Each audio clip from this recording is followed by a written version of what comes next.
Hello, everybody. Welcome aboard. I'm going to make sure that everything is all right. Also, leave the first ads go through for those that have ads right away. And check this out. I've got my favorite pages open so we can check out what's on the bands as we'll tune. Yesu is on the Super Bowl channel 27025, which is actually CB channel 6, full of activity right now, as you would expect. The ICOM is on CHU 7850 for the time signal right here, and of course the ICOM is on the Shibo GA490 magnetic loop on the front balcony. And the Yesu is on my half-wave and fed antenna that's crossing the backyard. Did a lot of ham this week. Contacts, some sweet stations, lots of interesting stations coming up. And pretty cool to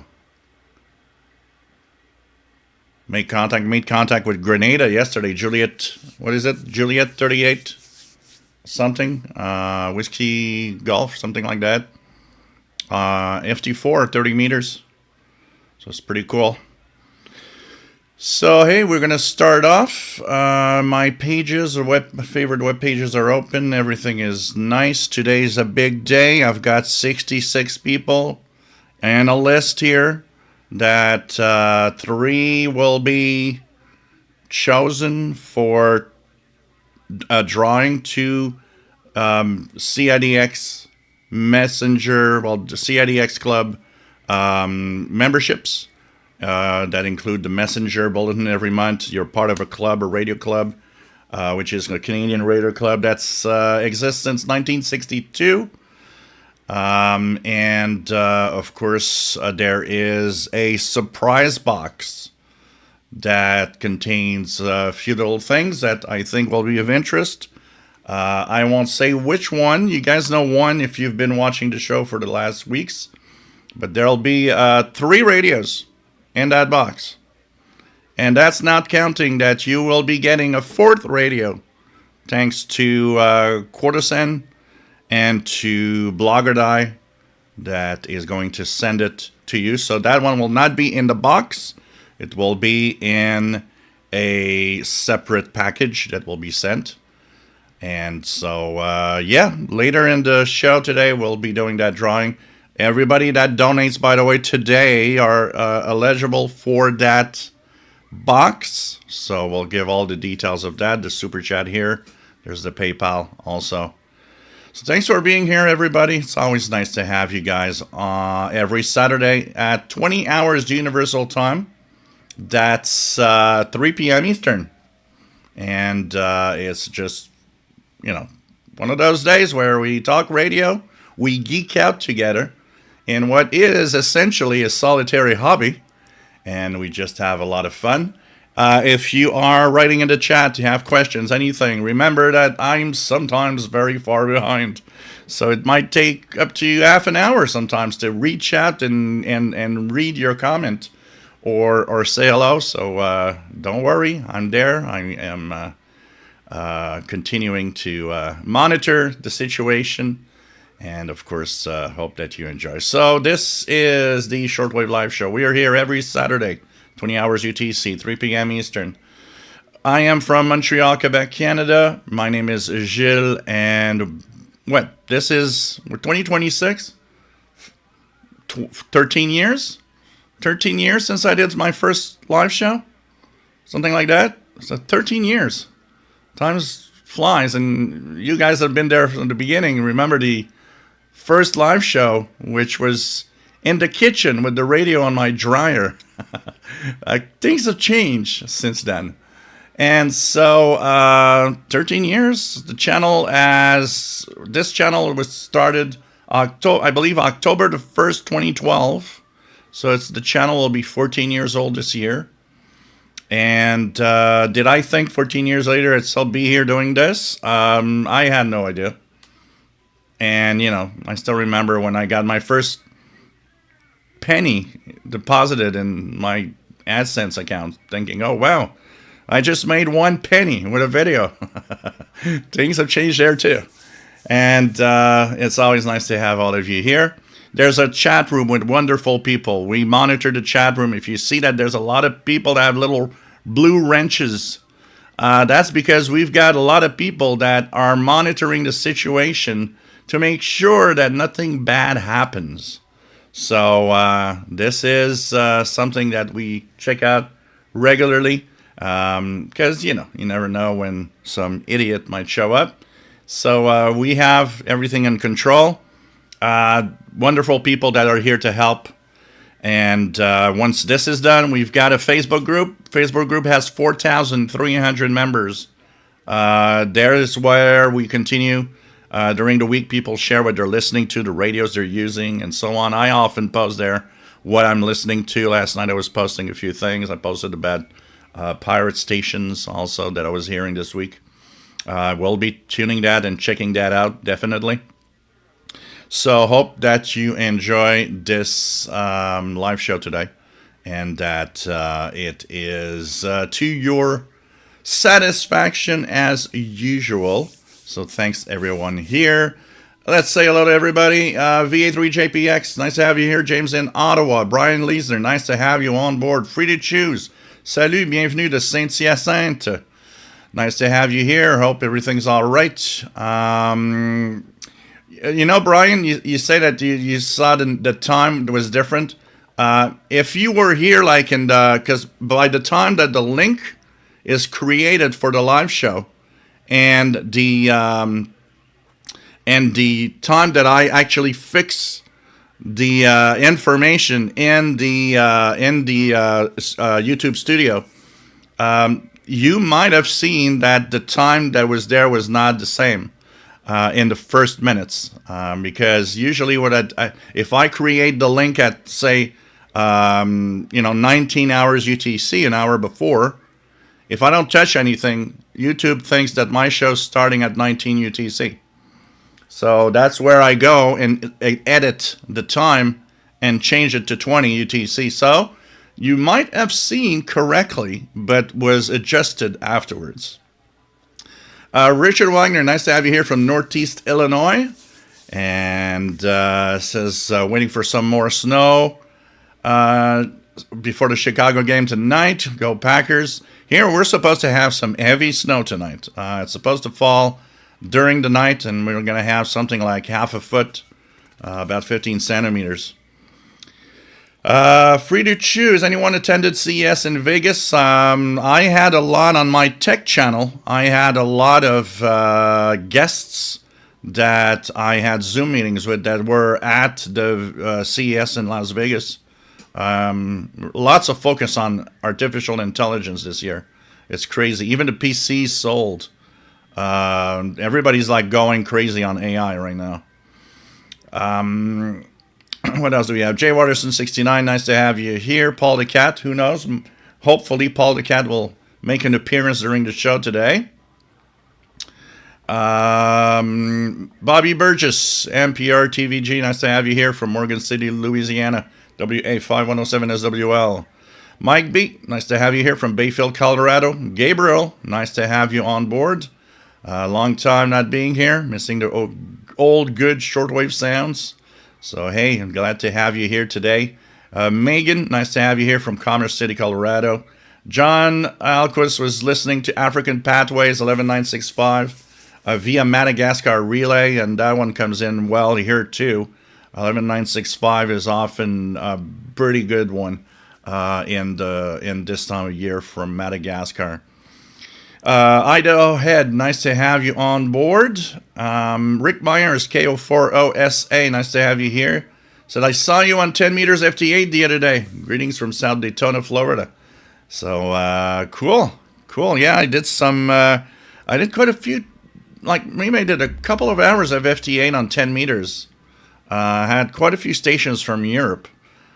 So it was kind of nice. I made a few contacts also with Argentina, Chile, Brazil. There was I made that contact with Grenada also. It's pretty cool. Blogadai, nice to have you here from chilly and rainy Virginia. Megan says she picked up a ZWS 878 this week. Nice little radio. Other than the really short antenna, comes with a 3-meter wire and limited VHF, stuck at 25 kilohertz steps in VHF. It's good on AM and local FM. This is all what I hate about radios. Often radios, they're not perfect. And what happens is that we always have these cool radios coming out, but always a little something's missing. Always a little something that just ain't right. But it's, so the way it is, unfortunately. I've been playing with this Ligiani RD239 this week. First thing that I noticed, if you have a Ligiani, use a BL5C battery. I've been using AA rechargeables. It doesn't work well. It works really well with a BL5C. It's much better, unless you put alkaline or something. But I've been wanting, and I'm actually going to make a video on it. I saw at the Addison Electronics store not far from here that there's those batteries which are lithium AA's that you have a charging port on the side. And what is interesting of those rechargeables is that compared to the other rechargeables, they do give out 1.5 volts, which means that in radios and electronic devices, you get the real 1.5 volts of all the AA's. So I was thinking of maybe buying a couple of pack of those and trying them out, see how they go and how they work. One of the guys that works there, this woman was asking for rechargeable AA's, and he actually pointed to her that those were really the best because they were the ones that gave 1.5 volts, and it was better for most devices. So I'm gonna check it out for sure.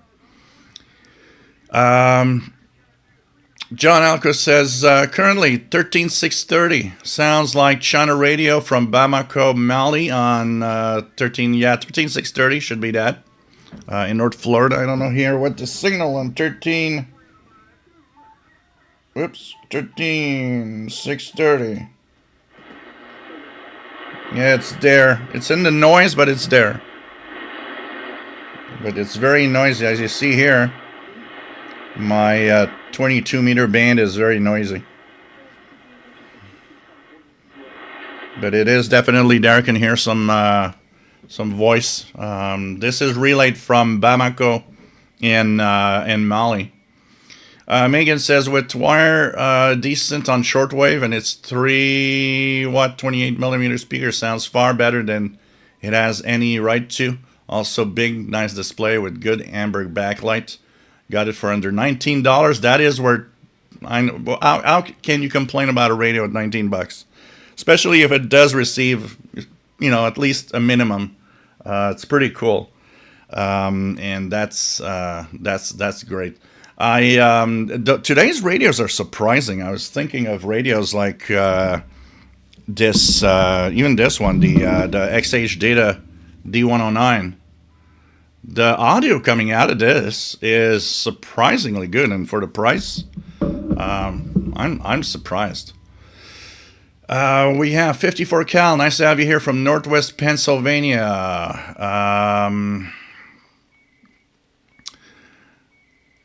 Brian Leisner should be retired. Not quite. So, yeah, at some point, more radio. You retire and you do more radio. 210 Biker, hey Perry from Sherbrooke, Quebec. Nice to have you here. Jet NG, nice to have you on board. Robert Varner, KC2TL in New Jersey. Stéphane Dorion, salut, bienvenue. Et j'espère que tu vas aimer. Nice to have you here. Streaming Condor, nice to have you on board from upstate New York. SWL Signals 23, nice to have you here from sunny Florida. Free to choose, some folks use CB in the US. Oh, when you have Skip, you have tons of signals. Channel 6, Channel 11, Channel 26. There's a lot on lower sideband, Channel 38. And that's not counting all the other out-of-band stuff that you hear. It's pretty popular. When the skip is happening, there's a lot of stuff to listen to on the CB channels. And of course, they're all using illegal power levels, but that's another story. Brian Leisner says it's gray and gloomy, rainy day in Philly. That was what we had, like, what was it, Thursday? It was like one of those days where it's like raining, windy, or Wednesday. Raining, windy, and just like you want to stay inside and do radio. Blogger I got the ZWS ZWS C919 hooked up to a 40 feet wire out the window antenna. I like that, your wow antenna. It's good. By the way, I didn't take any sip. I got my beer. Cheers, everyone.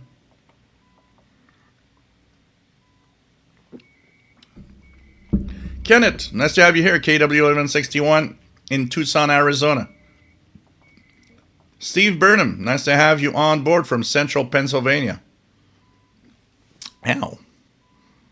I got one of my tooth in the past few weeks. Sometimes giving me this little, you know, like a little needle type pain. It's like the cold beer hit the tooth. Oh man, just can't think about going to the dentist. Steve Burnham, nice to have you here from Central Pennsylvania. Old Radios is at his dad's and wants me to watch something. So I'll chat later. No problem, man. Let's go down here. Just gonna lost my spot. Oh, here we go. So Daxfar74, nice to have you on board from Germany. We have Jet NG. I had 27025 a few minutes ago. Kurtwood, nice to have you on board. James Farley, count me in. All right. I'm just going to make sure.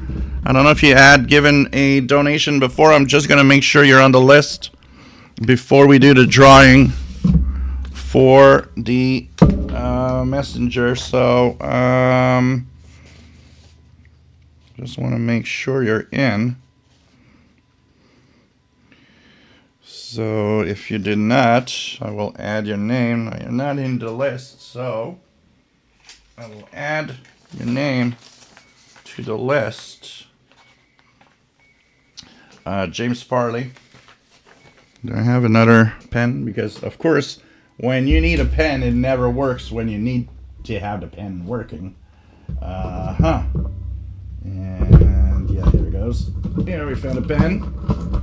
And not, you know, a pen that comes from the Winterfest, too. So, that's good. And so, we have James Farley.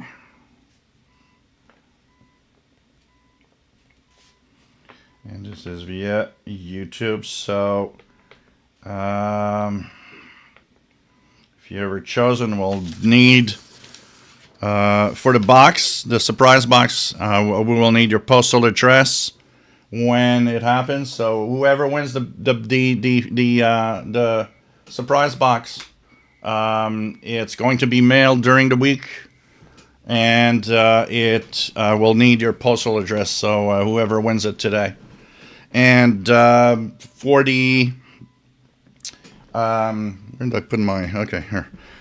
For the CIDX Messenger, all I need is your email. Most of you, I do have it, but some I don't. So if you are a winner of the CIDX memberships, I will give your email to Sheldon, who will be sending you your first copy and probably asking you a few questions just to complete the club membership registration. By the way, if you want to do a donation through PayPal, I call it the Pizza Fund because it's where you can send me a little something to make sure that I don't die of starvation after the live show. So last week it was the Chinese Food Fund. Tonight it's probably going to be a Pizza Fund. So you can send your PayPal donation to the address that I sent here, or the official shortwave radio at gmail.com email also is linked to the same account, so you can send your donations there, and it will come in. So it's pretty cool. Just gonna check something here. I've got, oh, look at that, Bobby send a little a picture of a little radio that he's got here. So pretty cool. That's pretty cool. And hope that you enjoyed that.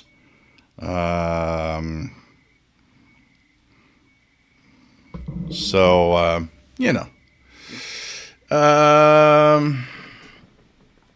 What else do we have?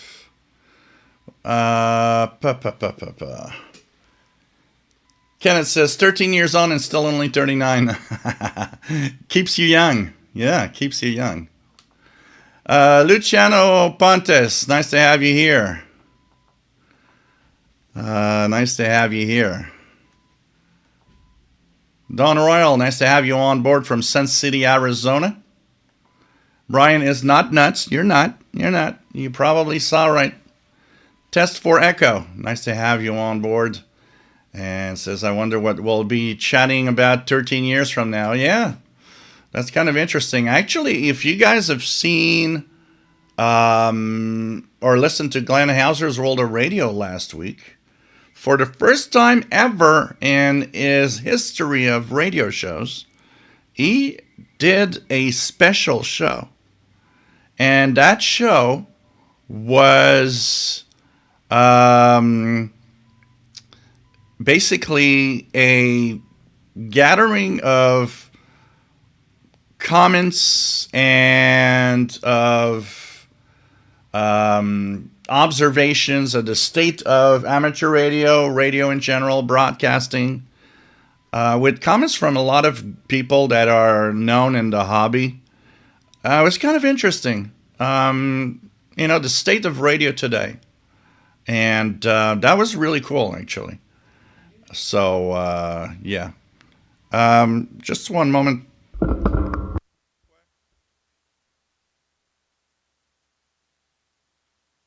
I'm just going to be back in 2 seconds, guys, okay?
We're back. Next time, I'm going to have that little interlude to put there. So, okay, let's continue here. So anyways, Glenn Hauser had a really, really nice program that last week. And, makes you think of why we need things like radios like the Shoyung receivers. Makes you think that, this is kind of cool to have hybrid receivers that do it all, give you the shortwave bands, the smart radio side, things like that. So it's pretty cool. So yeah, in 13 years, what will it be? Will that still be here? I don't know. Don Royal purchased the SDS 150 scanner. Hope it gets this week. Yeah, hope that you let us know what you think. Looks interesting. It's very expensive here. It's in Canada, it comes out to something like 1,300 Canadian dollars. It's really crazy price. Jet NG, nice to have you on board. Says back in December, I bought a St. Gian HDR16 HD radio receiver for WPHT AM HD in New York from Philly. So I hope you're happy with that radio. Brian Leisner, hey, I worked for me admirably at work yesterday, 100%. I had to adjust a Python script of a suddenly changed API. After a few tries, my script was adjusted and working. Cool. Apparently, in everything that has to do with programming, AI is very surprising. J Projects, nice to have you here from San Diego. Gilles Nouveau, nice to have you here, Roaring 2020s in Texas. And anyway, to DX, the International Space Station. Well, you can hear several things. There's the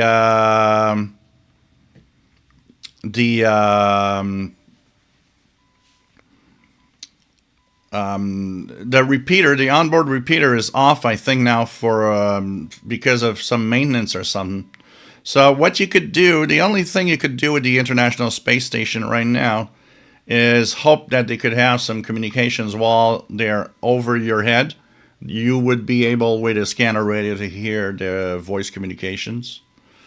So there are ways to hear stuff, but you have to be lucky. And you have to be lucky that they are going to have communications when they're over you. Brian Leisner says, I tried the lithium double A's. Boy, they make noise. Really?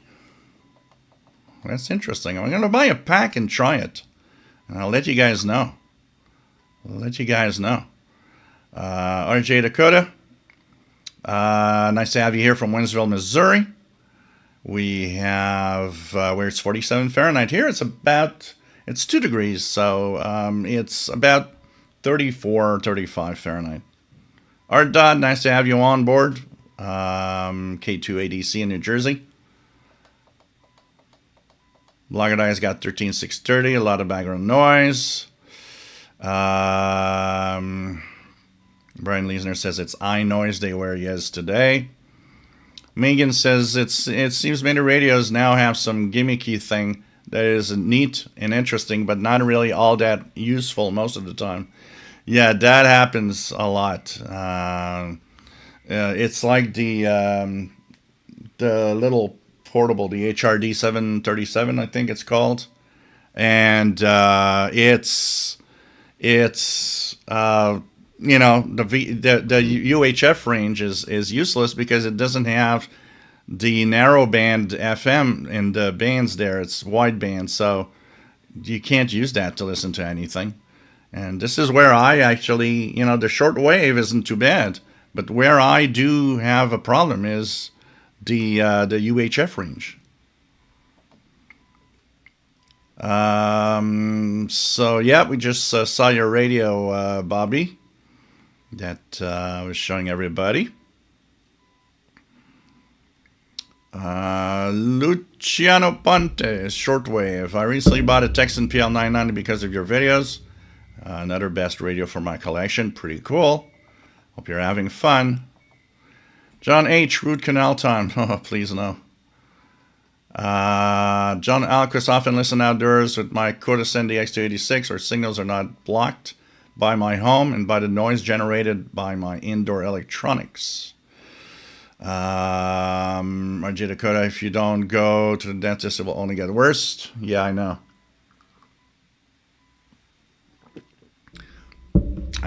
I have to do that. Justin P, nice to have you here. Bobby Burgess, entry. All right, Bobby, I'm adding you to the entry. Bobby Burgess is getting in.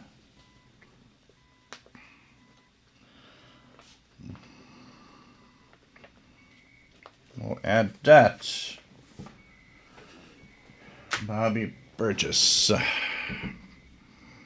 And I will check out regularly also. I don't know if anybody that has done PayPal that might be not be on the list. I'll have to check that during the live show here. Let me check that. All right.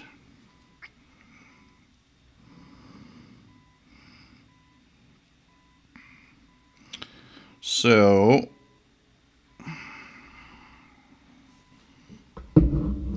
okay. Anybody just, I will also thank at the same time. Brian Leisner, thank you for the donation. Kevin Davidson or Blogger Die, thank you for the donation. And of course, Stuart Madison, thank you for the donation, Stuart. So you guys are already in my list, so that's all right. Thanks, guys. As usual. What do we have? So let's continue here.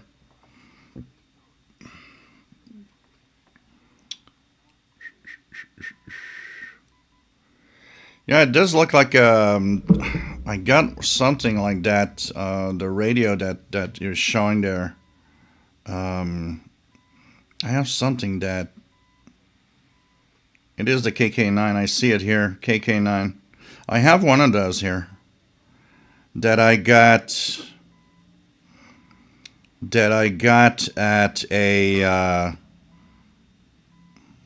I'm trying to remember one of those. There's a local store here somewhere, and it was very, very inexpensive.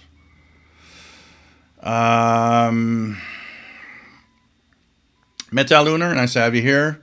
In your typical listening, do you find yourself ever using the synchronous detection feature found on some Texan radios? It is an interesting feature, but I just never found a good use for it. Yeah, well, first of all, it's for international broadcasts only. Does that. A lot of people, because it has upper-lower sideband, think that they can use it on single sideband signals. Remember that synchronous detection is made for international broadcast listening. What it does is it replaces the carrier of the radio and puts its own carrier and synchronizes so that it actually is always perfectly on the frequency. So what the reason it will help is that if a signal fades a lot, the fact that the radio itself created its own carrier will make it more stable. So technically, in some cases, with fast fading, or if your signal's weak and a little tough, it could technically help out in hearing the signals better. So this is where it is. But the synchronous detection the biggest problem that I see in the Texan receivers with the sync detection feature is that it has a hard time locking and holding that lock on the signal. And that's annoying because you don't want to have the sync detection lose its lock. You want it to always stay locked on the carrier of the main signal you're listening to. So, but it's don't use that in single sideband. It's useless. It's not made for that. It's really, really made for anything that is international broadcasts or an AM signal. Like on the AM band, for example, it could be useful. But and the reason there's upper-lower is because you want to move away from the interference. So if you're on 6,000 kilohertz and there's something interfering on 6010, then you would put the sync detection and you'd go lower sideband to move away from that interfering signal that's on the higher range.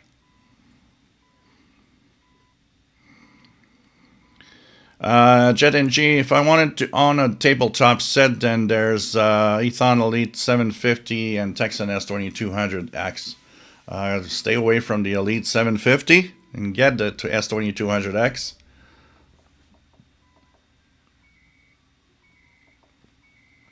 Brian Leisner picked up a Kato K29. It is my $10 radio collection.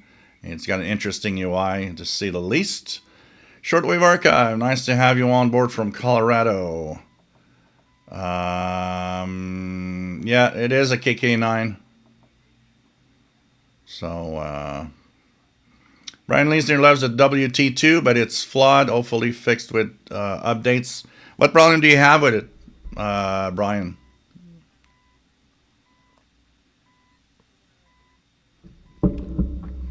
Andy New, nice to have you here from Bristol in the UK, M7CUN. And by the way, go to the do write to Shoyang and let them know any problems you might have. They are very, very good at answering and replying and helping out. Gambling Man, nice to have you here. I'll be one NH from Norway. Dustin Love. Nice to have you here from Alabama. Jet NG changed my mind. I'm not buying the Malachite SDR2, but instead the Radicus TR113 Ready RF919 this year. Okay. Bert, nice to have you here. WF7i Homebrew from soggy rural Virginia. Old Radios loves the WT2. They are very chatty on the global group lately. Pretty cool. Trevor Advisor. Do I hear a slight accent? I can spot it. Yeah, I am originally Francophone. I'm French Canadian. So my native language is French. I learned my English when I was pretty young, around 5 or 6 years old, playing with my next door neighbors. But my original, my first learned language is French.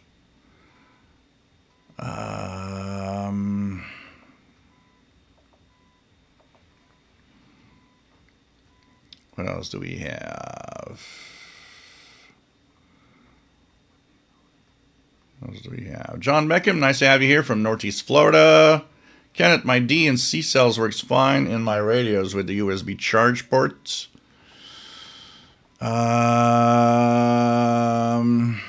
Megan, thanks for ignoring my super chat. Where was it?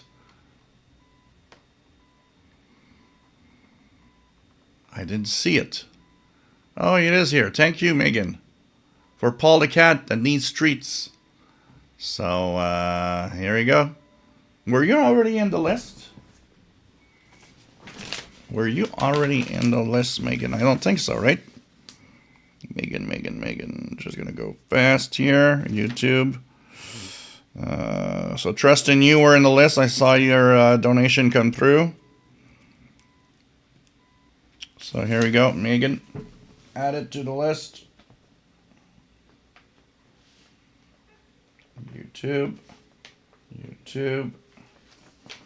So here you go. Sorry, I just didn't see it go through. It's sometimes my chat jumps a little. So James Farley, so that's okay. So thanks again for the donation. What else do we have? Bobby Burgess donation. Thank you so much. All right. Toast and Loaf, nice to have you here from Alabama. Going down. John Beckham from Northeast Florida. Nice to have you here. Yeah, if you're not hearing much on 13-560s because there's not much around you.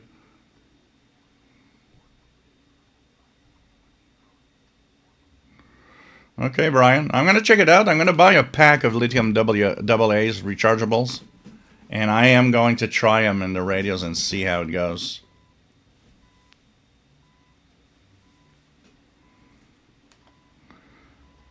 How does a WOW antenna benefit from a ground? Not really in general.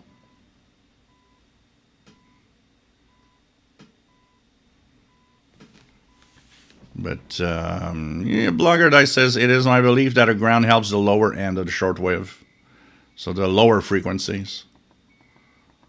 So you try it. You try it. You never know.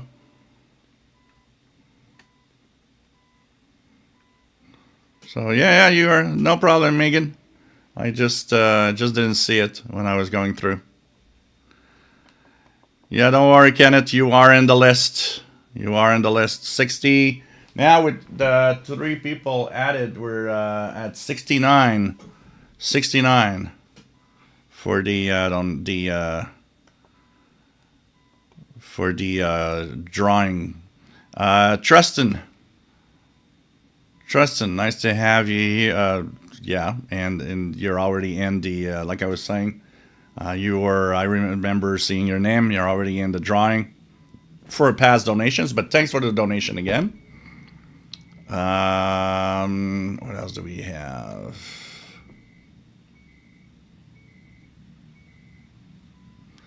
Yeah, technically the water pipes, the ground in the house is not recommended because it does indeed contain a big chunk of the noise that is from your own devices inside. So you got to be careful with that.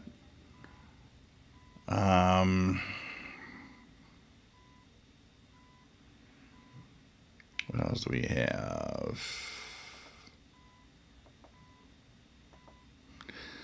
Tosano, the Kiwi SDRs have that Synchronous, I think, or maybe it's just a wider band SSB feature. No, I think the Kiwi SDRs do have the Synchronous detector. Jet NG, which radios do I recommend? Which radios do I recommend this here? Mouseside DSP 123 NG and TS909X2 and a Ratty. Yeah. I don't hear that much good thing about the Ratty RF919. I don't know if anybody else could maybe talk about it if they have one. The Malahide DSP has this advantage of having a pretty good, kind of working well for what it is and have a good noise reduction feature. Sanjian ATS 909X2, it's okay. It has, unfortunately, low audio on SSB, which is a big problem for some. And it is if you're outside. I mean, there's a video I made this summer at Perry Island where you guys could see that with the outdoor ambient noise, it's actually difficult to hear a weak SSB signal. So, yeah.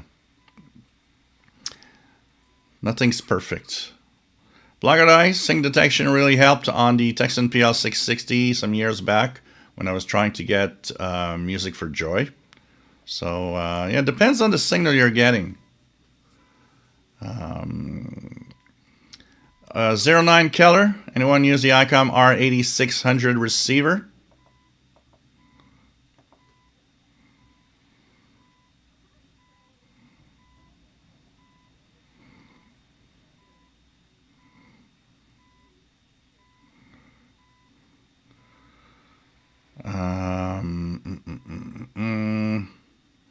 Kenneth received his P0 RDT antenna yesterday. Now need a portable 12 volts antenna. This is the same antenna that is used at the U20 receiver, and it's pretty amazing. If you have low noise, it seems to be quite amazing.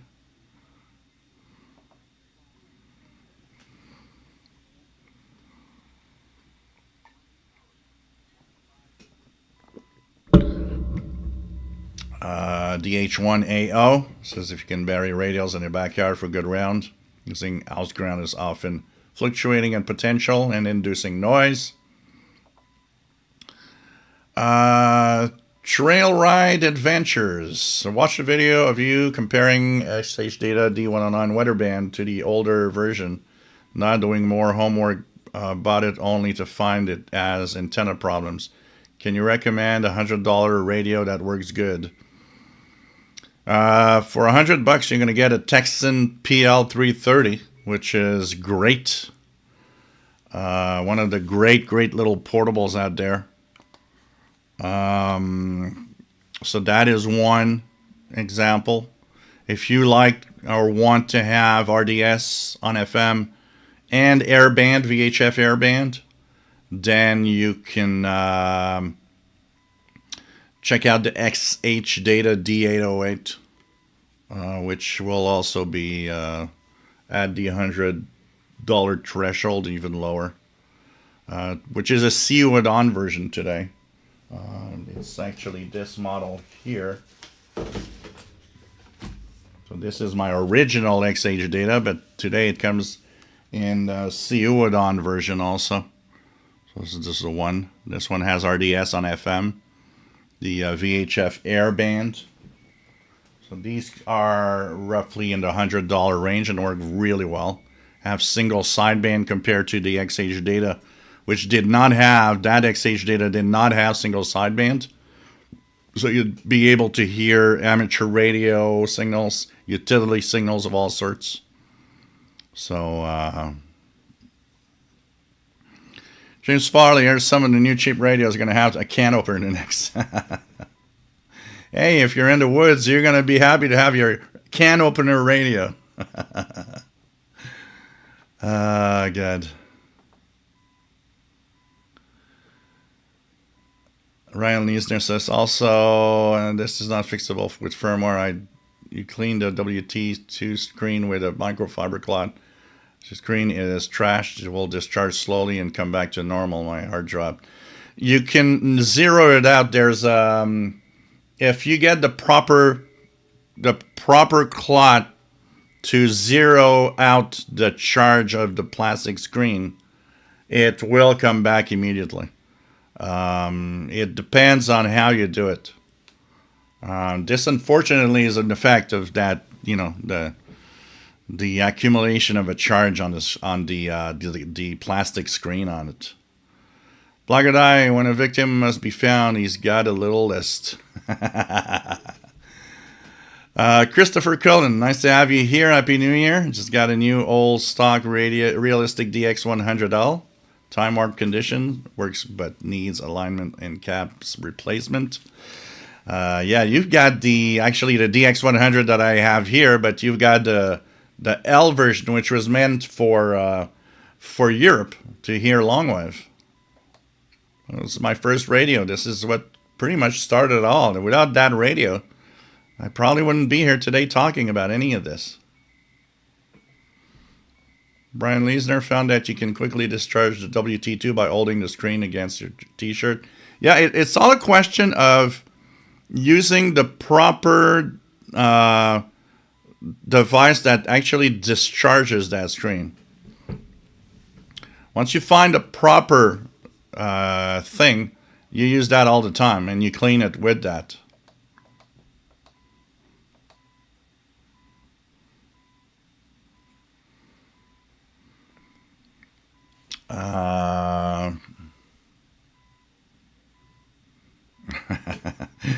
You're mad at the cat not getting treats.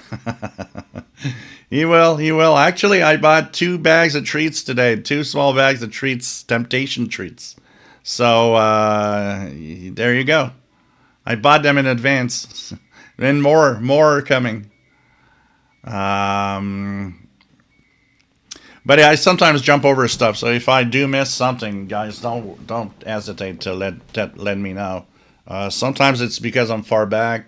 Sometimes it's because you guys don't see it here, but sometimes the chat jumps. There's kind of a refresh, and the chat jumps to the bottom, and I have to go back up and find the spot where I was in. And sometimes I don't exactly go back to the same spot I was, so I miss out on stuff. So between your donation and the previous one that wasn't that far, the chat probably jumped in between, so I never got to yours. So this could happen if you ask, like anybody that asked a question and notice that I don't answer it. I might have just, passed the question without really seeing it.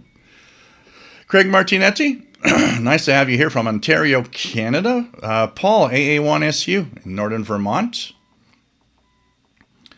Tusselnoff, I just heard a couple of dot things, 13560, but nothing else. Yeah.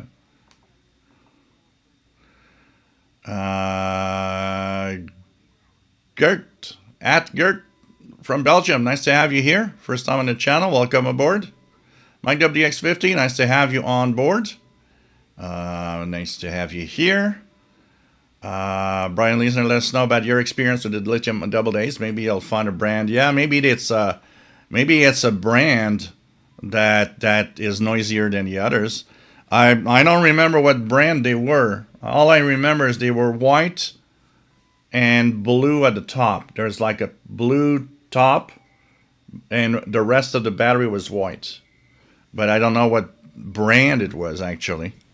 So maybe tomorrow I'm going to take a walk to Addison Electronics and go and get a pack of those and try them out and see how it goes. Why does Ethon make bad radios? I guess they have bad engineers. Ethon radios are made mostly by other companies.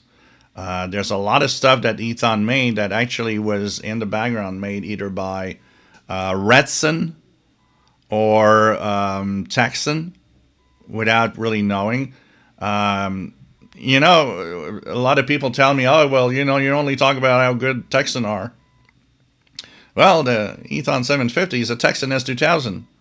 It's not that it's literally bad. I mean, anybody that has one, and I know a lot of you have either the Ethon 750 or the Texan S2000 or the Grundig 750, and you might like it, and I can understand why you might like it.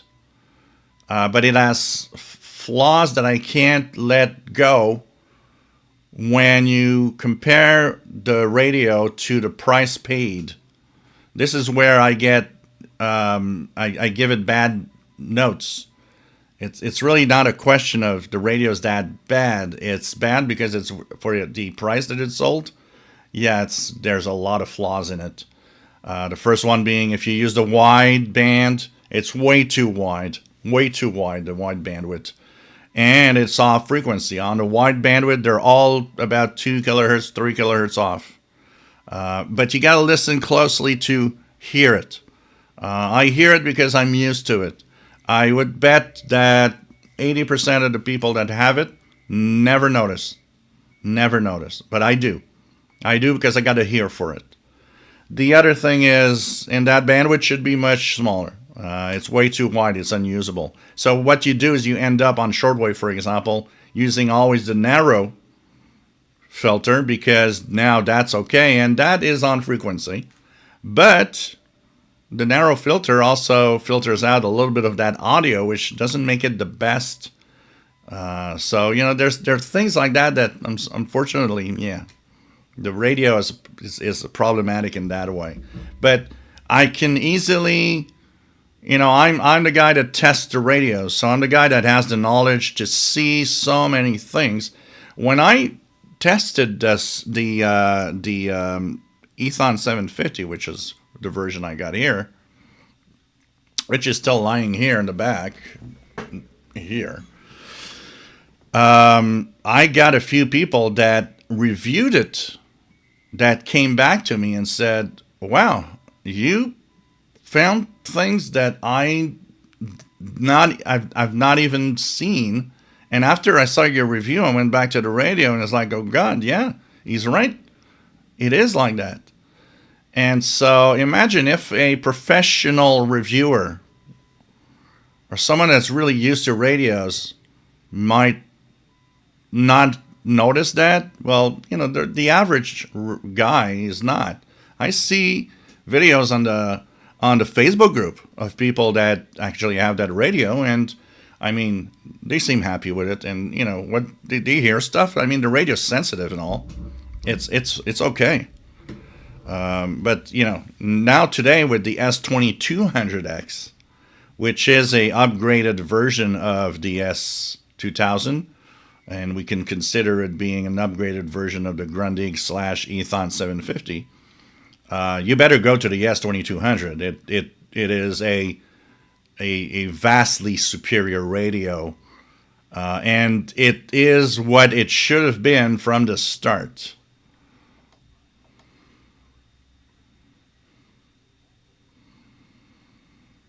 Brian Leisner doesn't remember the brand, but they went back to Amazon. All right, yeah. You know, it's something that's possible. They could be noisy. I mean, they might have some kind of little circuit to regulate, and it's not impossible that it creates noise.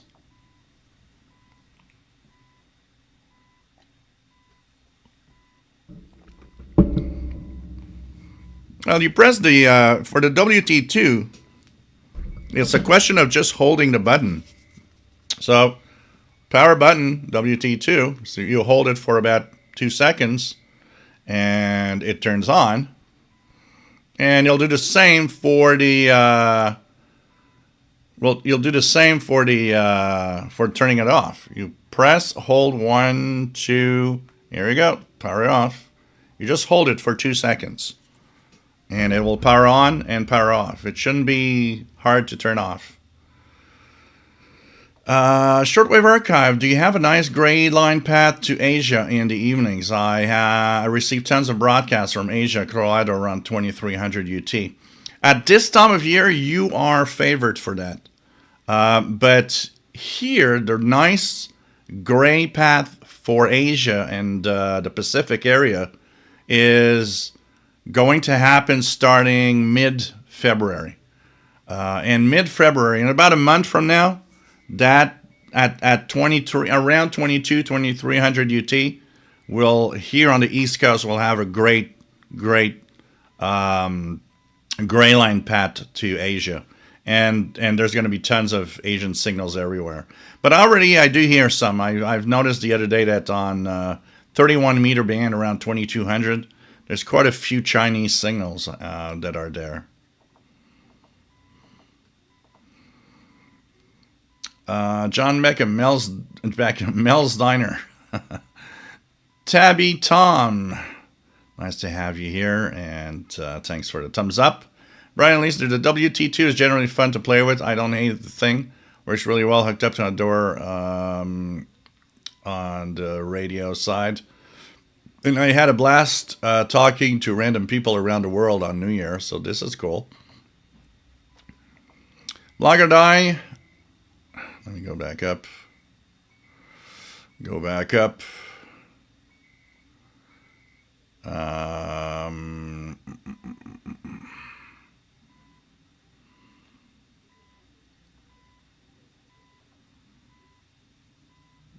Okay, so Blogger Die says, I have a couple of Energizer lithium AA batteries. Thinking of what radio would take two.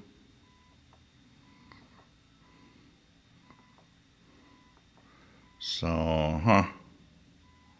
yeah. Well, radio, sometimes I got to shut off global group when I got to go to bed because it gets chatty. Yeah, because you can have it on the global group and waiting for activity.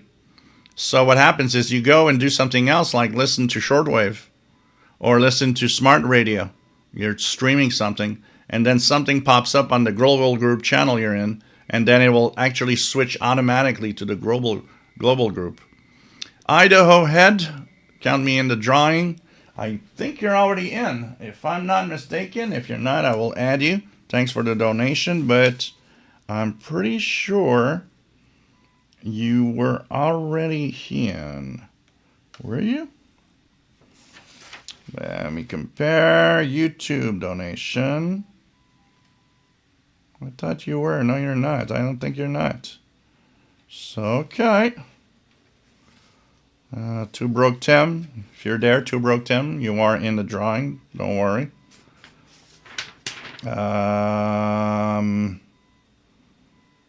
Yeah, okay. Idaho head. We're going to add this. Idaho head. So here you go.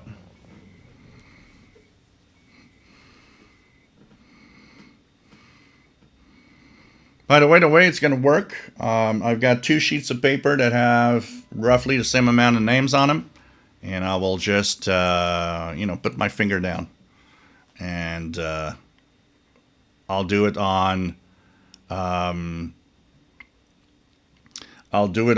page, I'll do on the other, and for the surprise box,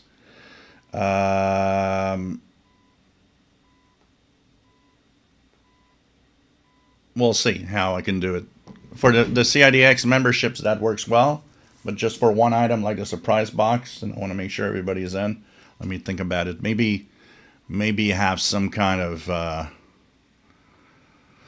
so we're at that 70. Unless we do a randomized... I do have, I believe here... I will ask ChatGPT to give me a random number from 1 to 70. Does that work for you guys?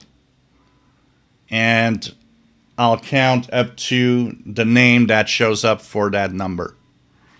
Is that fair for you guys? Because I want to make sure that you guys think it's all fair. There's no, Jose G3259, what giveaway is happening?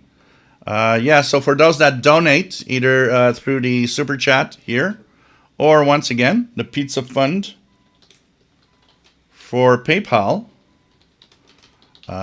here, any amount, you're in the drawing for 3 things. 2 is going to be a Canadian International DX Club membership. And for those that wonder... what that means, it means you're going to be part of a club for a year. And that club has a beautiful monthly bulletin called The Messenger, which I actually am the editor of the utility column. And if you guys want to see what The Messenger looks like, let me just do the display capture. Go here to... the CIDX Club. So this is the January 2026 Messenger Bulletins. CIDX celebrating 64 years in 2026.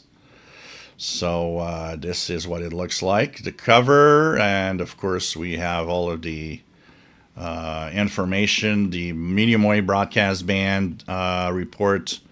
There's the an FM radio also. There's also the QSL report from Mickey Delmage. We have in there a utility column with this beautiful guy here that talks this month, gives frequencies for Venezuela, for the Air Force Global Command, and some marine and information of data for the marine bands, including some loggings from utility loggings and so on, the shortwave logbook, and so on and so on and so on. There's a lot of stuff in there, amateur radio news and views. Really, really great that you'll get an electronic publication in your email every month. And you also will be getting the opportunity to join our Zoom meeting every month.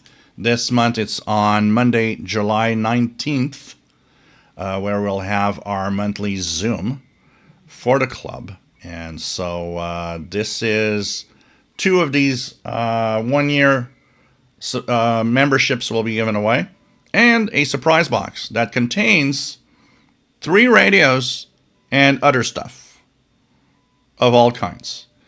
And a 4th radio will be sent to you also, because thanks to Blogger Courtesan, there will be a Courtesan DX286 being sent out separately. So hey, want to be in there? Just a little donation. Everybody that donated since the last time we did a drawing, which went back to something like September, is in here. We're at 70 names right now. So any amount, doesn't matter the amount. That's as long as you give a little something. What else do we have? SWL Signals 23. The PL680 suffers from low volume on SSB2. I don't have that. I get why you might have low volume, yes, but it's not as bad as the ATS, the Sangean. It's still better than the Sangean. But yeah, on low single sideband signals, yeah. Jet NG best syncs are Sony. Sony has always been probably the top. Sony's the inventor of the sync detection. So you got to give them what, they pretty much invented the thing. And I don't know how far back sync detection exists as a concept, but Sony is the first one to actually add it to a radio, and they have their own version of it, which technically works fine. I need to try it on the only Sony I got, and I need to try it on this one. But the famous Sony 7600 is where it needs to be. I need to be testing it. Maybe this is the best radio I can try to compare with the Texan receivers. Maybe that could be the one. So this is kind of cool. This is kind of cool, actually. So that's something I want to check out. What else do we have? Brian Leesner, W22 screen acting as a capacitor is a real issue, though. And Mr. Shoyang explained why in his Facebook group. Yeah, he did talk about it. But I don't have any problems with it. I use one specific cloth that I use for cleaning the glasses, my glasses. I never have any problem with that at all, ever.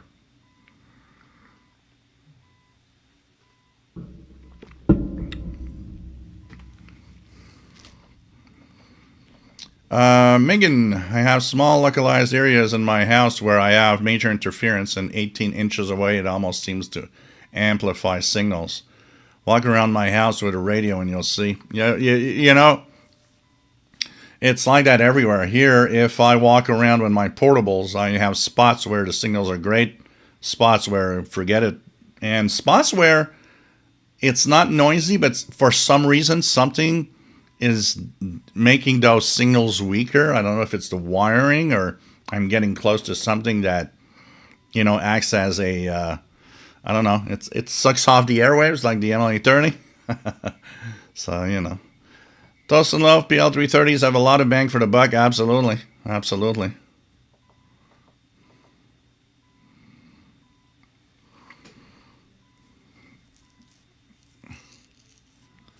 What else do we have? Shellrad Adventures. BX50, the cool Apple Plus show. Various shows a character using both a Yisu base station transceiver and Texan handheld receiver. I highly recommend this show. Brian Lisner waiting for the RDS on the WT2.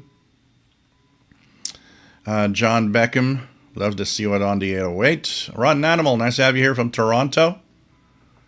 Toast and Love, Tuna Can Radios rock. WM7i Homebrew.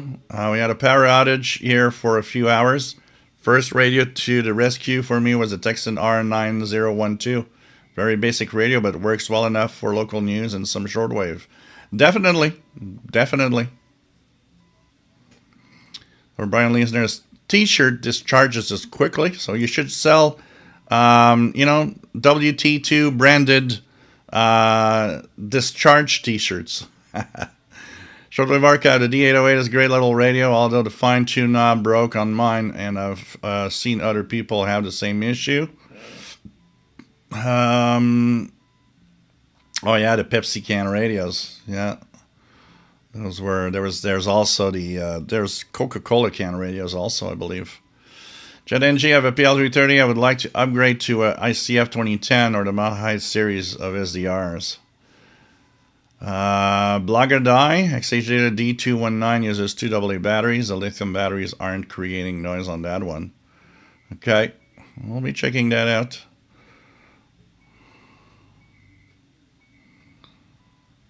Tobruk Tim, seems all I hear on LSB is ham operators complaining about our equipment. Well, lower sideband is only used, pretty much only used in the amateur radio bands in the 40, 80, and 160 band meter band. So you'll hear the local hams on lower sideband on those bands. Because everything else, I mean, utilities, pirates, 99% of everything else is upper sideband. VT Radio just picked up a Super Radio 2 off of eBay. Condition is not as good as I had hoped. There's a guy that recaps them, so I'm thinking about that. The Super Radio 1 and 2 are pretty good. So if you've got somebody that can recap and make it, tweak it, tune it to make sure that it works great. It's in the category of some of the best sensitive radios out there for medium wave DXing and FM DXing too.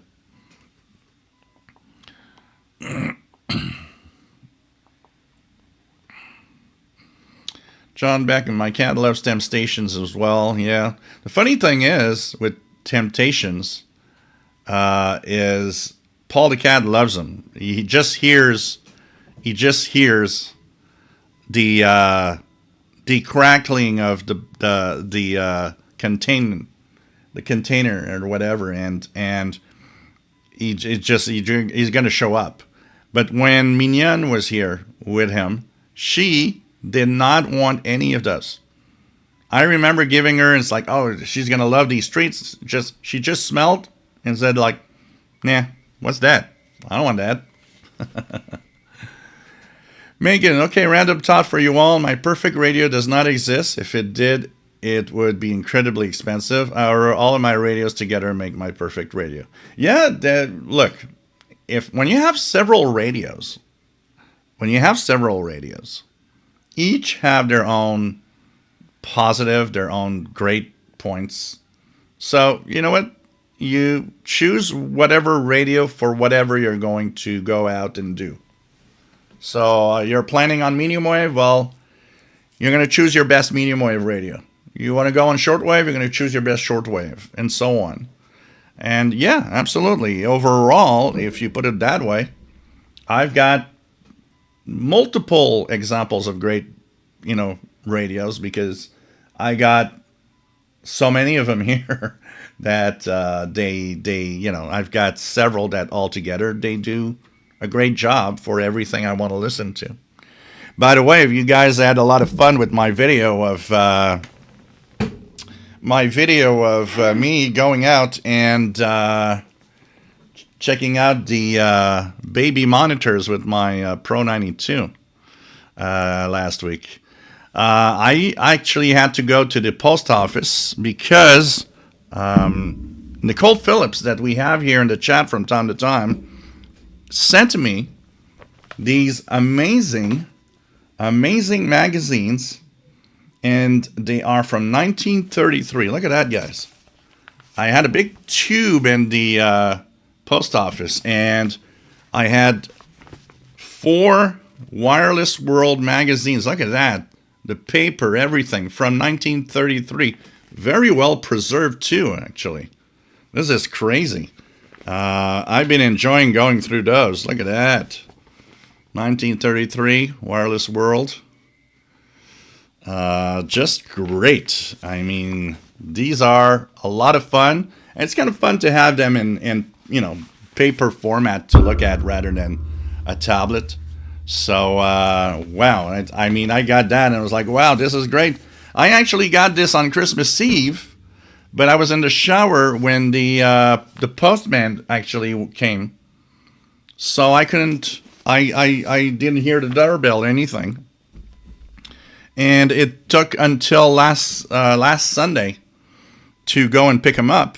And at the same time, I thought, you know what, that experiment that we talked about it here, I think, at one point, that I want to see what's still on 49 megahertz.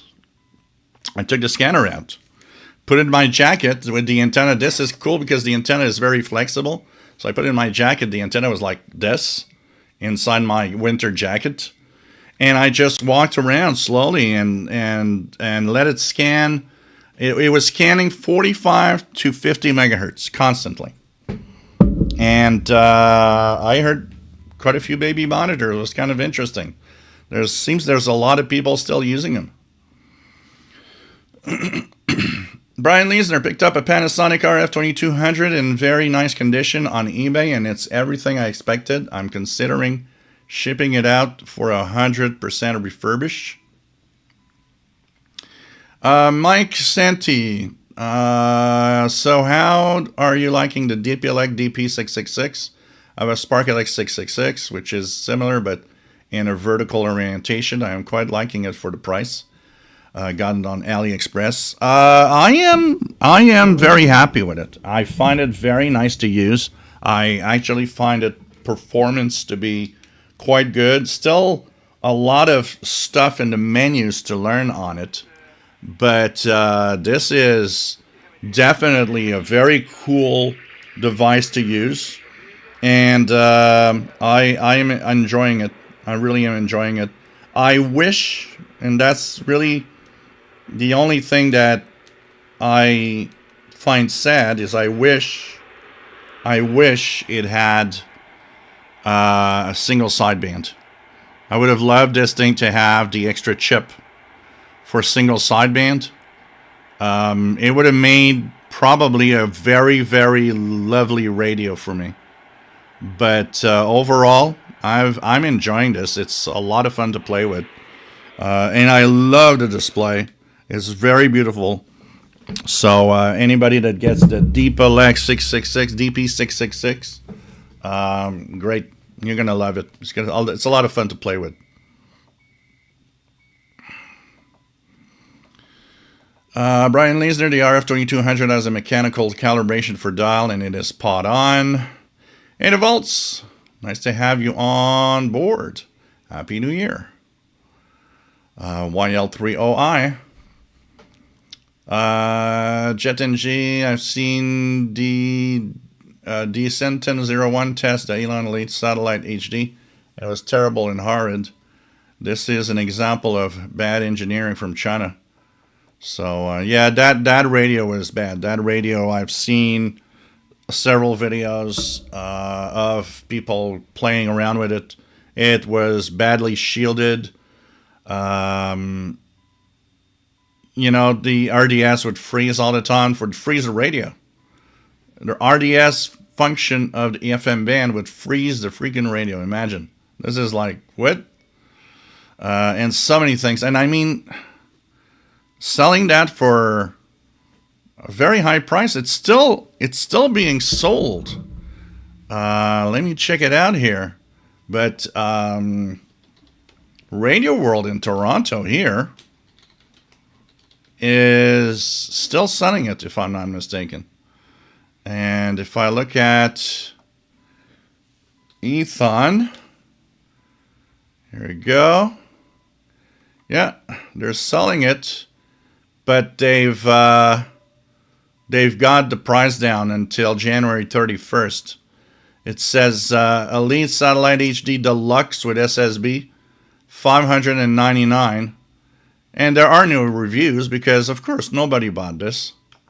And it says they got it in stock. You know, in the first phrase, the standard of excellence. I have a hard time, I'll say it again and again. I have a very, very difficult time when a radio store that I trust sells a crappy thing like that, and I don't know, it shouldn't even be in stock. It shouldn't even be sold. It shouldn't even be sold. So, you know, I don't know. I have a hard time with that.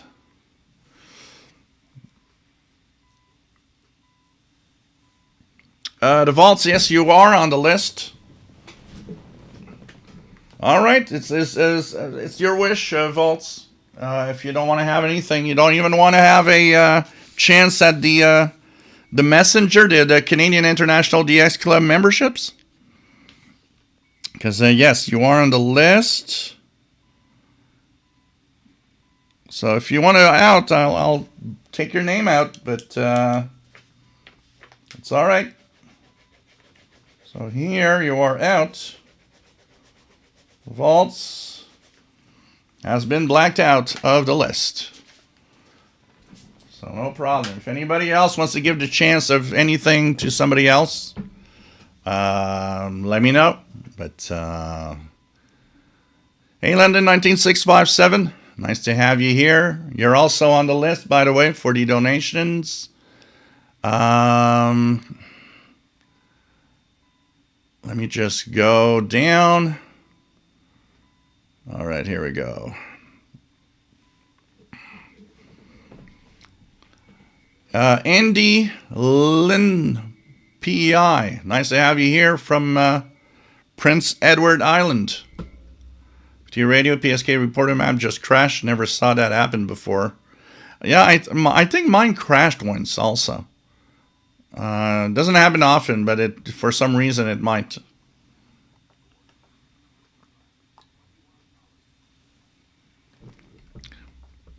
Brian Leisner uses a Spark LX666 mostly for medium wave with an outdoor, and I have no complaints.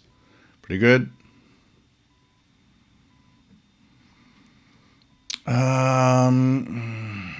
Scrolling keeps those knobs rolling like a die.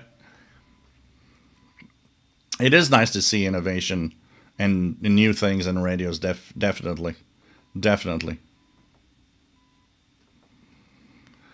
Right, listener, here I am complaining about noise. I looked over and found my radio wasn't plugged into the antenna. Oops.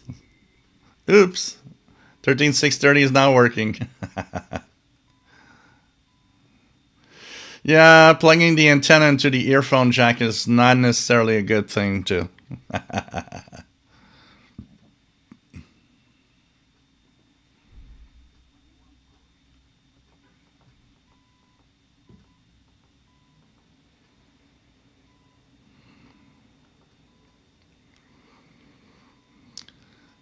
Yeah, band switches are often a problem.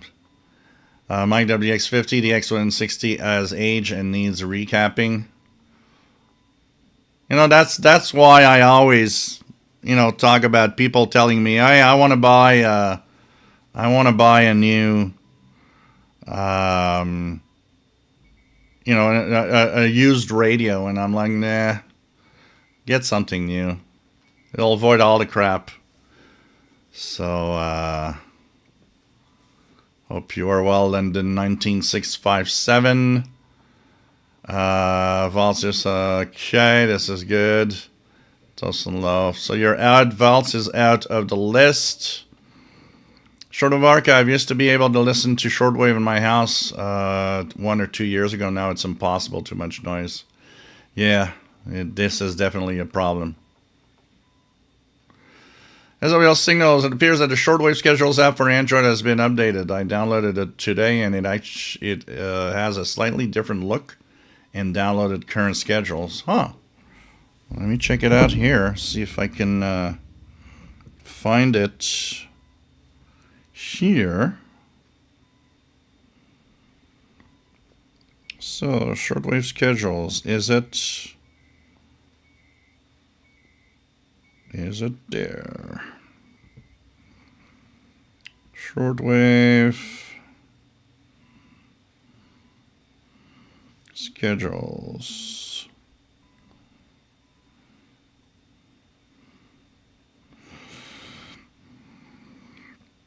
See here, it doesn't show up in a Google Play search. So, All I have is the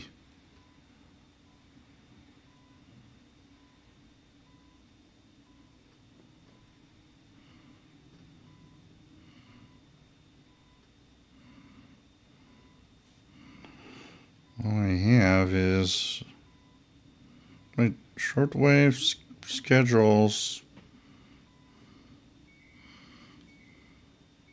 premium. Well, maybe it is. It's installed. Okay, let me find something. Station. Let me just any station search, and I click here with the U20 listing. Yeah, it updated. I have it already installed and it updated, so maybe I decided to update it again.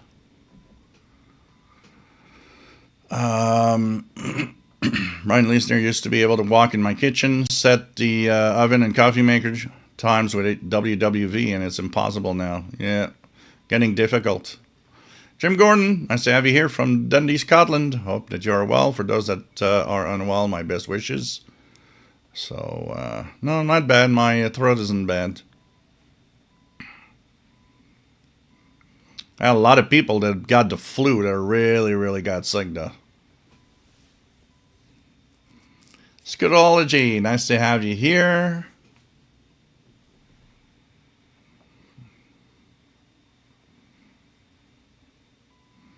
Well, I'll check out with the ones that are sold here at the Addison Electronics Store. See how they work.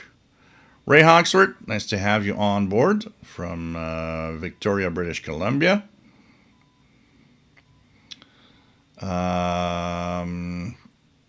Radical Squadron, nice to have you here. Brian Leisner makes me wonder if WWV decreased their broadcasting power. It used to just punch through the noise and was reliable. Yeah, from what I know, they have not changed any power levels or anything. They should technically be still coming on. It could be a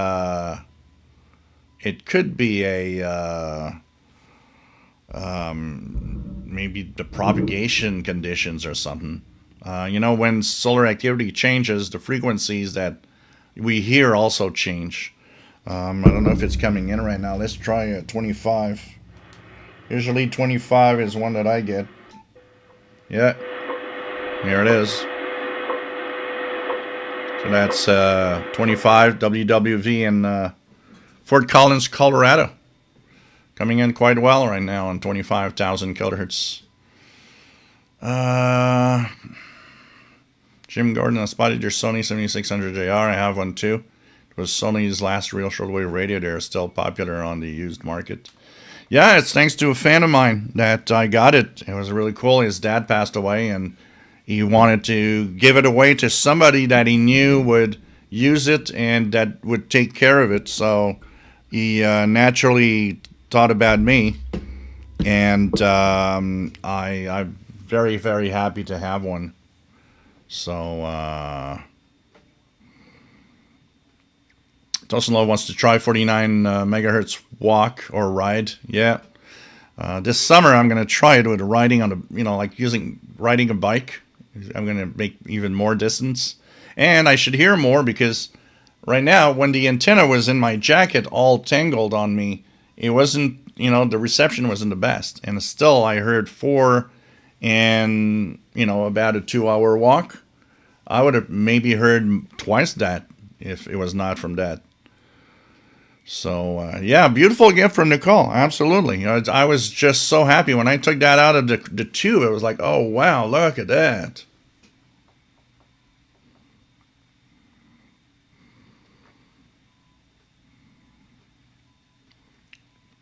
I know ahead, I'm not a medium wave DXer, but during a power outage this week, I tuned medium wave on the PL990 and heard a very clear signal every 10 kilohertz over the whole band.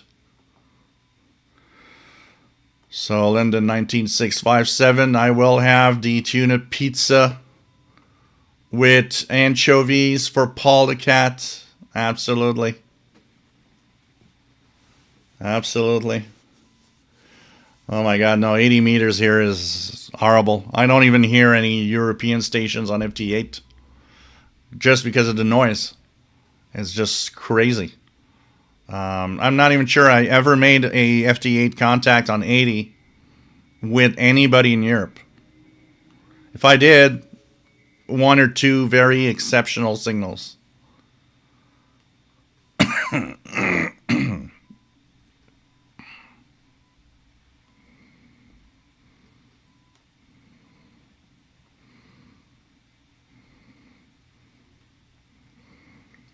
Tosanov has 25 megahertz coming in well. Nick Canmando, nice to have you here from Romania. Happy New Year 2026. And Marvin Motz, good morning. Nice to have you here from Beijing, playing with the Amelie 30 loop. And SDR play a match made in heaven, or rather, the Middle Kingdom. Nice to have you here, my friend. Kamikaze76, thanks for the donation. And your name was already on my list, by the way. So, and he said, in honor of my father, Ron, who passed this week, my condolences, and I hope that you take care of yourself. Take time to heal. It's very, very, very important to do so. So, cheers to your dad.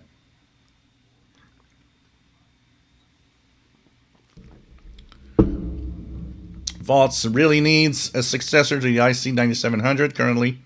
No viable modern VHF UHF SDR transceiver with great specs. You know, my friend, one of my friends that purchased he got the he got a Yaesu FT 991, or trying to remember what model, because he wanted to have, both HF and VHF, UHF capabilities. And when I got the FTDX10, he said, why didn't you get something that does it all? And I said, because the something that does it all never does it totally well everywhere, from experience. And I thought, if I want to have something good, I'd rather have a good HF, and I'll get myself a good VHF, UHF only that will be just separate for the whole thing. And I'm not much of VHF, UHF, so, for now it's not even something I'm thinking about. Although, yeah, there are things that are kind of intriguing me, like all the digital stuff with, fusion and I forgot the one that Kenwood and ICOM does, but anyways, it's there's interesting stuff. There's DMR stuff. There's we'll see. Well, I'm so much into more HF, but at the same time there are things I would like to try also on VHF, UHF. We'll see what's next. I think my first real improvement I want is to put up something to improve my 6 meters. I think that is more of a priority for me right now than playing around with anything VHF, UHF. Tosanov, if nothing else, I like listening to lightning crashes sometimes. What I like to do, Tosanov, when you're talking about lightning crashes, when there's a heavy thunderstorm watch, what I like a lot is to put a AM radio in an empty frequency. And that AM radio, I'll leave it there to hear kind of the storms, because you can detect that the storms are approaching. So it's like I just leave it there and hear the increasing static crashes. Sometimes what is interesting is when you put it on when the storms are so close, You even tune a very strong, powerful local AM station, and you'll hear the static crashes over the AM station. And, you really know that the storms are. And by the amount of crashes also, it's something that you could, if you're wondering how strong a thunderstorm is, the amount of lightning crashes you hear on the radio is a great example. It's going to tell you that storm, how strong the storm is. The more crashes you hear every second, the stronger that thunderstorm is. The wind, N8RH. Nice to have you here from New York. London 19657. Last Saturday I followed the show with the frequencies. Next day I found the antenna on the ground. It works so much better now. Stupid neglect in freaking January. Yeah.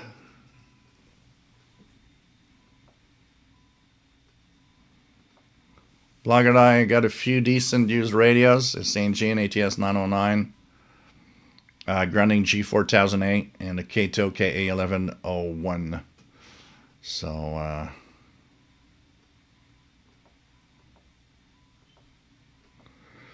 yeah, antennas work better when they're up in the air and then plugged in the correct antenna jack.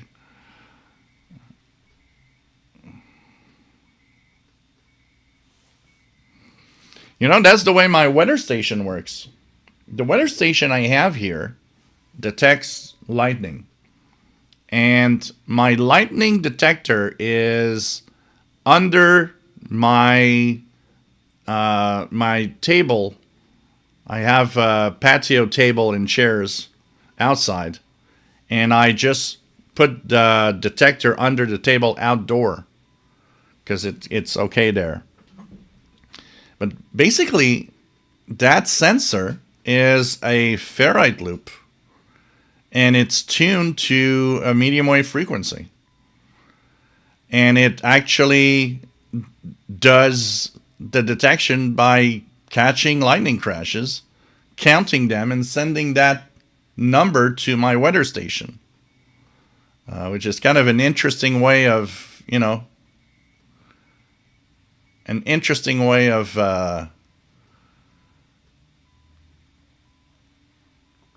of doing it. So, and it beeps. So very often I'll hear beep, and then my weather station here beeps because it receives the info that there's a lightning crash.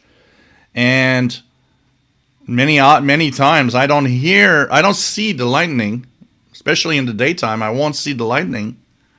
But suddenly after 30 seconds, 45 seconds, I'll hear the thunder. And it's like, oh, that was the lightning that made my weather station count.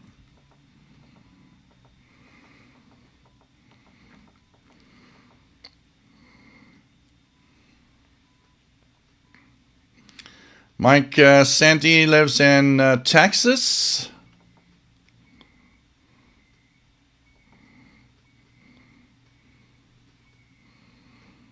Yeah, 25 is a daytime frequency.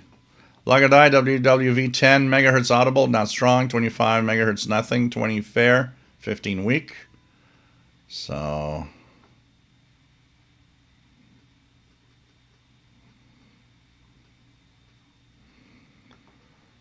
FT8, you can check PSK Reporter website. RGA Dakota, 10 okay, 15 great, 20 carrier, 25 non-existent.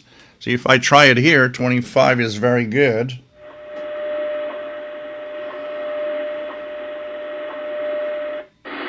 Oop.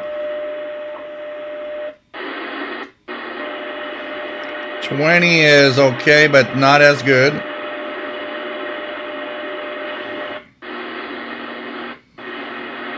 $15 is non-existent. And 10 is weak. And I'm going to have you guys hear something. This. If you go on 12 megahertz.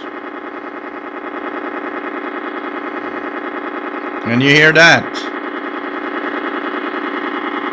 These are the radars and the near the Arctic Circle up here in Canada that you hear there. It's one of those super darn radars. And that one probably is from one of the antennas in the Arctic, near the Arctic Circle of Canada. It's very strong. It's one of those over-the-horizon radars. Usually it just bursts. I don't think I've ever heard one that is constant like this right now.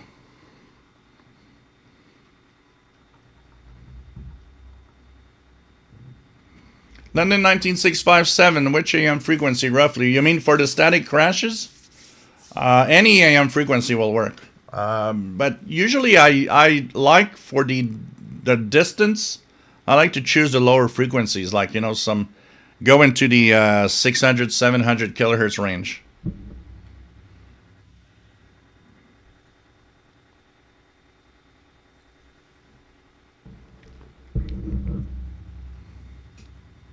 Oh, this is nice. So you use a piezo buzzer. So when you hear the buzzer, you know that something's happening. Oh, that's cool. GMAC, nice to have you here. From the foothills of eastern Tennessee.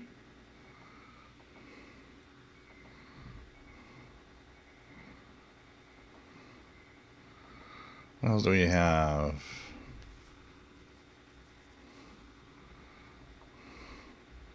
I'm surprised I still haven't had a crash today on my Chrome browser for the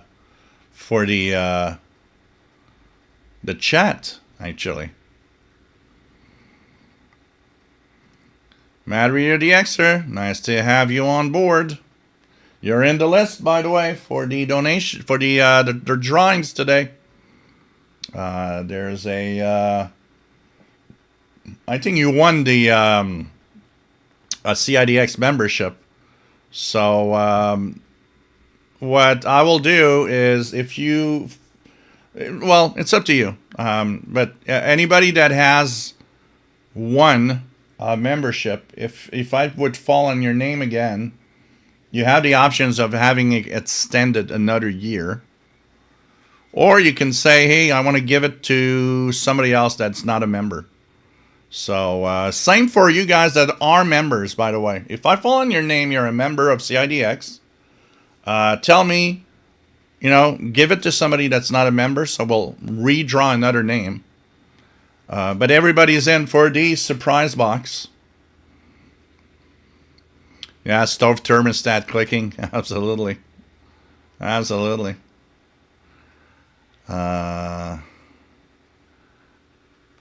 else do we have? False, ever considered X-beam as an option? It's very small. Of course, it won't be great on 6, but certainly miles better than all the inner antennas you have now on many bands. I've been going through a lot of the antennas. I've been going through what they have at Radio World in Toronto. I've been going through all the stuff and thinking about what could I do. I would keep the end fed. I would just add something new also that could be used. So,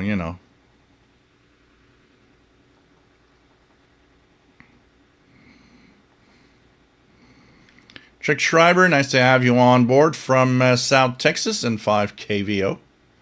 Brian Leesner, WWV 5 MHz, nothing on 10, S9 on 15, 20, and 25. With the NRSBSD and the GA490, which is exactly what I have. And yeah, it's a decent antenna, honestly. The only little rough part that I have on it, the GA490 here, you guys know that the FM breakthrough is terrible. It does have some FM breakthrough that is in the about roughly 5 to 7, 8 megahertz range. I've been kind of just like, yeah, okay, I could play with it. But or either switch off the VHF UHF range, which would stop the FM breakthrough. But nah, it's okay like that. I'm okay with it. For the rest of the bands, it's fine. I'm okay with it. But it works well. Shortwave signals, hearing Super Down in Florida. Doesn't love, heard the 12 megahertz pause briefly, then start up again. Shortwave archive, here in Colorado, WWV 2.55 and 10 strong, 15 okay. Along with WWVH, 20 and 25 weak but audible. So Muzon says, yeah, I did win a CIDX membership, so I want to give my place to somebody else. Okay, I'll keep your name for the surprise box, though. If you, that I'm sure you would like to have. But I'll if I ever fall again on your name by accident while choosing, we'll redo the drawing so that I can give it to somebody else. All right, guys.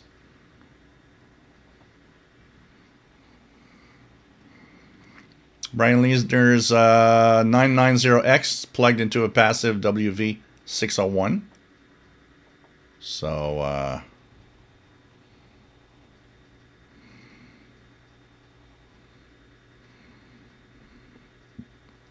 Megan says, as my furnace blower kicks in, it reminds me that blower motor is really noisy. I can watch on my Malahite clone the noise level more than double, and I can only get interface above 18 megahertz on any radio. Wow.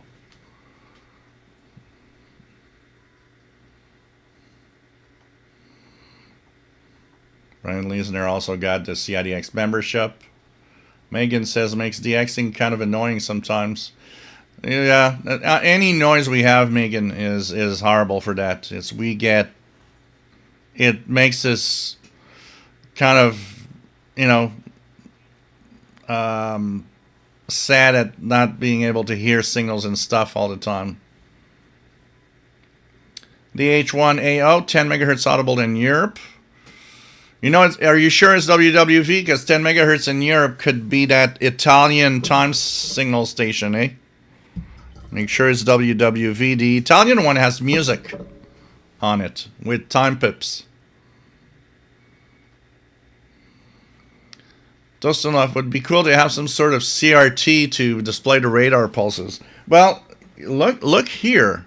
Look at what they look like here on the oscilloscope part. This is kind of cool. I mean, if I'm tuning around,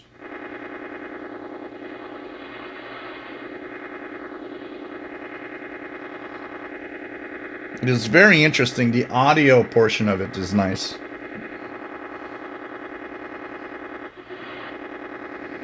It's pretty strong today. The other day I was a little mad at that, though, because I was tuning around and I heard a pretty decent signal from Radio France International in French on 11995, and that radar was there all the time, and I was like, darn, I can't, super darn, I can't listen to France with a decent signal because of that radar.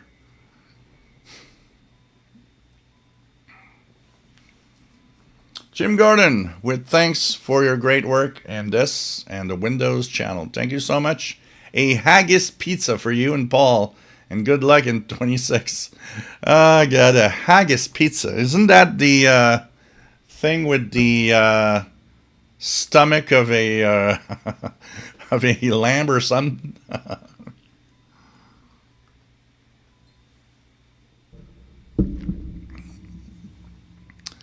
Oh, God. Haggis pizza. My WX50. Oh, God.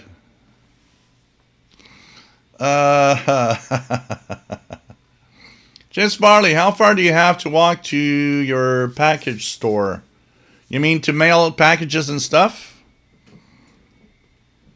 It's, I don't know, if I walk, it's maybe 25 minutes from here.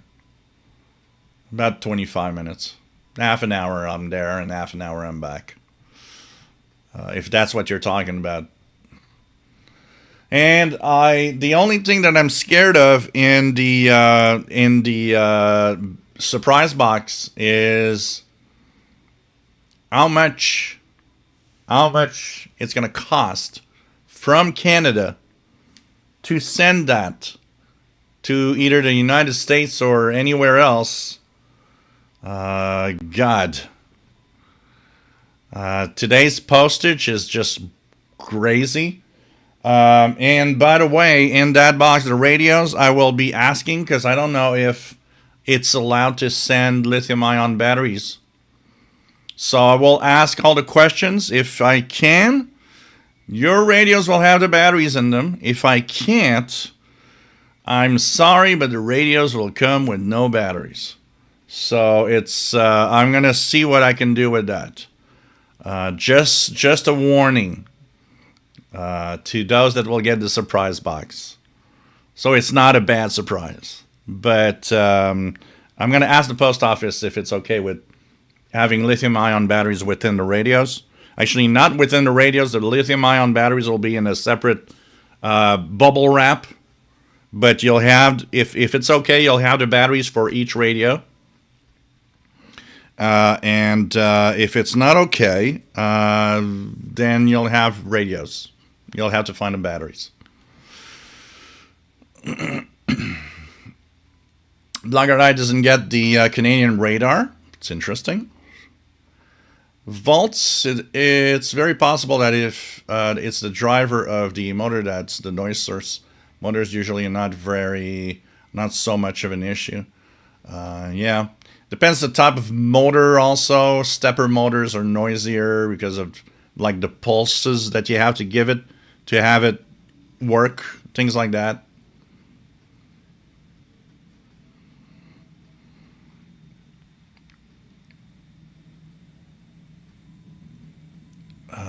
What else do we have?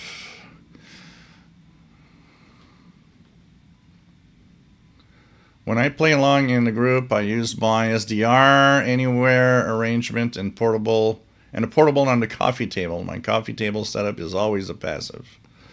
Brian Leisner. London, as we all know, Aggies contains no meat. Oh, Paul is okay with that. Ugh, I'm not sure the no meat part is what Paul wants. Paul was very, very annoying yesterday. I opened a fresh can of salmon. And he had a rest of an old cat food can in his bowl that started looking like not very fresh. He smelled the salmon and then he thought, nah, I'd rather have that non-fresh whatever is here. And I was like, really? You're going to eat that old 6-hour thing that's been there rather than the fresh can of salmon? Okay. I don't get it. Shortwave, I wonder where the radar is transmitting. I've never received it. I'm going to give you a website, Super Darn Canada. A lot of them are from the Saskatchewan portion of Canada. But here's Super Darn Canada, Super Dual Auroral Radar Network. So here's the all the information, including you can download software and do stuff with them. They kind of have data and all sorts. So here's the Super Darn information from Canada, which was what we were hearing here.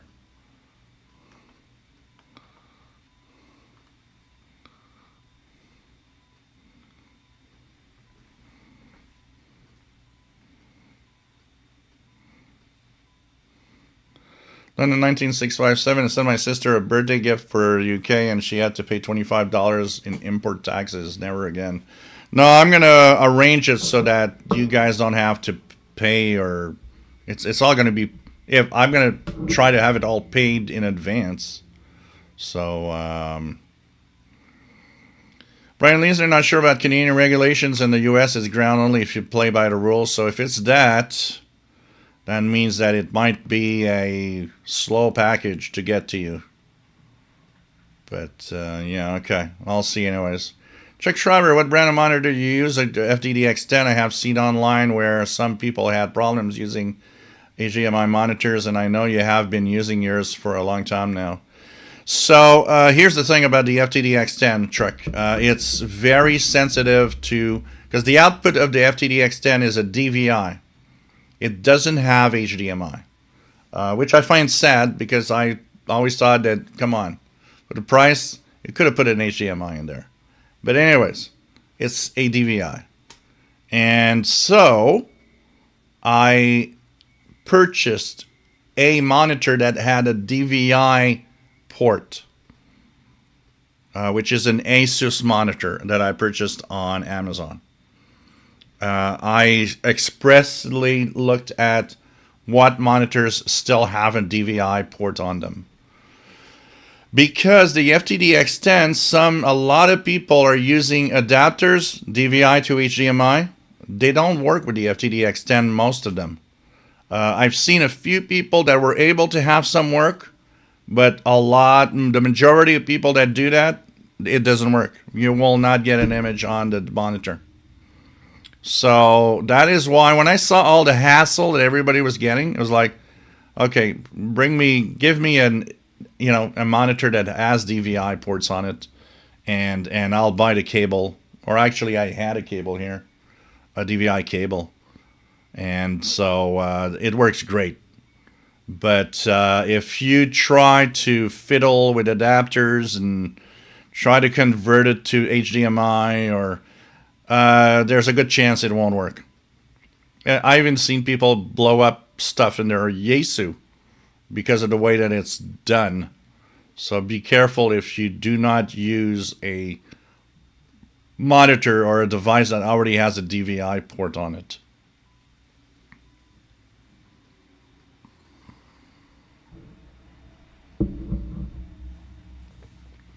Okay, Blacker Die. So chances are it's better the battery's in the radio. Okay. Anyways, I'm going to ask the questions. I'm going to see how it works. Hey, you guys want to hear some Russian spy number? 6879. 6879. CW. CW. Or 6878 upper sideband, if you guys want to hear something. So that's coming up in 2 minutes. The signal will come from St. Petersburg, Russia. It is a Morse code encrypted spy number station from Russia. 6879. And we'll see if propagation is good tonight.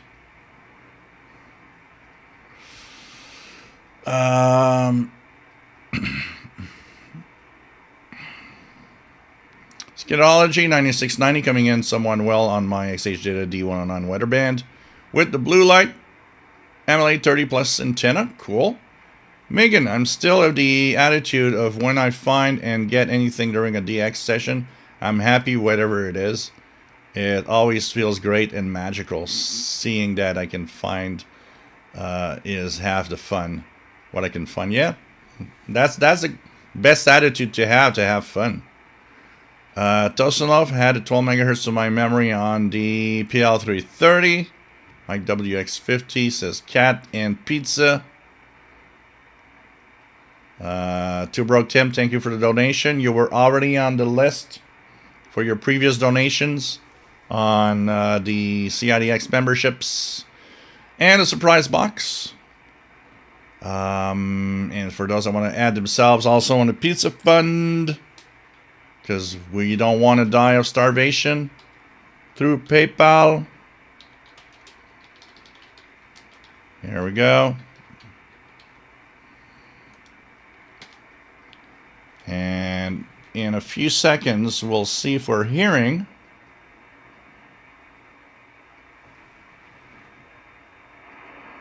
any Morse code from Russia.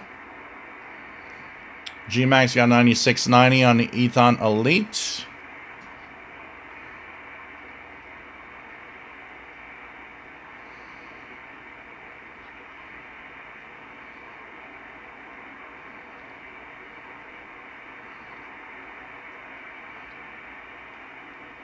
Megan says, like hunting or fishing. Sometimes you don't get anything worth mentioning. Yeah, it's part of the fun. I'm going to go here.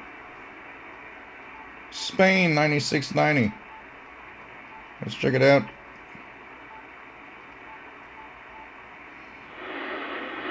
Wow, it's very weak here up here. We've got some strong signals on each side, but Spain itself is weak tonight. I don't seem to be hearing the Morse code off of... let me check the indices here. Oh, yeah, that's why. We're in minor storm level K6. Conditions are deteriorating. Wow, that's a tough word. Deteriorating. We're in minor storm level here in the solar activity. So,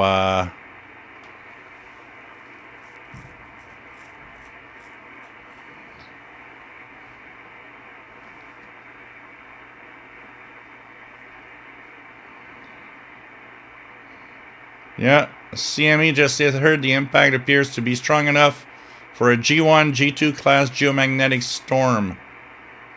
So, we are starting to be there. That's why conditions might not be that great.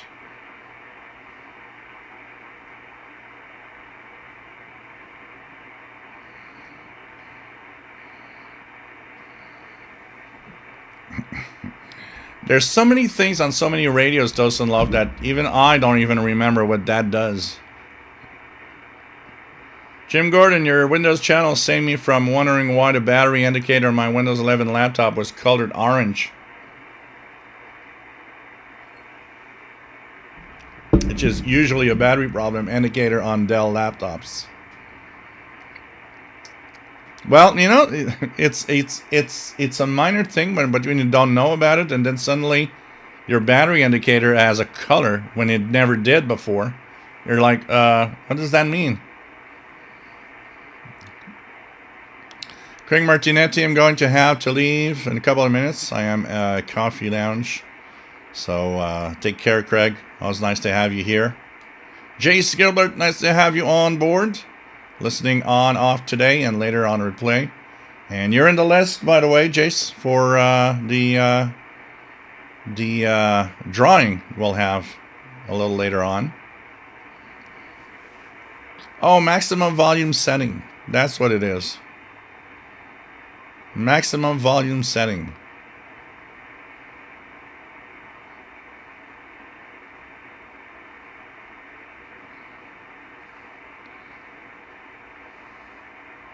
Mike Santi, what is a good bang for the buck? Probably software-based audio to use on a PC without costing big money. It has me interested. If you can cope with the flaws, the difficulty sometimes in have it working, the cheapest you can get that is okay would be the SDR, RTL SDR V4. But I recommend to go directly to SDR Play. If you want to have something that works well, go to the SDR Play and get the RSP1B, which is the entry level, and that is a no fuss. Install the software, plug it in, it just works. The complicated part will be learning how to use it.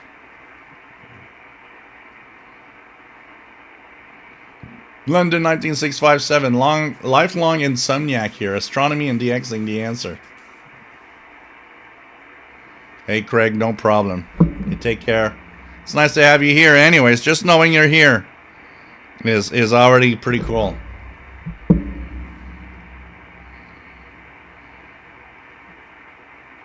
So to Rook Tim, thank you for the donation.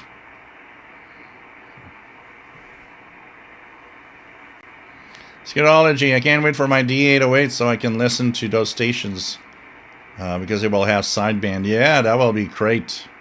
Finally, And London has Jenny's number. Chuck Schreiber, yeah, I heard about that too, Shell. Well, well, good. You played by the rules with the DVI monitor. Your screen always has a good picture. Yeah, it's always great here. It's always perfect. So, one of the things I was maybe scared if there's RF feedback, stuff like that, you know, it might kind of, the monitor might react or something. I haven't had in transmission in any way on any band anything go wrong. It always works.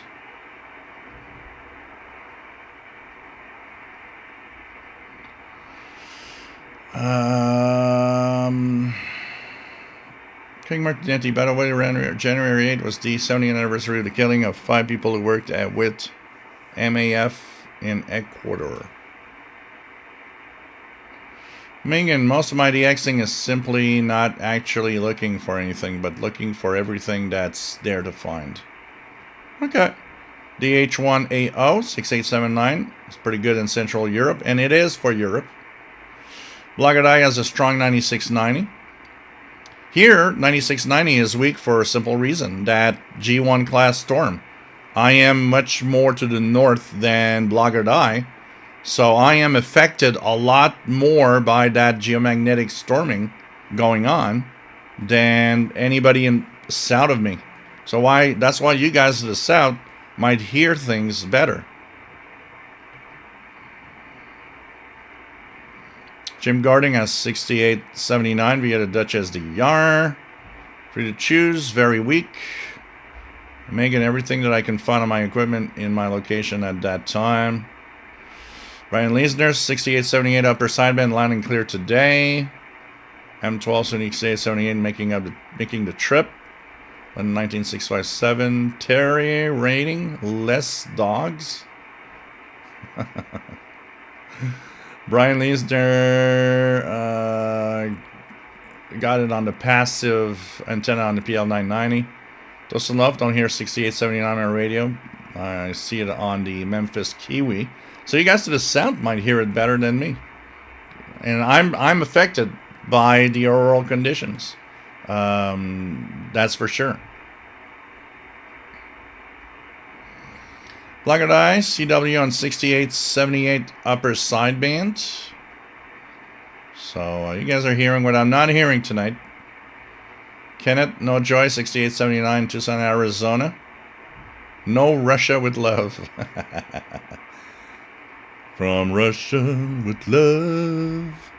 The Terrier that came back from the cold. Ryan Leisner, no dice on the SDR 6879 CW mode.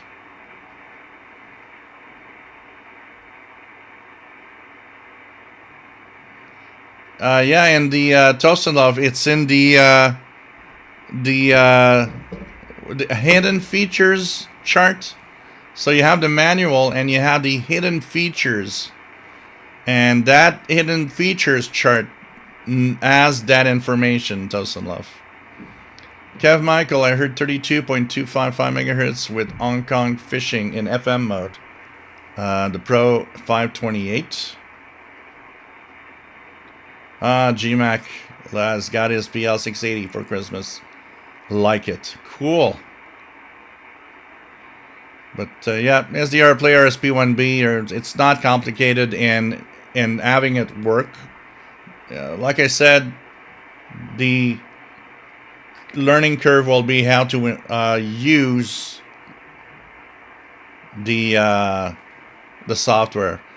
It can't feel wrong, London 19657. It's a radio. It's a radio. I don't know why you feel wrong about it, but it's a radio. There's nothing wrong with using a radio. It's a radio. It's not like using an online receiver. It's a radio. You're using a radio, but it's just that the radio, the controls are the computer. The computer controls it. For the rest, once you get an SDR, London, I'm going to tell you, your other radios, oh man, they're just going to go haywire. You're not going to use them anymore. You're just going to use the SDR. I tell you. But there's no cheating. I hear a lot about that with people that, oh well, you know, I feel like it's cheating using an SDR, or there's nothing cheating about it at all, at all.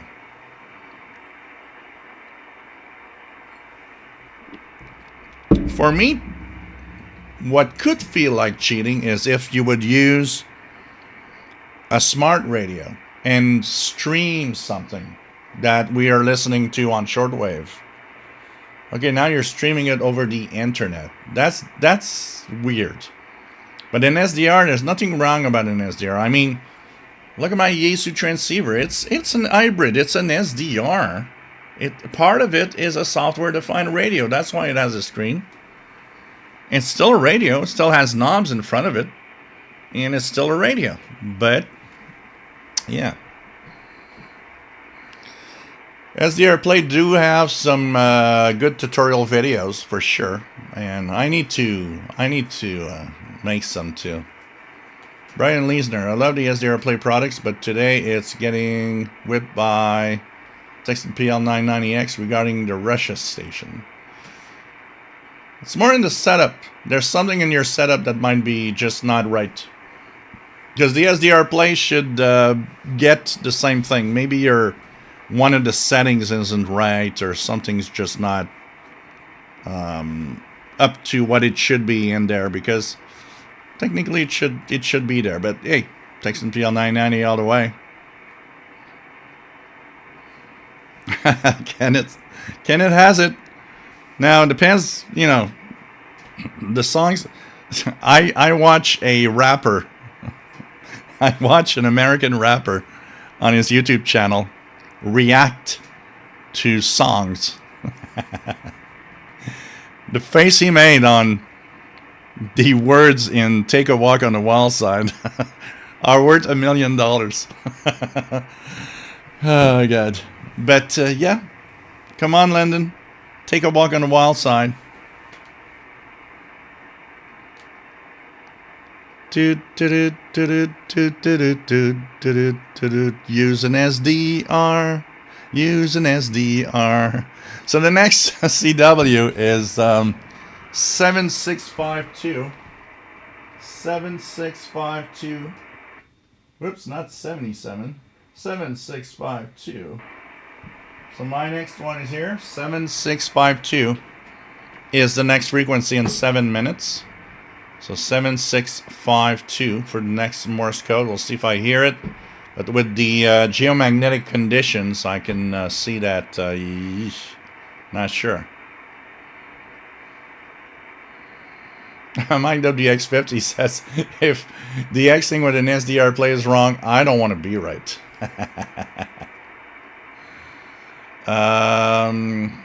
Kev Michael, nice to have you here. Got KVM70Y on 11090 megahertz with fax via Kiwi SDR and the Texan PL990. I thought I'd tried all the secret features of the PL330, but I guess I'd forgotten 7.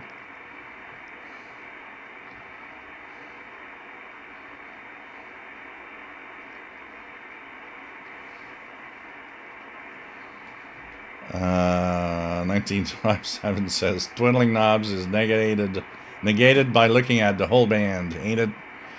Jose G3259, thank you for the donation. You were not, from what I know, in my list for the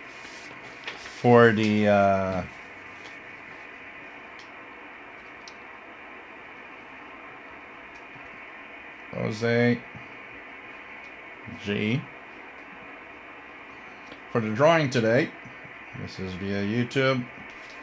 There we go. So now we're at number 70, because we were back to 69 because of vaults being removed.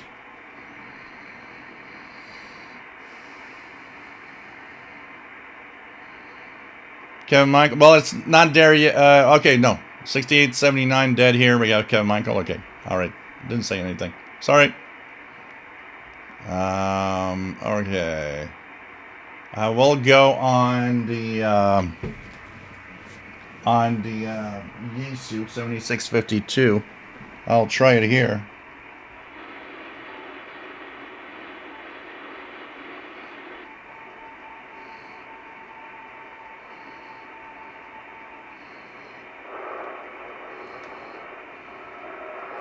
I'll put the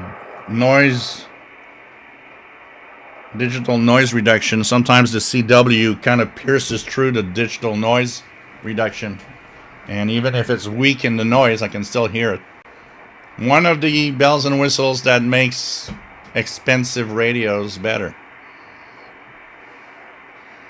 Means I have been using my desktop receivers again, but if they break down, I will only get an SDR as a replacement. You know, it's like when somebody asks me all the time and said they tell me, you know, what if you had only one radio that you were allowed to use? Well, I'll get myself an SDR. I ain't gonna buy any other radios. I'm gonna buy an SDR. The H100, I've built hack RF into the FRG7 housing.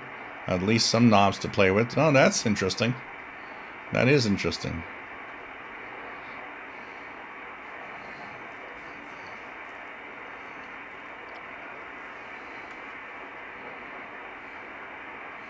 Okay, Michael got some Canadian station on 14230 with SSTV. I need to go back to SSTV. I haven't done it in a long time. And then 19657. I'm semi-joking, but it was. I know it's the future. I'm 63. Throw me a banana. I just like twiddling knobs. Old radios. I got a lot of my radio repairman. Hopefully, I got a way to get to his place now. Got a hold of your radio repairman? Cool. Cool. London 19657's got to feed his 14 cats. I hope they're all not as finicky as Polycat is, because that would be a problem.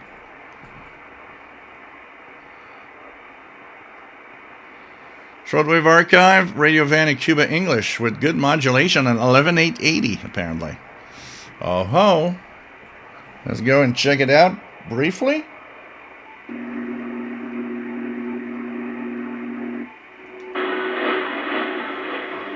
Yeah, signal isn't super strong, but yeah.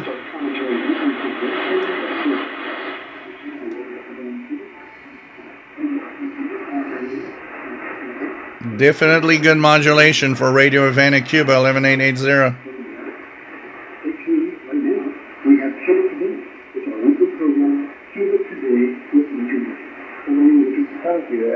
Good evening to you and to our audience.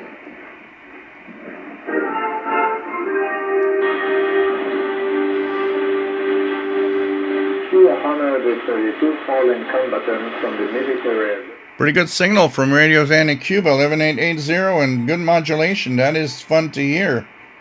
I miss Radio Havana Cuba being on the bands.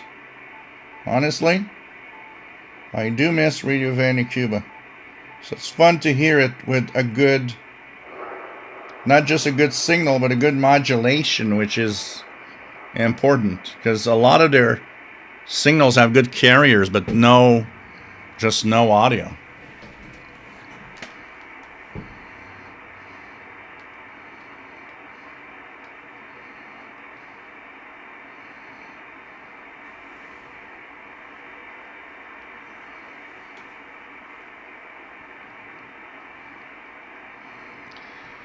So, Radical Squadron, G2 happening right now. If you do not know already, yeah, that's what I was talking about. I just noticed that we were into the G1 to G2 class geomagnetic storming now.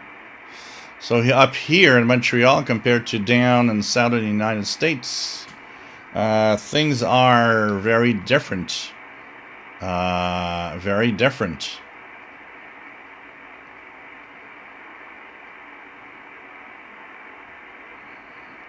Okay, Michael got KA7AZ, Carl from Arizona on 14230 SSTV. GMAC, 25 meter coming in good, 11880. DFP Taloa Fishing Pad and Paddling. Nice to have you here. 11880, great signal on ATS Mini 4 outside here at work. K5 ASL in South MS Minnesota.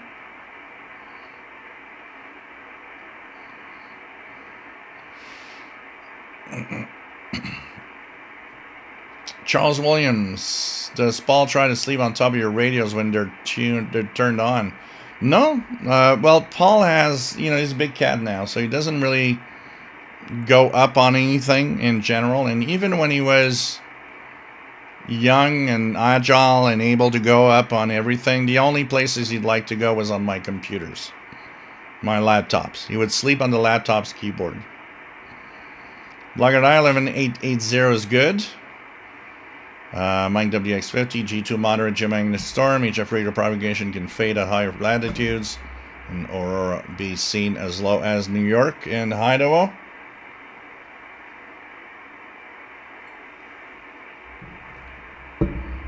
So no sign of the CW on 7652.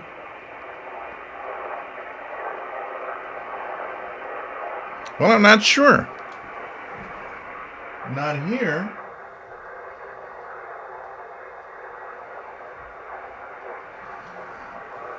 Yeah, I'm not sure. I thought maybe, but maybe not. So here on WT2.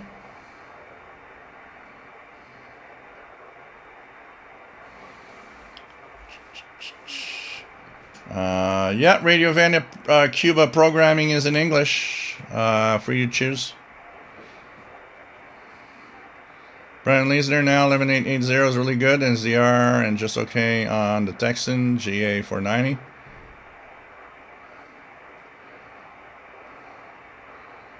David in Barcelona, Spain, ¿cómo está mi amigo? Nice to have you on board.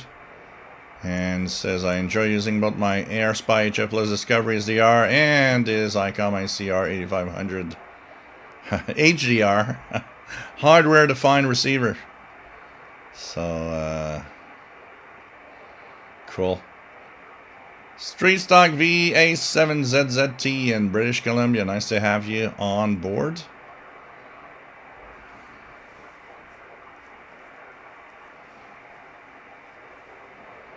Digital scanners are expensive, and expensive also on the fact that you never know when whatever you're listening to might actually use newer technologies too. David, I can also use my IC7100 and FT990 transceivers for general receiving purposes.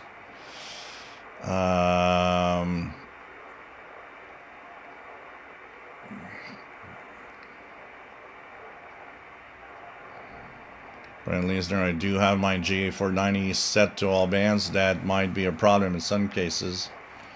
Yeah, as it depends on the FM stations around you, how strong they are. Blogger Eye's got CW and 7651 upper sideband, DH1AO, 7652 strong in Germany. S9 plus 25, wow, that's strong signal.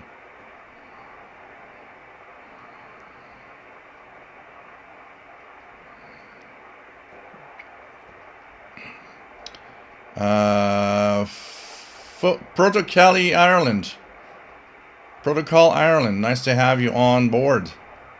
Shortwave Archive, last time I heard RHC with good modulation in English was in September. It's pretty surprising. Kevin Michael, 11880 here too, but weak. So, pretty cool.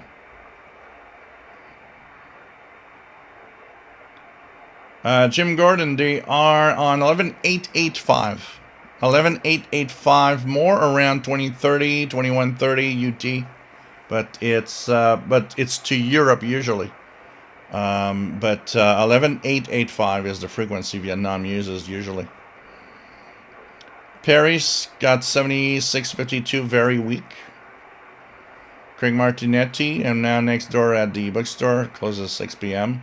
So cool. Nice to have you back, Craig. 11880 coming in 599 at Tucson, Arizona. This is Kenneth. Hey, Brian Penny. Nice to have you here from Cape Cod, Massachusetts. The next signal from a number station from St. Petersburg will be 8176. 8176. And as we do this, let's go back to Cuba, which for once is good on 11880.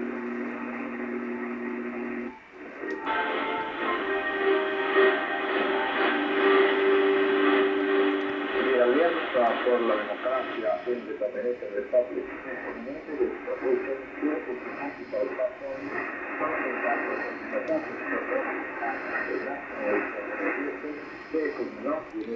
so I'm going to leave you guys with Cuba as I go do my caregiving duties for a few minutes. So I will be back in a few minutes, guys, and have beer number 2 as we continue this live show. Radio Vandy, Cuba, English, 11880. Not bad tonight. Likewise, the Movimiento Cultural Sur and the International Social Festival Palabras por el Mundo, which has the Dominican Republic as one of its host countries, stated in a communique that remaining indifferent, looking for another horizon, is not only irresponsible and hypocritical, or someone who defines themselves as a human, poet, or thinker, but it makes us African emphasis of self-tolerance and dismantle their own essence as defenders of life. They contribute with the power of the locals and people happen to reach the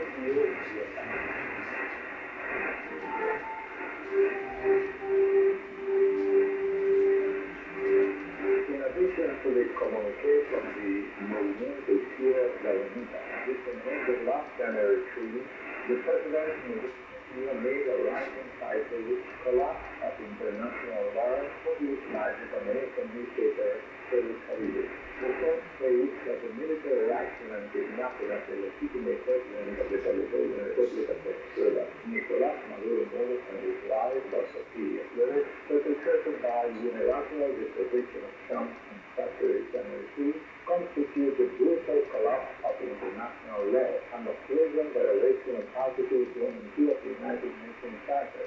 Also, last Tuesday, 6 organizations of the Dominican left united in a press conference to release the text denouncing the criminal military attack against Venezuela. They qualified the aggression as suicidal and condemned the dismissal of Nicolás Maduro and his wife.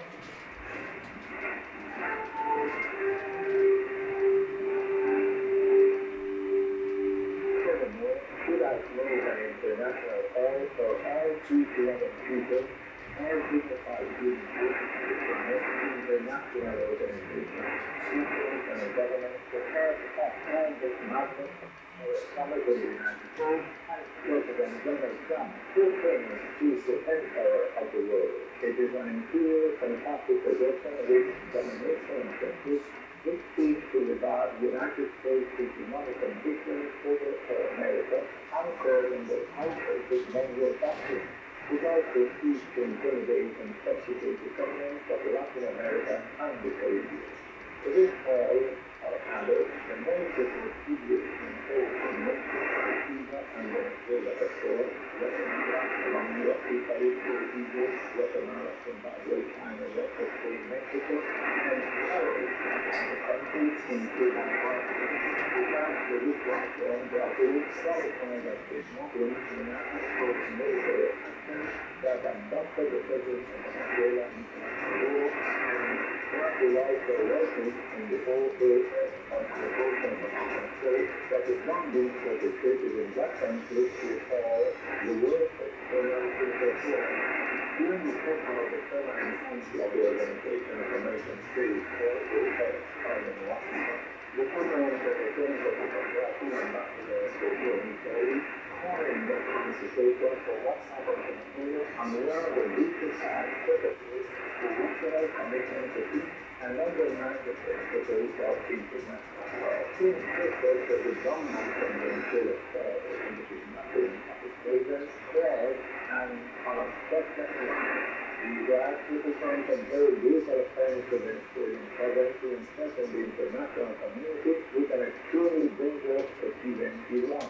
The version network to the Korea pointed out that national sovereignty and respect for multilateral institutions are fundamental pillars to guarantee the self-determination of people and maintain international relations based on equality and justice. The diplomat warned that if the use of force is normalized, the international community runs the risk of substituting dialogue for military imposition, which would degrade cooperation among states and transform the region into a scenario of subordination. We also recall the recent resolution from the Inter-American Judicial Commission that reaffirms the prohibition of the use of force except in situations of legitimate defense or under a mandate from the United Nations Security Council. In that context, he maintained that the United States military operation constitutes a direct violation of that of our principles.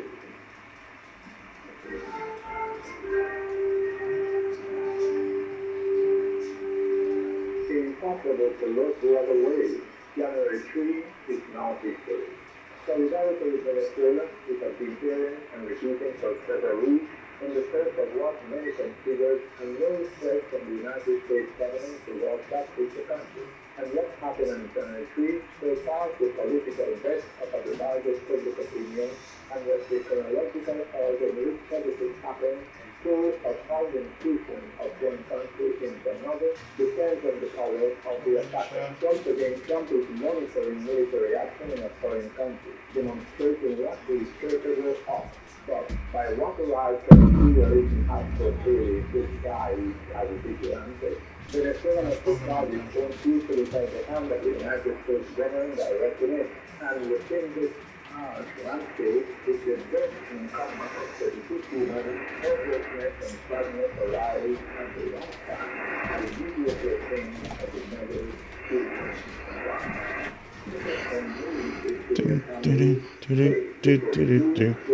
There you go. Paul the cat is in the house,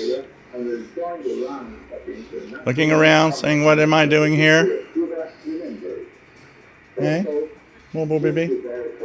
Yeah. Look at that camera. Yeah.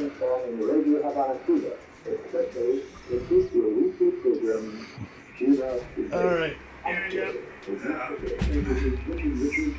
So Paul the cat, little minute here.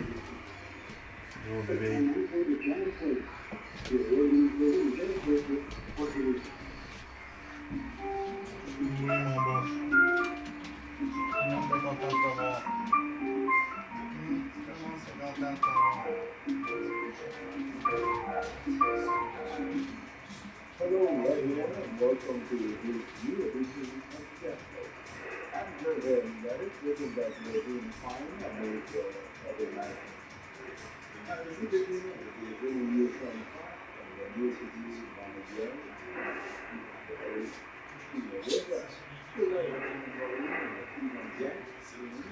This is the third release of the Passion Great looking at every that content. So quickly that we can say the award has been voted. Here is the second time of a gift. Take care.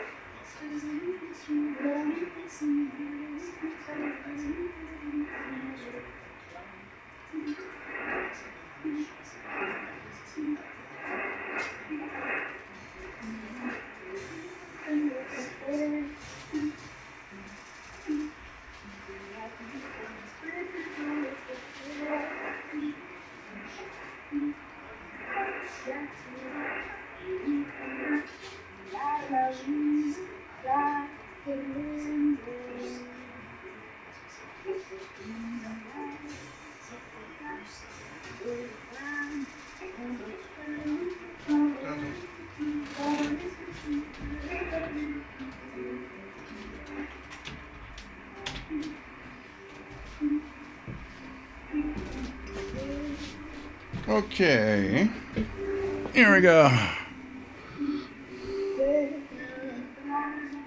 Interesting signal from Radio Havana, Cuba. Pretty good tonight. And you guys had a little glimpse of Paul the cat. Hope you enjoyed that. As he was just waking up from his nap. He now asked for some food.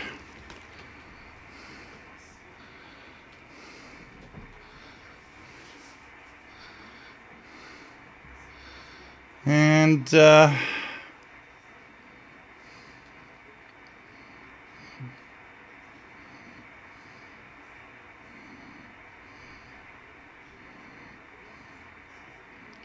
just go back up. Up, up, up. So nice to have you here, Brian Penny. So next frequency for our number station, 8176.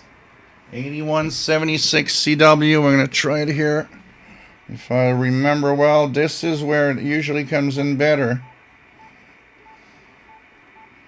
When it's on. Do have a lot of noise here. Look at that. If I put it at 0 dB, this is my noise floor. No amp, nothing. It's crazy noisy here. To put it really down, minus 10 dB here to at least see something.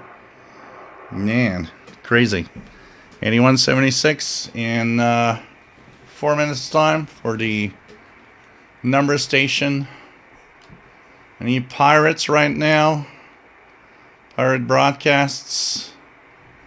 There is Echo of the 60s girl groups on 6935. So let's just check it out here. 693.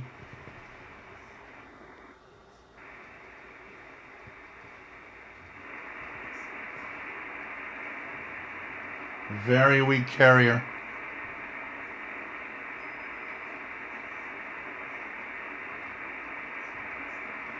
So let's go back to 8176 CW.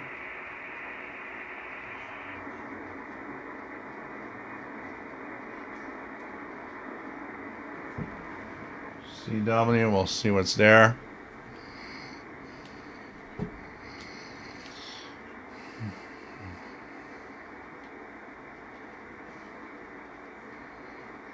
Well, I think that's one part of the thing. You know, if everything would be too easy, like maybe that is one of the flaws of internet streaming. You just click the link, punch it in, whatever, and it's there. When you get to shortwave, well, there's no guarantee. It might not. And sometimes it might only at a certain amount in certain time. And it might not at other times. So when you get it that day, after countless weeks, months, maybe sometimes years, you hear something you never heard. It's like, oh, wow, this is so cool. It's brand new.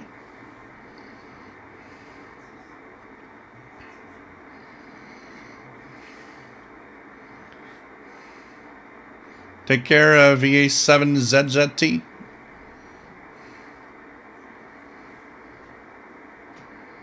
Cosmic Lettuce. I walk in, Jill leaves. How rude. Cheers, everyone. Hey, I saw you arrive in the chat room, and I said, okay, I can't do it anymore. Gotta go. Nice to have you here, Cosmic Lettuce. Hey, Jasmine. Nice to have you here from Seattle.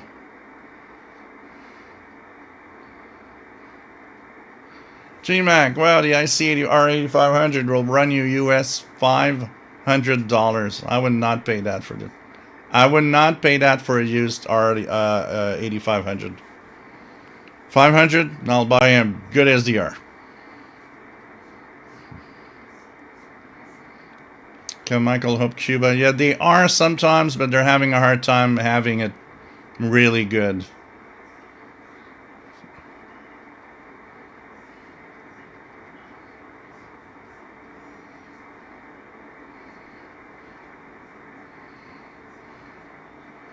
Jasmine, I guess the market for stuff like that is nostalgia from people with gray hair. Or, you know, it's not necessarily just because of older people. There's a subset of young people that go crazy on older technology, you know? So, yeah, the R8500 was, well, I paid in 2008, I paid Canadian dollars, I paid $2,000 for it. Brand new. But here we're talking used. Because the RD500 hasn't been made anymore for the last, 15 years, 12 years? Let's say 10 years. It's an old analog that isn't made anymore. The only tabletop, I guess, still made by ICOM for receive is the 8600. I think that one is still on production.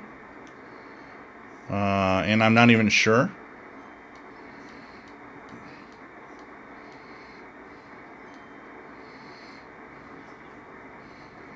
Blackguard Eye, briefly, CW on 8176. Not hearing anything. Oh yeah, I am. I am on the SDR. On the Yaesu. It's there. Look at that. I'm able to kind of grasp their Morse code on 8176 on the Yaesu because of the digital noise reduction. So yeah, I'm hearing it on 8176. Very, very weak. Very, very weak. But it's there.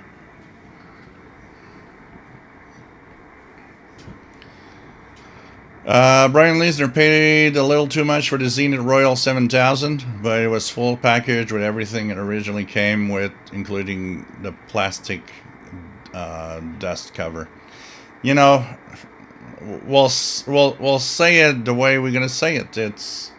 There's a price that somebody will pay for something for some specific reasons. You know, I when I got my Amiga 500 here with everything in a bag, the guy sold it.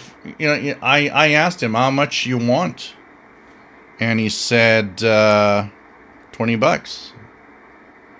And I mean, at $20, an Amiga 500, of course I want it. And he looked at me and said, would you have given me more than that? And I said, you would have said 100, and I would have said yes. Why? Because that's the way it is. It's like, it's in good shape. It's in perfect working condition. Plus, you give me extras with it and joysticks and original games and their original discs. I mean, yeah, I'd pay 100 for it, but it depends who. Some people will not. I would. That's the way it is. There's a price depending on. You know, I look at the Panasonic RF. The Panasonic RF 300 portable. Man, is that portable crappy. I paid $100, $120 for it. Why? Because I wanted it. I had it when I was in my teenage years, and I wanted to have it. There's nostalgia with it. And performance? Man, $20 radios today perform better than that. You know.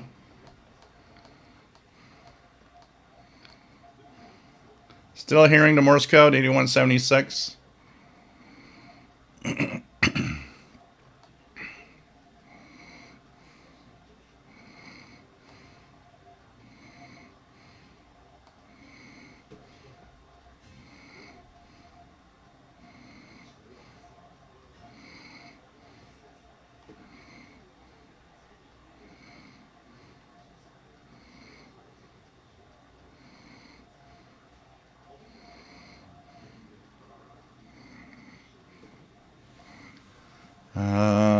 What else do we have? Time from grocery duties. What else do we have?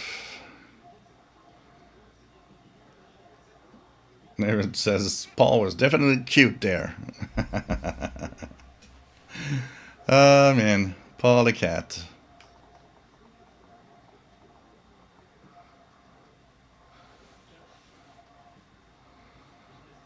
What else do we have? Dustin Love, I'm looking at 8176 on the Memphis Kiwi, waiting for it. Mute zone problem through the internet radio stream stuff is like sports games have regional restrictions. Yeah, a lot of that happens, absolutely. A lot of that happens. Again, look at I, snap.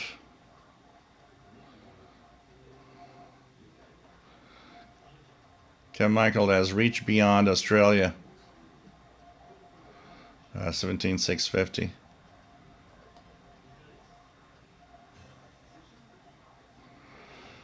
Yeah, we wanted to have those interval signals. We wanted to have so many things. Brian Leesner, when they call anything vintage, I just feel old. Hey, I'm vintage too. Anyone wants to buy me? GMAC, I like Texan S2200X radio, 487 US dollar. Yeah, it's expensive compared to a lot of radios today, you know. And once again, if you want a radio, you get a lot of bang for the buck for an SDR, which will be half the price.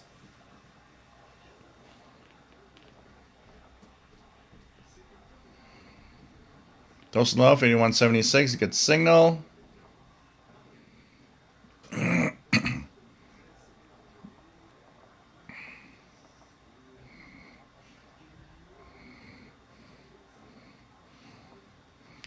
MM7 BFL radio. Nice to have you here from Scotland. Nice to have you on board. Like WX50, I bought a Panasonic RF4900 on eBay for nostalgia reasons because I always wanted one. Paid too much, but it's a beauty. Oh, they are beautiful. Absolutely, they are beautiful. Brian Leesner paid $250 for the Zenith Transoceanic. For me, it's totally worth it. And yeah, it is. A lot of the price you're going to pay is personal. There's a reason for it. No Joy, Kenneth, 18176. SWL Room, Radio Inconfidencia, Brazil, 15190. Wonder if I would get it now. Let's check it out. So it's still going on 8176. 1519.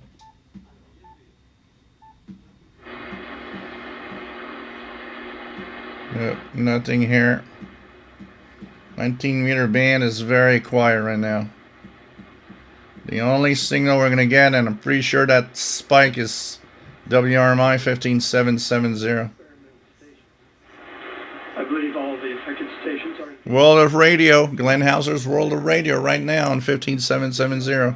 local HF bands, in some cases the 14 megahertz band encompassing the 20-meter ham band.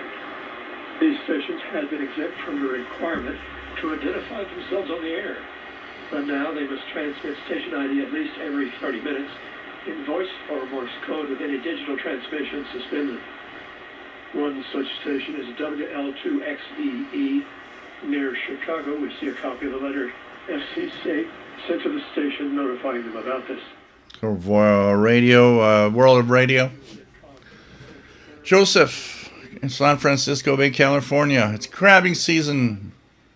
Got some entertaining banter on the marine bands on my scanner. Anyways, looking forward to tuning Los Bandos. Cool. Mac Music.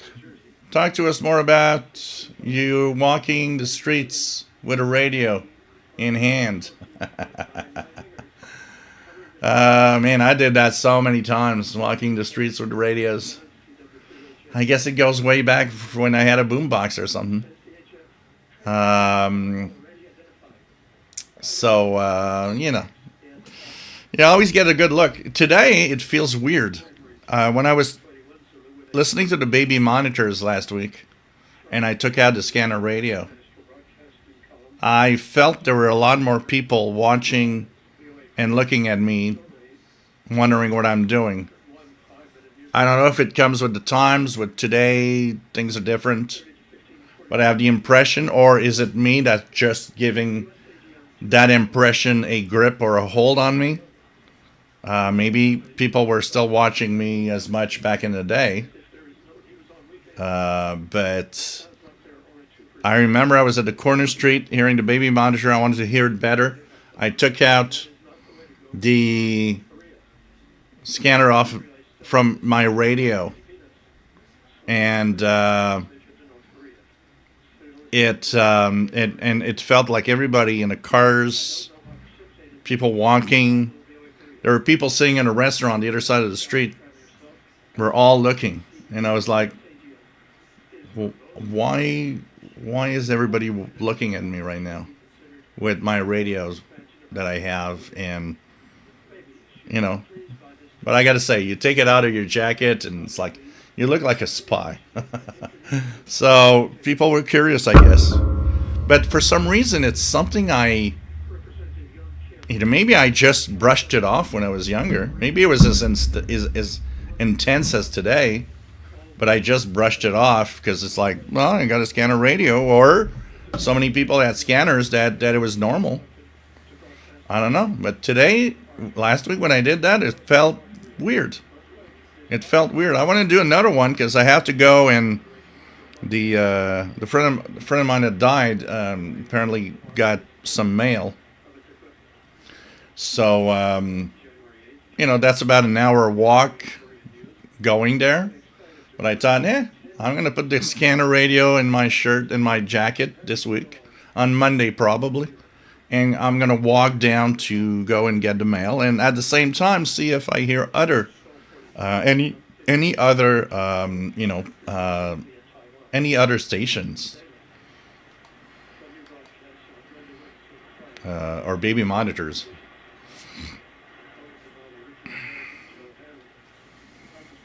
Okay, Michael, how the Panasonic RF 3100, how is it different from the PL990? The thing is, if when these radios work well, they work well.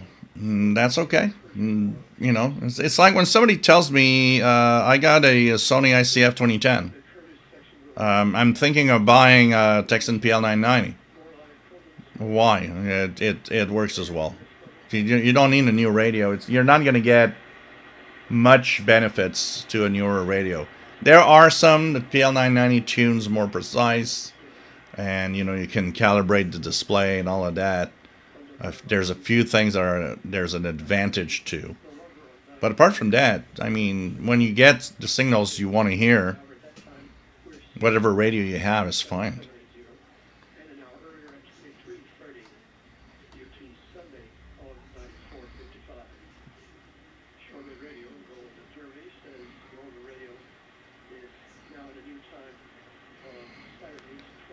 Um,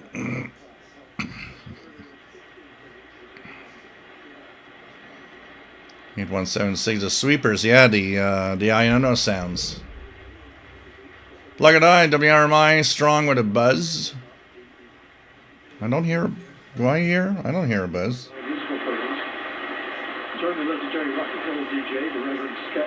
I don't hear any buzz here.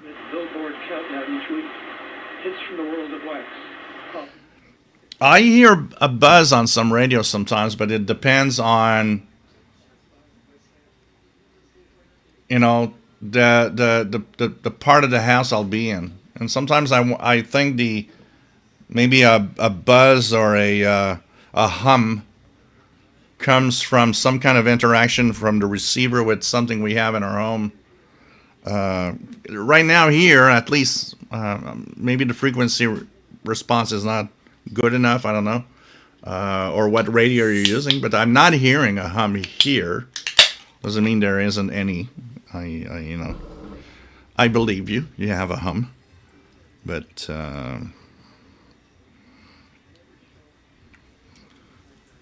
sometimes I have a hum in the radio, and I notice that when I change the spot where I listen to, It goes away. I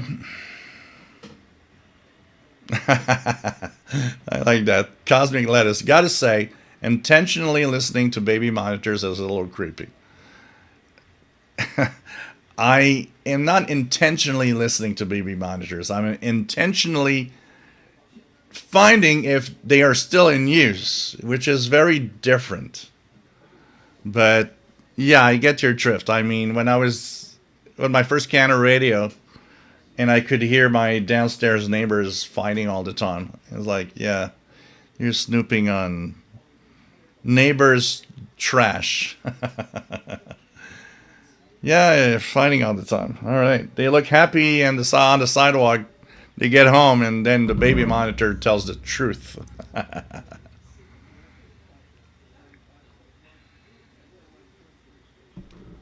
Tosanov, I had uninstalled Radio Garden when I was running out of memory space on my old phone. I should get it again. Yeah, Radio Garden is great. Kenneth says, just because you're paranoid doesn't mean they are after you. Brian Leesner, the NRSPST works great for me, but I've never gotten the Russian CW stations on it ever. Yeah, it's more of maybe the antenna or the noise floor, or as we go at it week after week, at some point you'll hear something. Skidology 15770 coming in well. Free to choose listening to baby monitors. That makes you look weird. Yeah, but they don't know I'm listening to baby monitors. That's the thing here. We gotta think about it for a second. I just take out a radio with earbuds. It has an antenna on it from inside my jacket. They have no idea what I'm listening to. I got earbuds. You know? Jasmine, I look like an undercover cop. Well, you know what, Kenneth? If I wear a ice jacket here in Canada, they're going to say, oh, you're taking care of the ice skating rinks? That's what they're going to think here. Brian Lee's, there's less fading on the SDR, but I am comparing apples and oranges. You know, are they on the same antenna? There's a lot of stuff that you got to take into account, but different radios don't react in the same way too. You know, that's the thing here.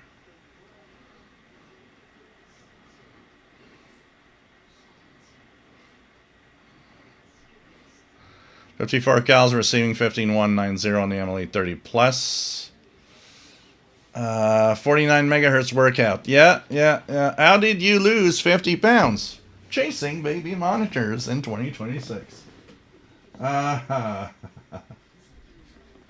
Let's check out here.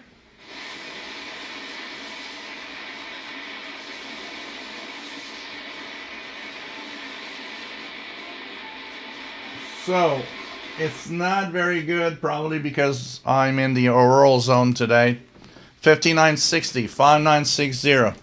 Voice of Turkey signing on in English. Right now it's the interval signal. 5960, Voice of Turkey English signing on to East Coast North America. 6030 is Radio Romania English signing on. That's for the west coast of Europe, but it's heard here. But signals aren't great tonight, and it's probably here because I'm closer to the auroral zone with the geomagnetic storm going on. RJ Dakota, an unusual feature of the LC90. You can long press the menu button and request most songs. There are important exceptions. Long pressing the lang button helps you find stations. Yeah. And it works really well too. And this is a fun thing. It really works well. Surprising. Yeah, there's a lot of stuff happening. The other day I was thinking of doing a couple of scans on the bands to see. I'm hearing all sorts of new noises and sounds that I know are signals from somewhere. By the way, we will have a full list at some point because the HF trading stations are required by law to ID themselves every 30 minutes with a Morse code identification. Talking of Morse code.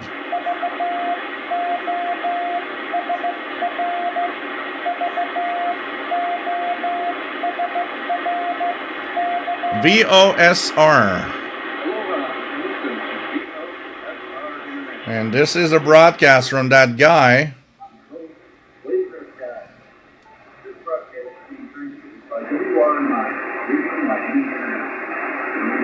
The voice of Shortwave Radio guy is now signing on 15770. So that makes for some interesting listening. Somebody that's listening on the Saturday afternoon, Glenn Hauser's World of Radio, and then you go into the voice of Shortwave Radio. It's pretty cool.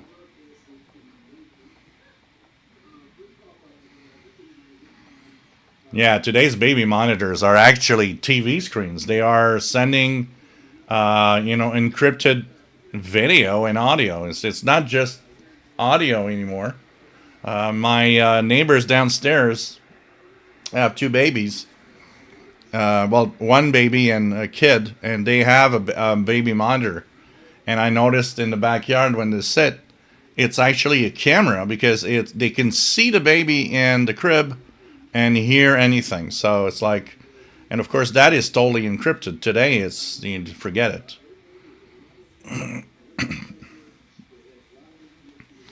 Yarabamba, nice to have you here. I had a weird experience too in the 90s. I was testing a shortwave radio in a plaza in downtown Lima, and the police came to check me.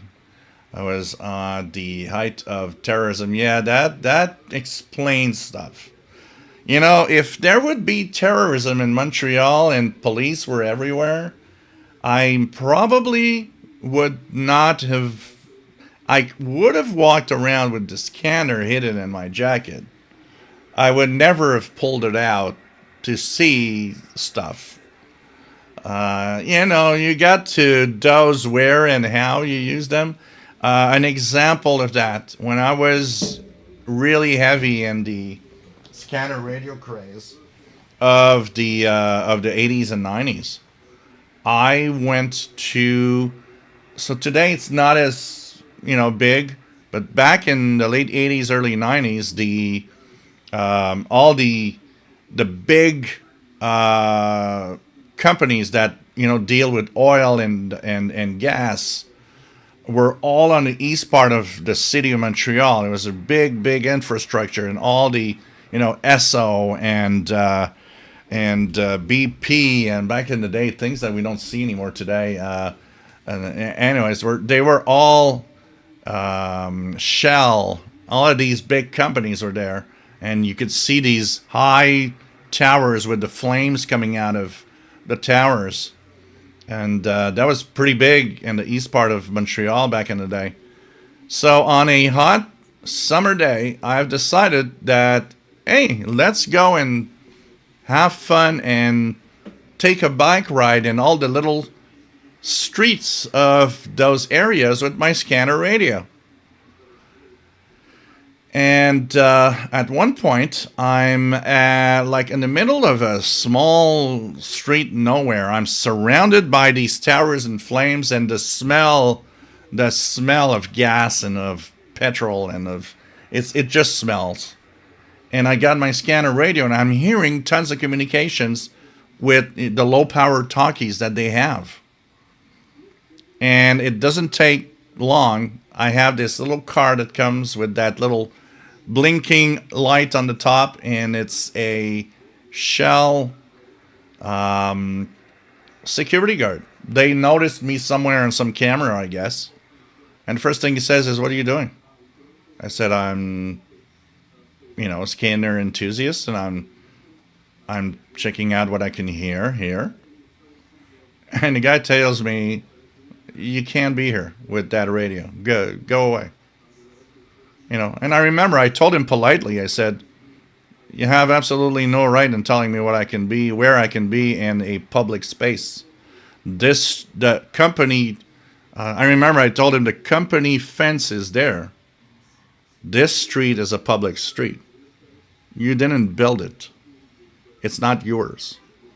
I couldn't be here with a scanner radio, and there's nothing you can do. But you just don't continue. I was like, yeah, okay, I'm gonna go. But I mean, there were tons of communications. It was kind of cool. But you are kind of playing with fire a little bit. Today, think about it is like, yeah, you're in the middle of 10 big corporate, oil companies with a scanner radio, listening to all their little, communications that they hope nobody listens to. But yeah, but that was it was still it was cool. It's like these are memories I find so cool from the day, and that's like, oh man, things I listened to and all the stuff that I could hear on the radio.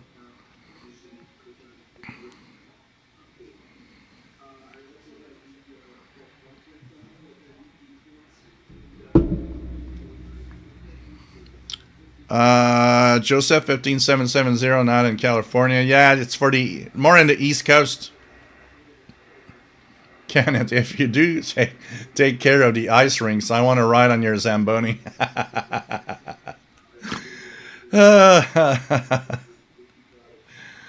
man. Curtis Gump, what is the best pocket radio you would recommend for sensitivity and selectivity? If you're talking just shortwave, mostly shortwave, I want to have a Texan PL330 in my shirt pocket. Texan PL330, amazing radio. You've got all the bandwidths. You've got single sideband. It does amazingly well what it has to do. So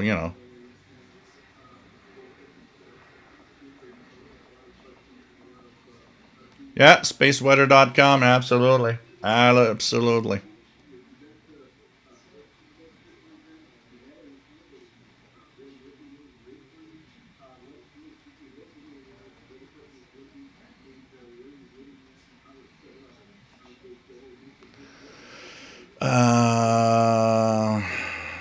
Brian Leesner just pulled out my Pro 43 scanner. Has been turned on in years. I'm going to stuff in 6A AA batteries. Oh yeah, and you know what? Play with it, man. You're surprised. You would be surprised what you're going to hear with it. Don't let it just gather dust. Oh yeah, the cordless phones too, where it's like, oh man. Yeah, that's what I figured more than anything else, Jasmine. It's just like, you're weird. You got this radio. You got some radio and an antenna on it, and you're walking around. Definitely, that's pretty much what came in my mind. It was like, yeah, you just look weird. Nobody does that. That's all. I don't even know what. It'd be curious to see what people think about. What was the thing in their head? An example of that, Jasmine, is when I was doing a lot of walking around with scanners. I would walk around sometimes and just tune the cordless phone bands. And I was with a friend of mine. And we're walking near a park, and we see this girl on a balcony of her apartment. And it's obvious that she's talking on a cordless phone. So I tell my friend, I said, oh, we're going to go and get closer. And as we're getting closer, of course, we hear what she's talking about. We hear her phone. And we could match, just by the visuals, we could match that. Yeah, that's her. And we were in the park. I was holding my scanner radio. And the first thing she tells her friend on the phone is, there's two guys in the park that have a walkie-talkie. And then she says, it's weird. Only one has a walkie-talkie. Why doesn't the other one have one too? So they can talk together. And then me and my friend were kind of almost laughing. It was like, because it's not a walkie-talkie. We're listening to you. But it was like, yeah. But people don't know what things are. So she didn't figure out, it's a scanner radio and he's listening to me. It's just, he's got a walkie-talkie. People see what looks like a walkie-talkie. It's a walkie-talkie. They don't, most people didn't know much about scanner radios or anything. Same when I moved here. I mean, it was still at that time a time for, you know, cordless phones in 2000. And I remember moving here, and my neighbor downstairs, her boyfriend would work at Hydro Quebec far up north. And one day I hear her on the phone. And because they don't see each other for half of the summer, they're having phone sex. I mean, they're, talking dirty and playing with their bodies.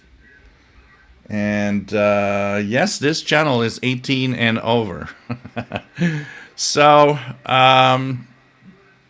basically, the next day, I go down to get the mail, and she's right next to me. She says, how are you? I was like, oh, I'm fine. But in my head, it's so awkward. It's like, yeah, you had a lot of fun last night, eh?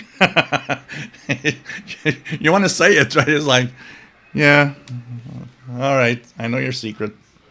Whatever. I was like, oh, I'm fine. I'm okay. I don't know if I looked weird that morning, but I was like, yeah, well, that's life.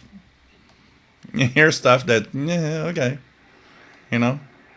I used to, where I lived before, here, I lived next to a bar that was known for their drug dealers and stuff. It was, I mean, the cops, I don't know many times the cops went there over what I lived there for 8 years. Over the 8 years, I think at least 2 times a year for 8 years, the cops were always there. And I mean, when you listen to a scanner radio with the cell phones, what you hear is the nearest towers.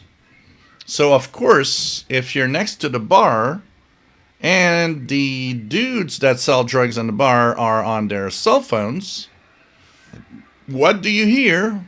Well, all the stuff happening with the bar and the drug dealers and the whatever you want. So every night that I would turn on the scanner and listen to stuff, it was like, yeah, I'm okay. I'm hearing all of those illegal stuff.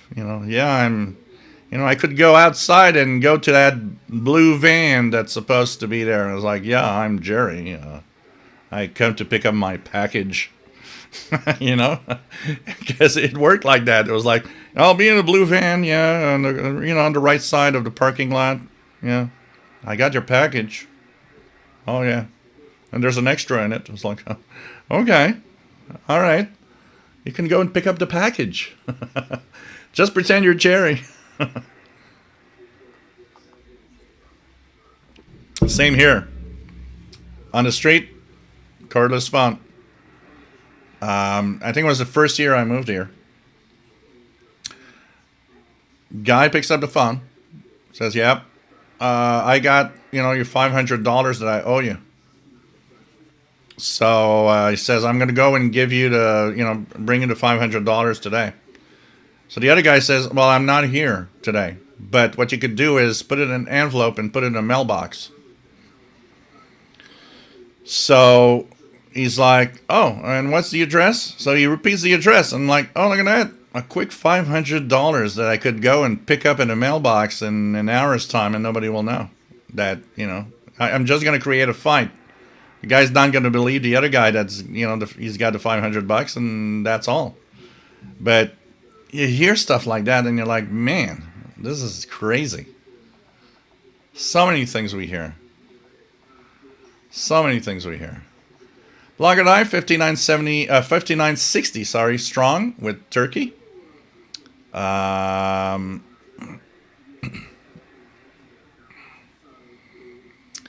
DH1AO is 5960, turkey S9 plus 40. Yeah, it should be pretty strong in your part of the world. What else do we have?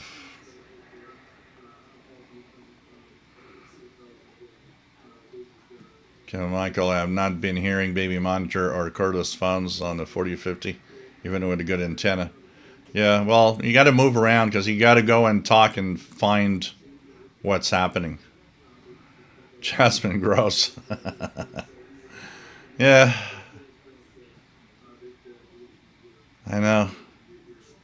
And it was pretty strong smell too. It was like, I probably got my dose of all sorts of chemicals in my body back in the day doing that.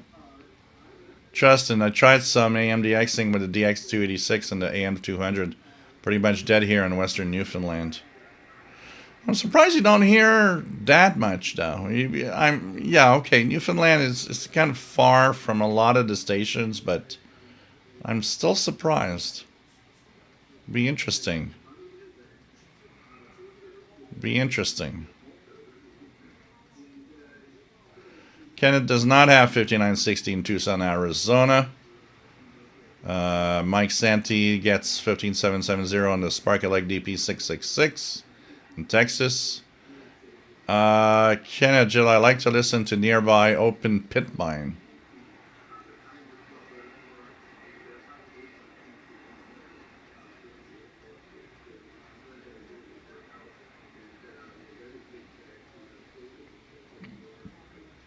Hey, Bert.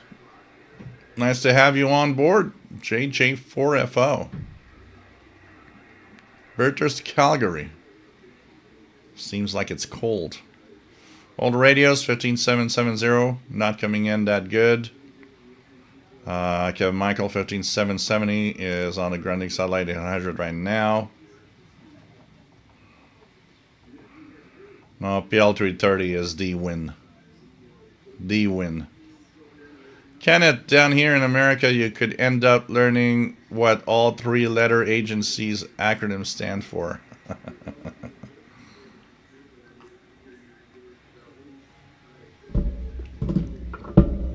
Sheila, nice to have you here from Belleville, Ontario. You're in the list for winning tonight. There is 2 CIDX memberships. I think you won one, if I'm not mistaken. But there's a surprise box. Maybe you could be the winner of a surprise box. Who knows? And by the way, still have a little bit of time before I do my drawing. And the way it's going to be done, I'll be picking by eyes closed, putting my finger on page 1, a name for 1 CIDX membership. Then on page 2, I'll be doing the same thing with a name for the CIDX membership. And then we have 70 names. I'll be asking ChatGPT for a number from 1 to 70. Whatever comes up. I will count how many names up to the number that is drawn. And surprise box will be yours. It contains 3 radios. Plus, a 4th radio is coming your way thanks to Courtesan and Blogger. That's a Courtesan DX286. And, of course, other little goodies and some pictures and stuff. So, that surprise box will probably surprise me of how expensive it's going to cost when it's put in the mail.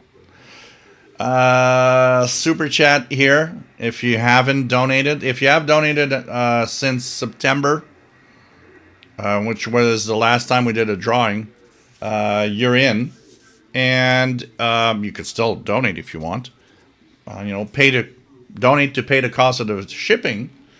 But if you haven't, you just whatever amount through the super chat here, and a pizza fund through PayPal. Also, if you don't want me to starve to death, make sure that I don't get skinny. You can send me a little something here. And you're in the drawing. You're in the drawing. Before we go to the drawing, I will be checking out the PayPal. Make sure that I didn't miss out on any names that have maybe given a donation today for the first time or anything. So we'll be as fair as possible. I remade the list. Thank God that we didn't do the drawing at Christmas. There would have been about 15 people missing. That wouldn't have been fair.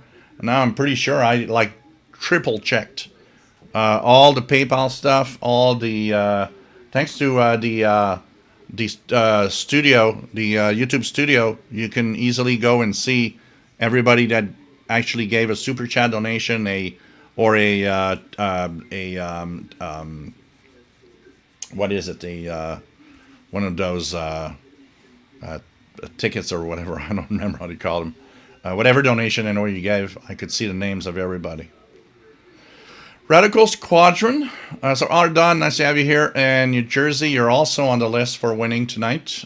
Just to let you know. Radical Squadron, what really blows my mind is a radio-controlled airplane towing service I see at work that came from the idea of Nikola Tesla. Huh. That's interesting. Canada Jill is like yesterday when you were receiving all the QSLs and post office was keeping track. Yeah, pretty much, I would guess. You know, once again, I would like to know. I would like to know.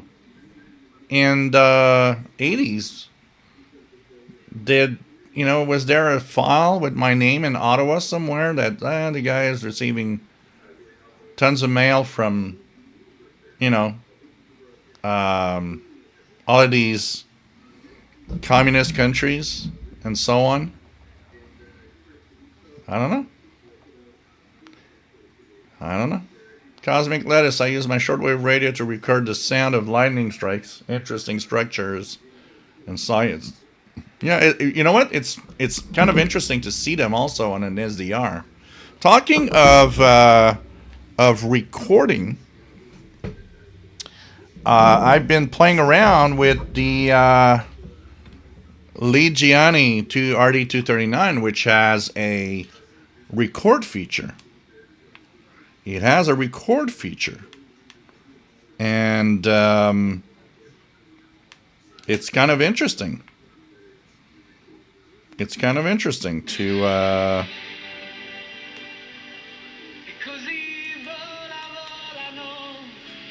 So here's some music. Trying to get to the recording feature, which of course doesn't work.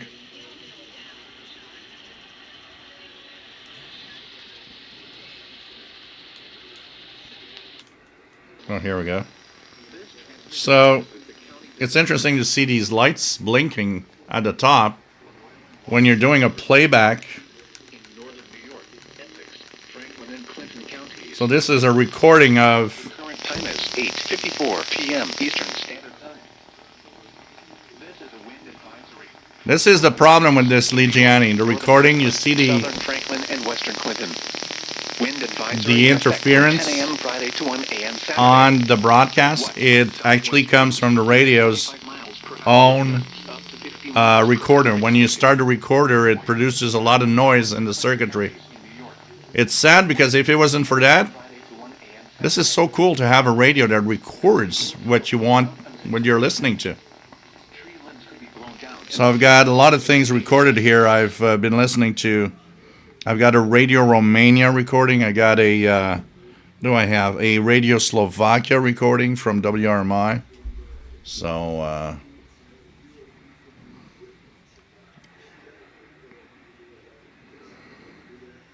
Right, listener, it's not firing up. Bummer. I'll have to play with it later.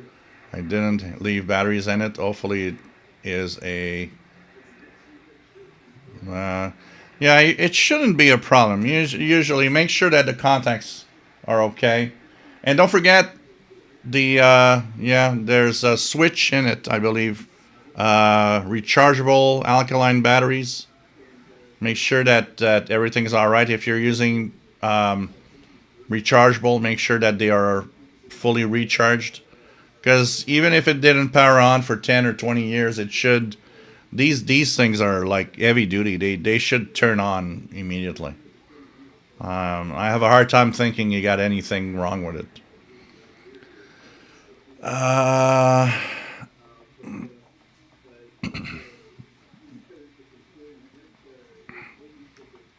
Here it's heavy snow tonight. We're supposed to have half of a foot. If we look at the... it's almost here, guys. It's almost here, guys. Look at that. almost here. Heavy snow starting tonight. And Montreal's right there at the edge.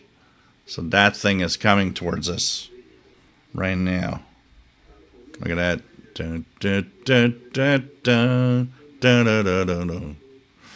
So that is pretty cool.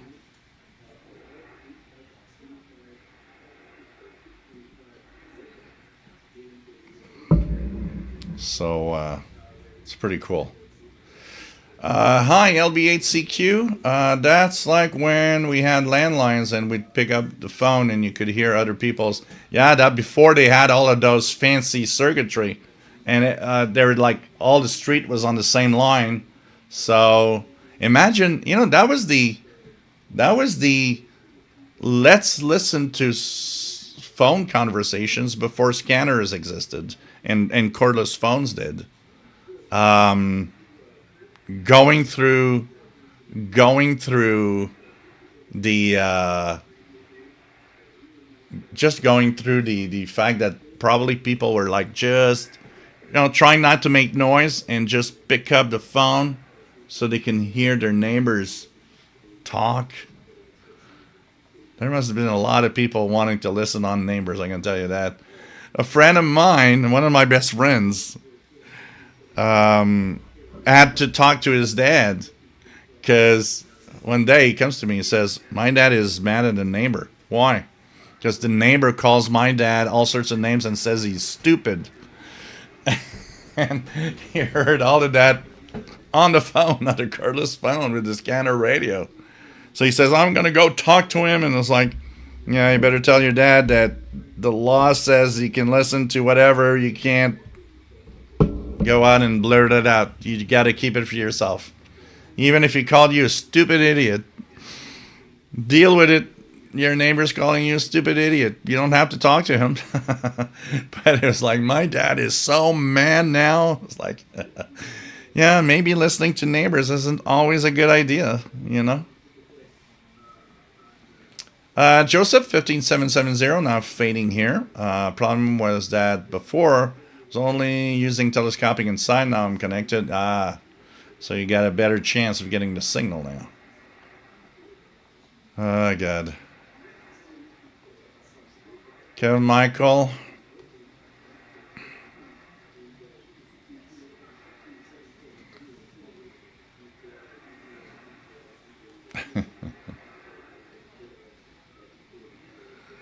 So, Kevin Michael remembering McDonald's. Oh, I remember the first time where I lived before the McDonald's at the corner of the street. So I put up my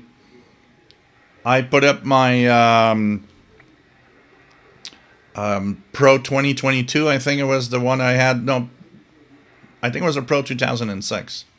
I put up my Pro 2006, started scanning, and there's the I hear the McDonald's drive-through, and I remember one Friday night sitting down, and I thought, for fun, from 7 to 8 p.m. I am going, because they would always give you the total, how much it cost.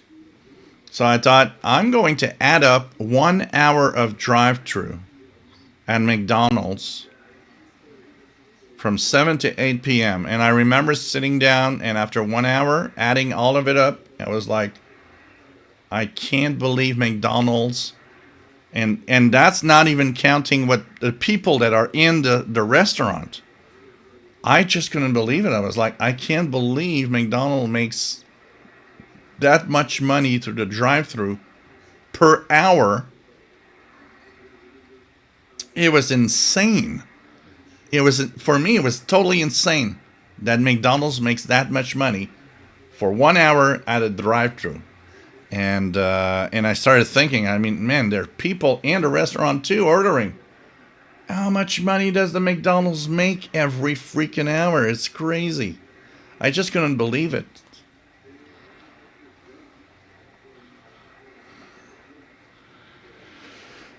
Oh, the cell phone bands on 800 megahertz is definitely dead. There's talk about different new services wanting to use that part of the spectrum now, which is interesting. Gabriel says, on the first day of cell phone here in Uruguay, I remember listening to calls if you put the channel 22 on VHS connected to the TV. I had an old black and white TV that would go to channel 83. And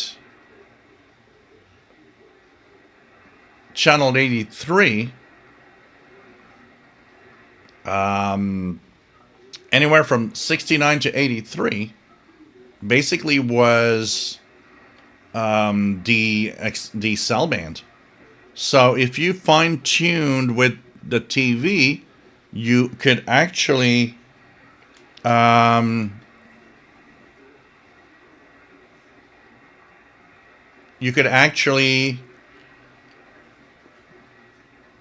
hear some of the conversations on an analog TV that had the 69 to 83 channels. So it's pretty crazy. Dusseldorf, I was listening to 15770, seeing over the horizon nearby. So here right now I don't see anything else. And even 15770 is fades off early lately. Blogger Die, what does TLA stand for? Where did you see TLA? TLA. The only meaning of TLA I have is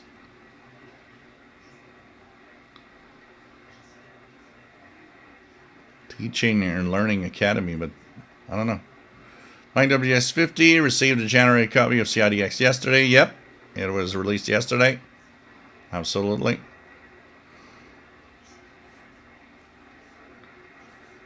Jasmine, can't you request your file? Yeah, well, I don't know if in 2026 that still exists, if there was one. I never asked. I honestly never asked. I have no idea. But I would have to go and I don't even know where to go. The RCMP? Hey, what do you got on me? But I'd be curious to see what they got. I don't know.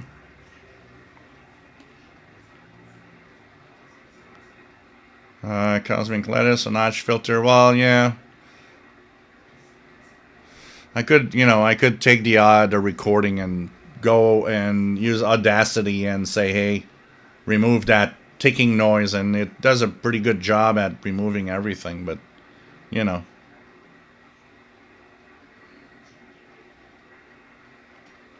Watch out on that socket in the back. Okay. Got to be careful with the socket in the back. I haven't used it yet. I could actually plug it in on my GA490. See how it works. Hey, Danielle Mark LeBlanc. Nice to have you here. I'm having an okay year. I mean, my life's complicated, but it's okay. I deal with what I can deal with. Robert Varner, say no to snow. In Montreal, Canada, it doesn't work that way.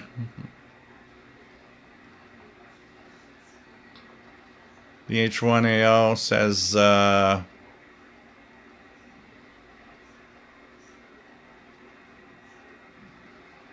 lost the just gonna go back.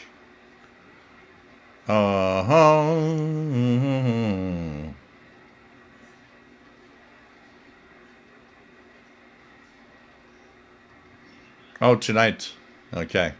You're talking. Yeah, well, with the, you know what? You should try something, though. Tonight, because of the geomagnetic storming, and you are being closer you're even closer to the auroral zone than I am, you should still tune very slowly in search of anything that is in Spanish or other languages. Do it very, very slowly and listen for an amount of time. Turn the antenna. When that happens, it's the best time to sometimes hear something from far south. making it on frequencies where maybe you haven't been hearing anything actually. So, you know.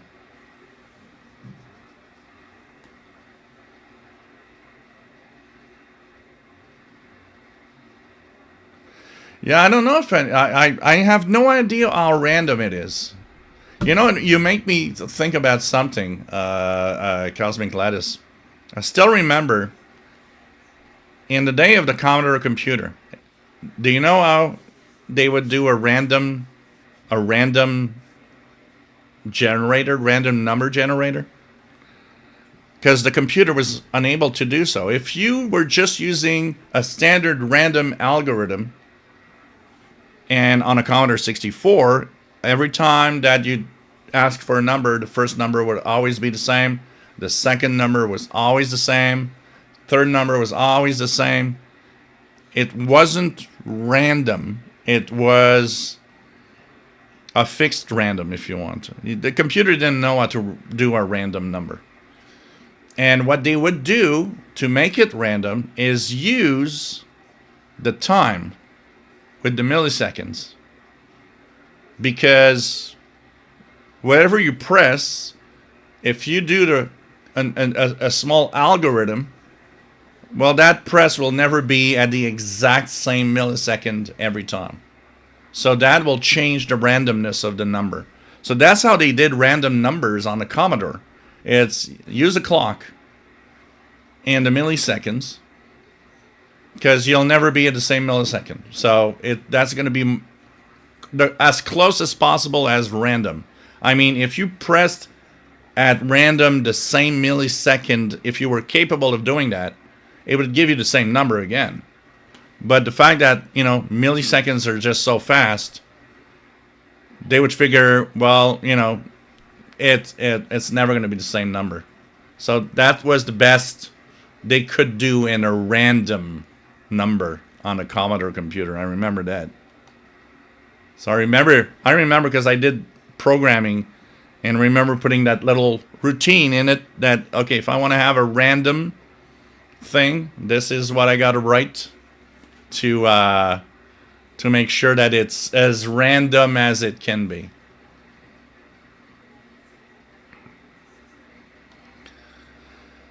What else do we have?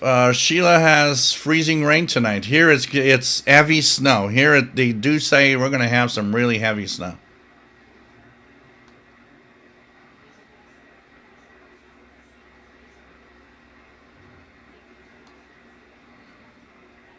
Party lines, Johnny Z, Fradley.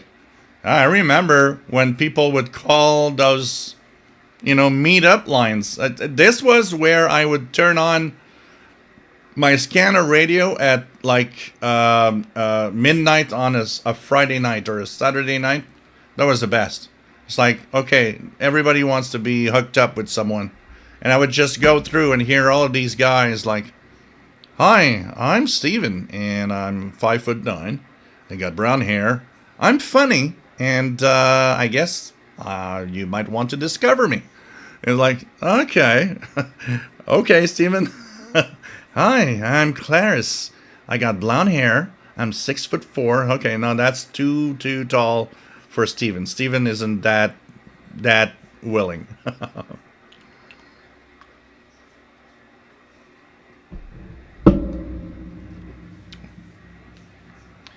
Radical Squadron took on my telescope with a sun funnel and saw a couple of good-sized sunspots. Yep.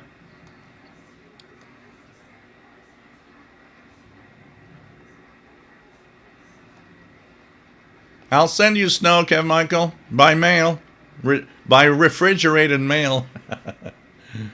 Muson, remember having a cordless phone where I could listen to other people talking. It was like a covered scanner. You know when a model, three-letter acronym. Okay. You know when a model is popular when you buy, I remember buying a, okay, so we got Wolverine, says Kenneth, on 6960. Just check that out. He's usually very strong here.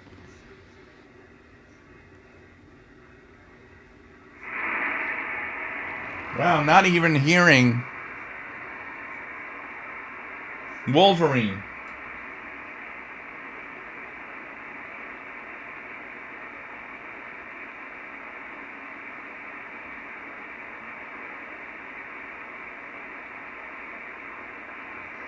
And Wolverine usually is strong here, so I guess the geomagnetic storm is really packing a hit tonight. So, what were we talking about? Oh, when a model is very popular on a cordless phone. I bought a Sanyo, my first ever cordless phone in life. Bought a Sanyo. And I knew people could listen in. I was not, I already had a scanner. So when I bought it with the knowledge that I totally know people will listen in. Or could listen in. But at the same time, I thought, I don't know if anybody, they were all old folks and they all like had old technologies. And I was like, no, I don't think there's nobody with scanners around, but you never know. They would say the same of, oh, I don't think there's somebody with a scanner here. And I was a guy with 10 scanners in his home. But anyways, I knew people could listen in. So I knew what not to say and what not to do with my cordless phone. For the rest, hey, if you want to have a little glimpse of my boring life, that's the way it is.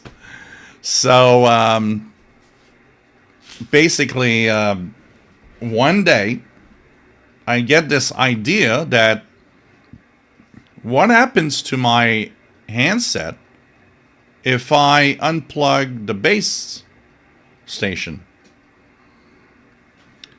Unplug the base station and I press that talk button, I get a dial tone. It turns out that my next door neighbor, who lives on the second floor like me, has the same freaking phone. So every time I would unplug the base, I could actually call with her line. And if you guys remember back then, the long distance were expensive. Phone companies were really, really, crapping us out with the amount of money. It was crazy. They were stealing us. And so I was thinking, wow, I could make long distance calls on her phone line and they would not know why it's happening. And of course I never did that. I was not a bad guy, so I was like, no, I'll never do that. But that's the first thing that came to mind. Is like, oh. And this is where they came out with the cordless phones that you have to match. You have to put the handset on the phone, and there was a little beep to say that the handset and the base match the same code, because they got a lot of people mad saying, hey, because your phone, I got some long distance calls. And when I really wanted to be secure, I got a Panasonic. I was one of the first with a Panasonic, a spread spectrum digital phone. And I still remember that cordless phone cost me like $300. But I was the only one with one of those. So it's like, what? I got a $300 phone, but hey, no one can listen to me. You know?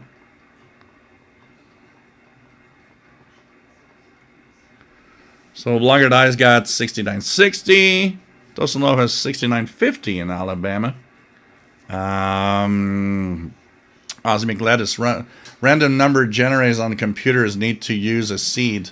If the seed is the same, you'll always get the same sequence. Yep. Back in the day, they couldn't do it. So the only way to do it was using the clock. And, think about the fact that, well, you'll never be on the exact same milliseconds. So it's as random as it can be. RJ Dakota, Wolverine, clear on 6960. Pretty good. Be heard on PL330, but only the web antenna in my basement. That's pretty good. That's pretty good.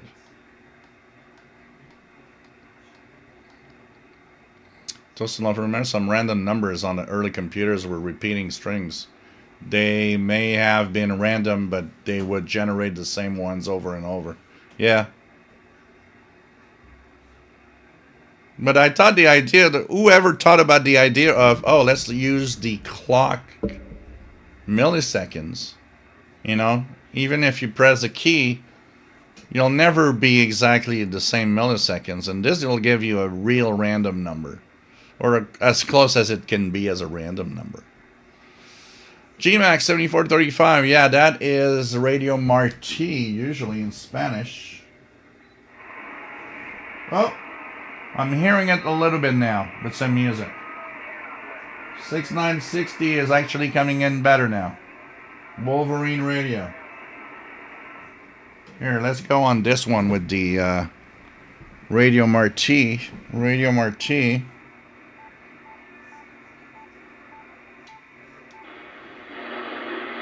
Yeah, it's not very strong here, but I could kind of hear it.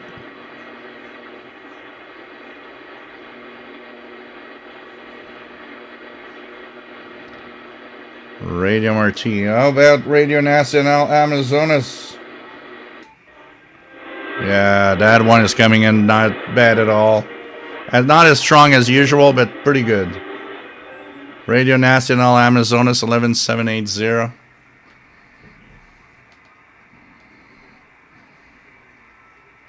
Hey, E53, nice to have you on board.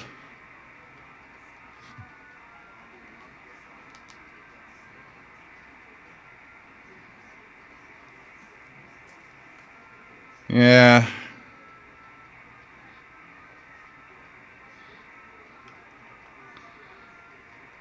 Johnny Z, my friend had a ping type remote control TV from 60s. If you shook your key ring with keys, the channel would change. I had a remote control tank from Radio Shack. And of course, I had radios back in the day, so when I started playing with the remote, I wanted to hear, what's the signal? What does it give out? And the tank is very simple. It only went forward. It didn't have a backwards command. So the only thing it could do is forward, right, or left. That's it. And that's where I listened, and I noticed that the way they were doing it, 3 tones. 3 different tones. A high-pitched tone, a mid-tone, and a low tone. The mid-tone, you're going straight. The high-pitched tone, you're going right. And the low tone, you're going left. So I would take my Radio Shack talkies, and I would do like, woo, and it would control my remote control. One of that was me being a bad guy. There was a bunch of kids. There were like 5 or 6 with all their remote control stuff on the other side of the street when I was maybe 15, 14, and I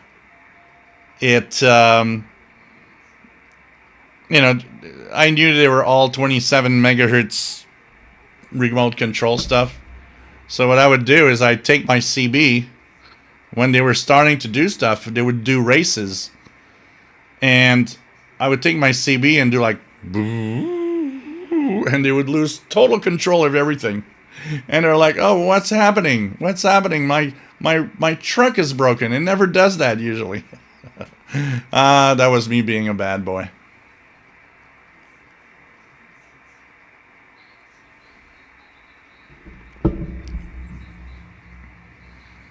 GMAX 7055 with code. Toast and Love 6960 is strong. Toast and Love CW contest on 40 meters in full swing. Mike Santee says a new Commodore 64 computer coming out about as close as the original can be. And oh yeah, it works with everything.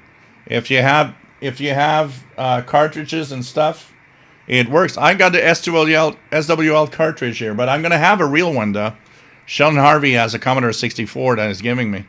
So I am going at some point to have a real Commodore 64. But the Commodore 64 that is coming out is made with, of course, the circuit board is this big, but it's the same chips as the original. Their ports on the back are compatible with everything from the original. They say it's 99.9% compatible with everything. Only difference, the output video is an HDMI.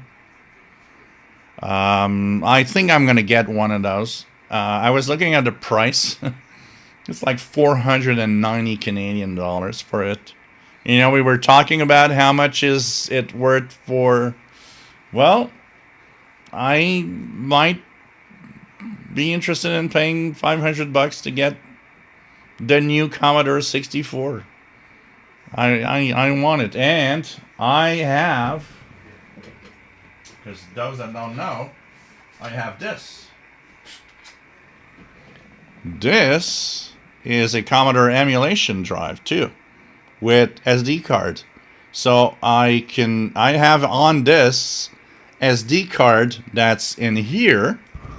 This little SD card here, 32 gigabytes, has every single game software that has ever been made for Commodore 64 on this. And this is the drive plug, like the 1541.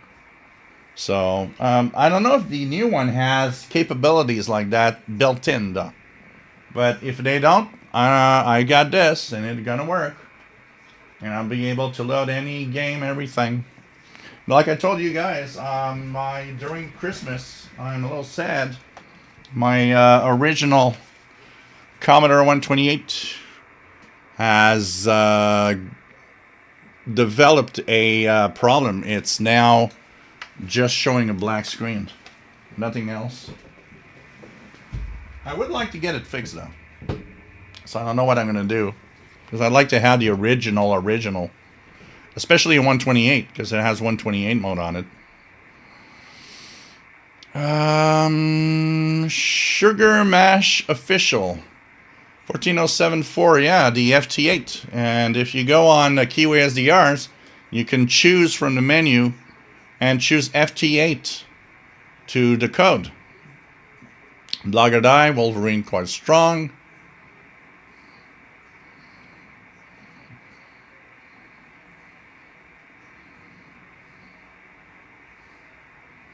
Kevin Michaels get 8675 with Weather Facts.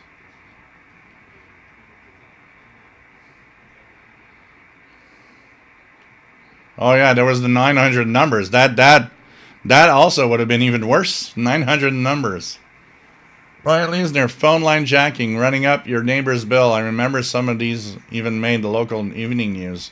I'm sure some people got like, $1,000 bills of calls being made on their own phone because of that back in the day. But yeah, Kenneth, 900 numbers too. Hey, I was one of the first phone freaks to show my friends in 81 too at the corner phone booth with my little tape recorder, taking the phone, doing the tones, and telling my friends, you can make a call now. Is it going to work? And they were all like, yeah, you have to put a quarter. No, it's going to work now. It thinks I just put in a quarter. And my friends would call, and it was like, yeah, don't call 3 times, 10 times, or 20 times. You're going to get in trouble. But, for one time, okay. And actually it happened where when I was a teenager, my brother is 9 years older than me. And one of his friends was in Europe. And we didn't know.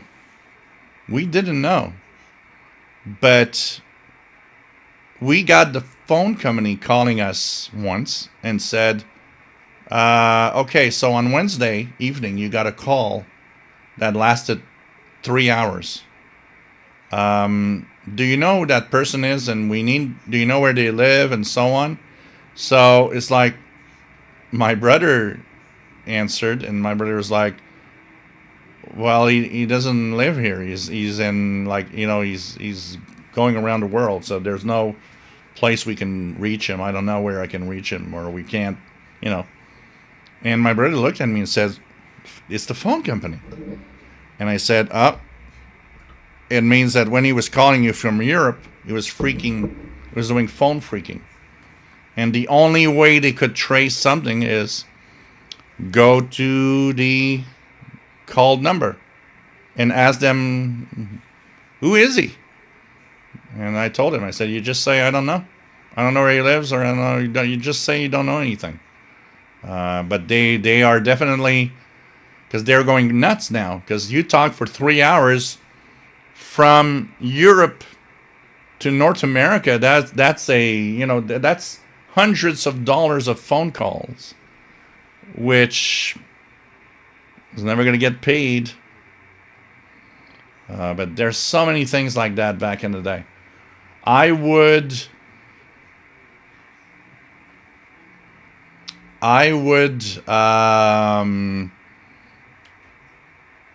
take a antenna and put it along the cable outside the building.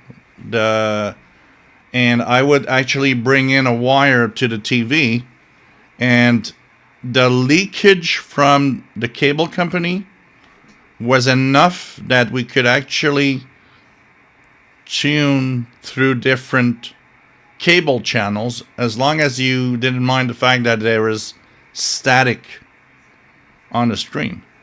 All sorts of things like that was like, yeah. Okay.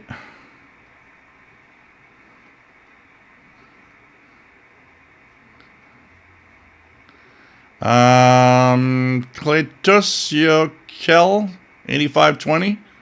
In and out static 6960. Still can't listen to it. Nice to have you here. Yeah, the early remote controls, absolutely. Some remote controls even worked with RF frequencies. Cosmic lattice random number is a complex concept. Oh, absolutely. For a machine, it's something that it's not like our brain. Our brain is capable of, just going out and it's like 410. That was random. It's like it came up to my mind, and I don't know why. I can repeat it if I want, but if I want a real other random, I'll just think of another number.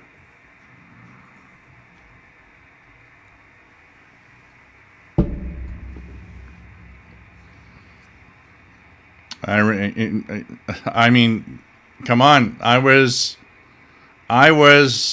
on the BBS. I would call some of the BBSs, the bulletin board systems, after 11 p.m. Because after 11 p.m. was 25 cents a minute. And or even maybe less, like 15 cents a minute. And I was like, okay, 15 cents a minute. If I take it for 10 minutes is $1.50. And, okay, so I can do an hour and a half for a little less than $15. And I remember I would tell my mom, I said, look, I'm gonna pay you back. And when she got annoyed at that, plus the fact that she couldn't have the phone line with a modem, I put in my own phone, and that was it. There's another trick that they would do back in the day. I remember a BBS, and so there were. You guys know that there are some transitions numbers that, even though the area code is the same, it's still a long distance. So what would happen is there was a BBS up north of Montreal, which was a 514 area code, which is Montreal.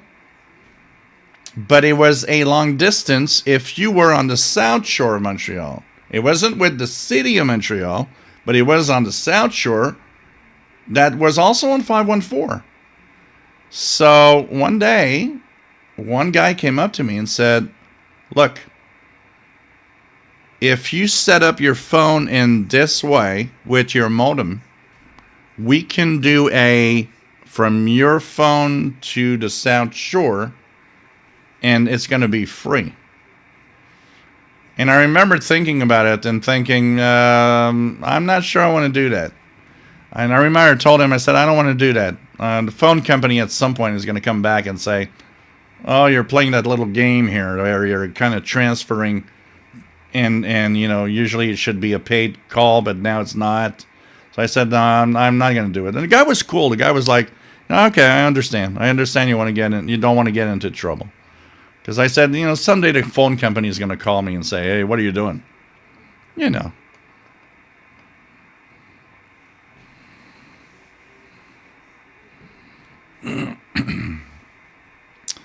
Like that, some RNG now have the human click the mouse at random places on the screen. You get coordinates and random times. Yep. Ajay Dakota, read Dance on Amazon is always favorite. Oh, man. Yeah, definitely Cosmic Lettuce.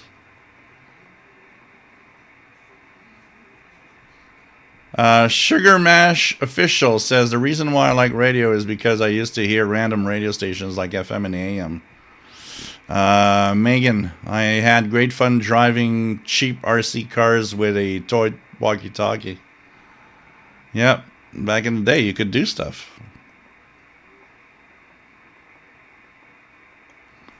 Mike Santee, yep, it's an HDMI today. Oh, Ghostbusters. I love that game. And I still remember the first time I heard Ghostbusters, and it came on with that voice and said, Ghostbusters. And I was like, oh, this is so cool. I want to have a Commodore.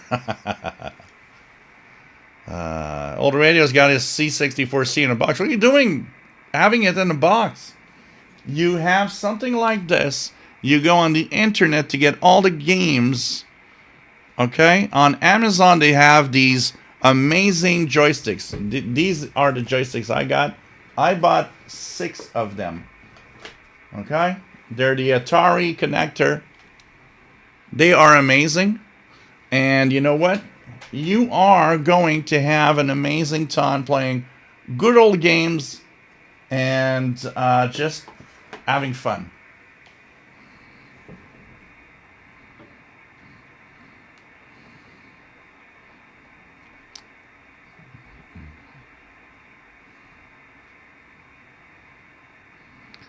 So Bobby Burgess, if you get a CIDX membership, you want to give it to VOSR. All right, we'll do that.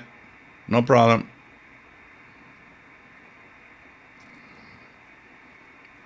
Yeah, phone freaking back in the day, and the stuff we did back then was just crazy. Mike said, sure we're not hanging out with was pre-Apple.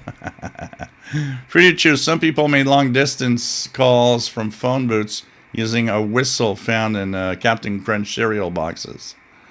As long as it had the frequencies. That was how it worked. Just needed the correct frequencies.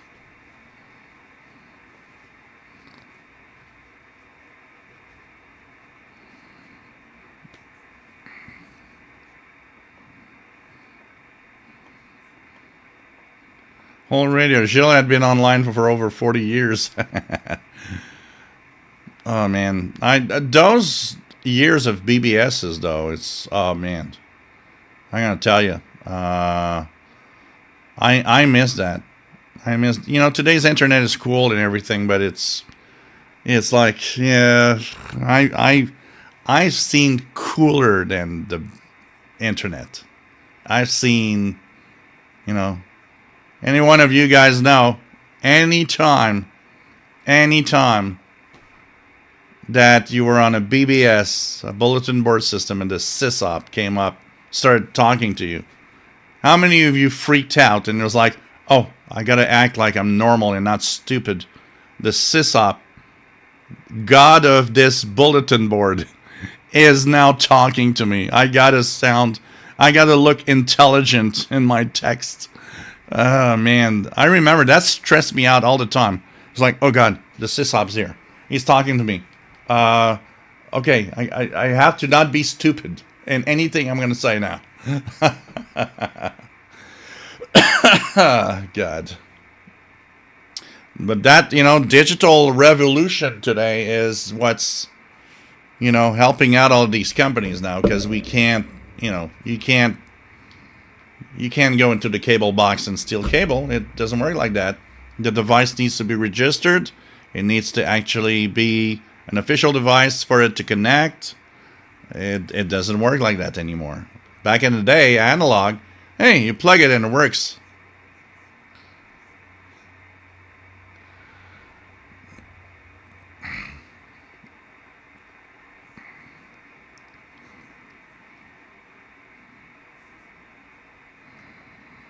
Oh, man.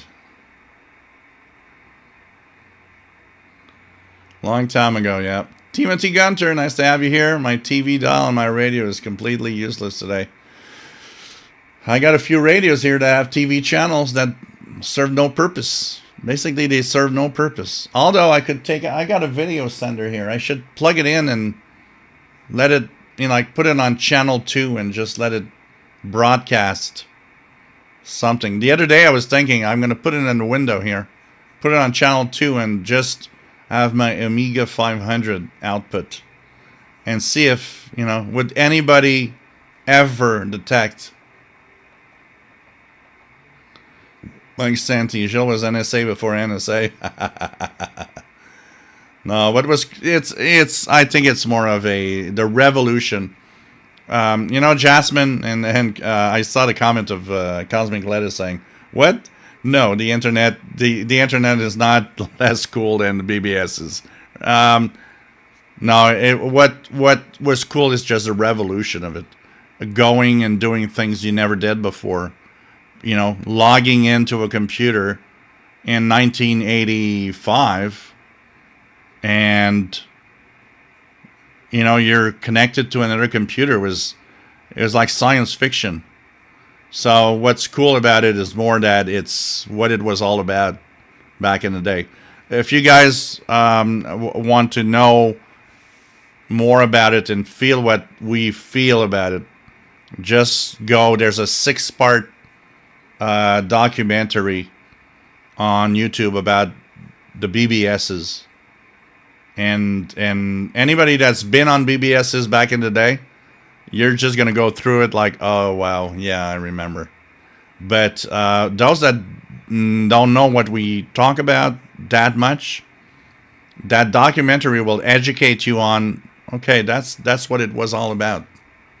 It's very good at that. And it's from the viewpoint of tons of people that actually add and created and were running BBSs, and users that were on the other side going through BBSs.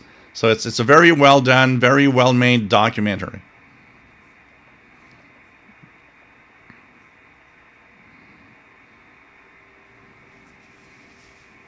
Skidology, the importance is as long as you've got the radio and it works, wherever you get it, it's normal that we go somewhere else and just want to pay less for whatever we buy. It's normal. But if you got a radio and it works, whether it's AliExpress, Amazon, and so on, it doesn't matter. One of the things I noticed about Amazon, you've got to go there all the time. Because when I look at the Deep Elect DP666, I paid $75 Canadian. I do not see it anywhere on Amazon right now in Canada below 140, 150. It's like you got to go and watch all the time, and then someday there's some seller for some reason that's like, oh, look at that. Why is the Ligiani RD 239 was 100-ish Canadian all the time. And then someday I look at it, it's like it's 55 Canadian freaking dollars. Okay, I'm going to take it now. Why? I have no idea. But that's Amazon for you. You look at the same thing every day. It's not the same price every day. And that's what it is.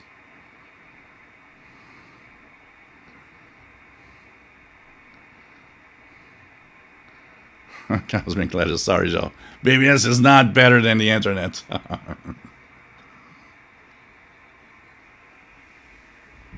Of course not. Of course not. It is. It is. The internet. I remember the first time I connected to the internet, I was like, wow. Look at all of that information at my fingertips. And you guessed it, guys. What's the first word I put into Yahoo search? Because Google did not exist when I got on the internet. I went to Yahoo search. Everybody was on Yahoo back then. First word ever. Shortwave radio. Well, 2 words. Shortwave radio. And then I got these websites and I was like, look at all the stuff on shortwave radio. Yeah, of course the internet is still cool. In some way, there's crap stuff, but Mike Santi, I have one here. It's right in front of me right now. Actually, you want to see something, Mike? I was playing a game. So, sorry for the a million crappy stuff you're going to see, because I really need to make this mess go away, but the Amiga 500 is right here. You guys see it? And if I go to the TV where you guys see the chat, the stuff, I will move this, go to AV. I am playing on the Amiga a adventure game right now, and here it is. With that flame in the background, and anyways, I'm not going to play it, but it's an adventure game I'm going through right now. So I just didn't, So here you go. And this is running from the Amiga right here, which also has a special drive on the side with a USB stick. A USB stick that has all the Amiga games and software you can dream of. All I have to do is go into the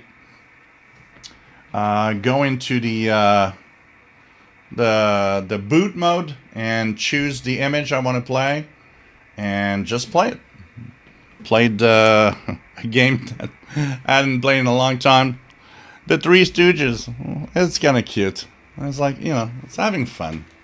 Of course, I got the workbench. I can go and boot to the workbench and all of that.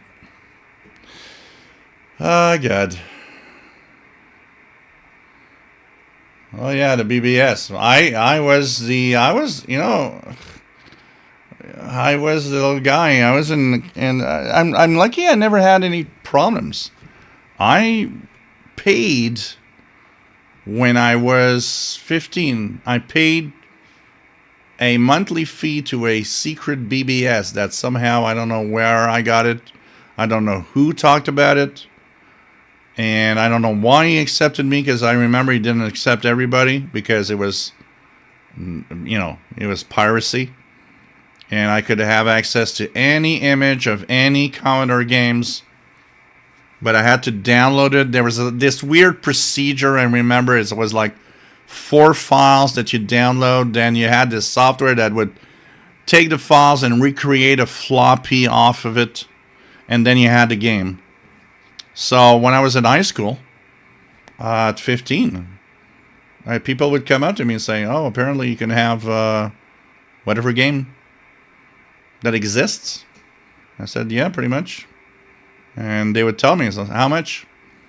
$5 per disc, because some games had multiple discs. I said $5 per disc. If you don't have floppies, it's $7, and I will include the floppies.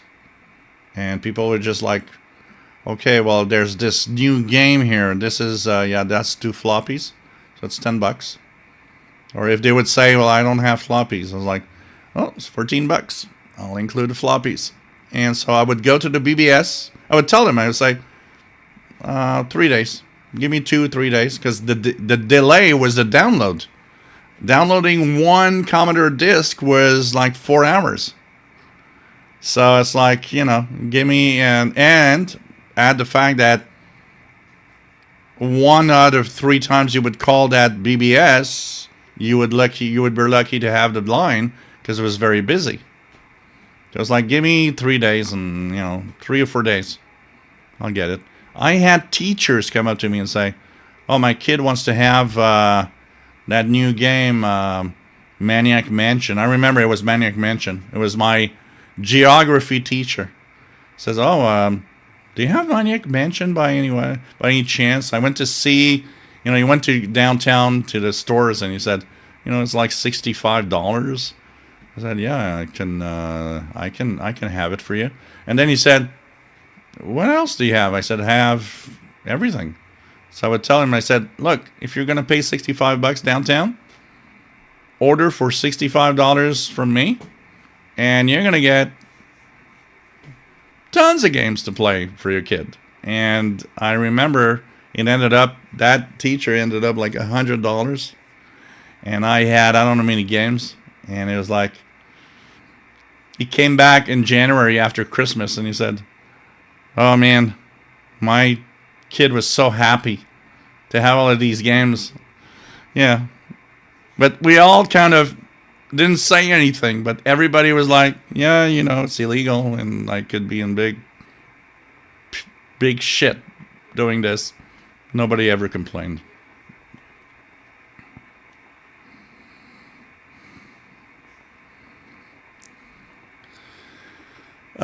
What else? Yeah, I was a parrot. I was a kind of a parrot.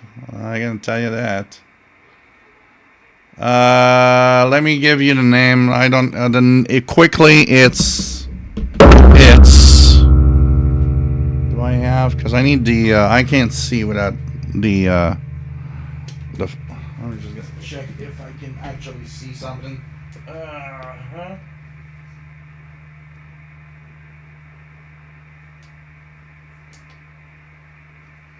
I can't see the name. It's too small.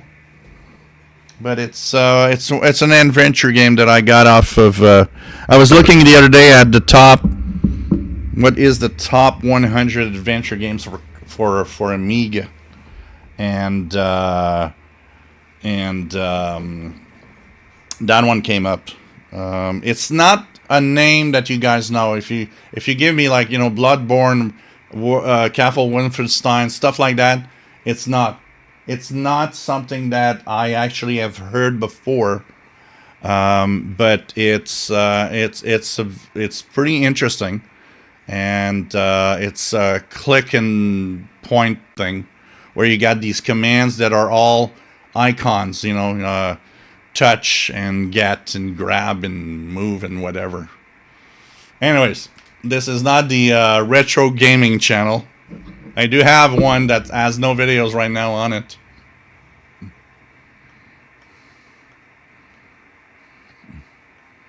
No, it's really not Myst or anything like that. Nor is it Doom.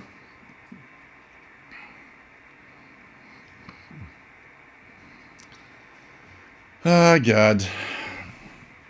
Cosmic Lattice, Jill the Pirate. Yep. I could have been in big shit because of that. I'm going to tell you that. I could have been in such deep shit because of that. And yet, nope, it made me, you know, I could go and buy stuff. This is what made me buy shortwave radios and scanner radios and things like that when I was a teenager. I was like, you know, I have my own money to buy my stuff. It was my first business, pirating software for the Commodore 64. Oh, God. Yeah, that's life. Yeah, Wolfenstein. Castle Wolfenstein.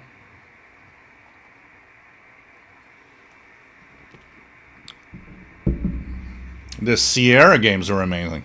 I mean, everything Sierra was crazy amazing back in the day. That company was, whoa, all the adventure games and stuff, and it's just amazing. I played everything on King's Quest.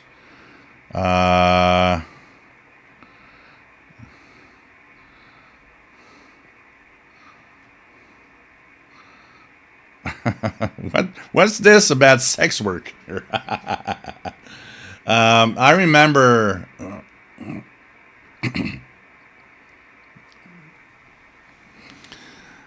Jasmine, I remember sneaking into the adult areas of Second Life as a kid and trying not to get caught if someone talked to me on voice.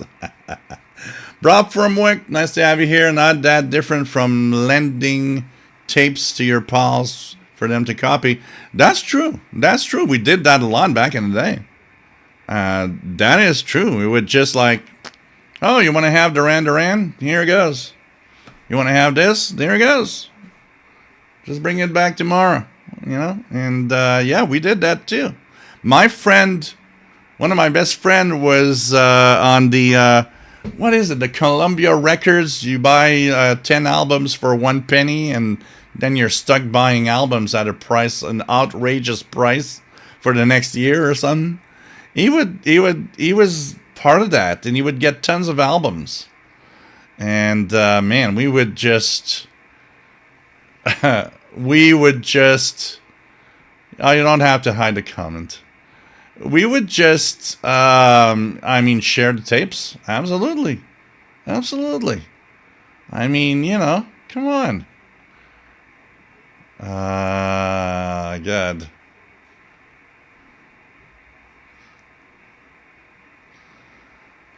It's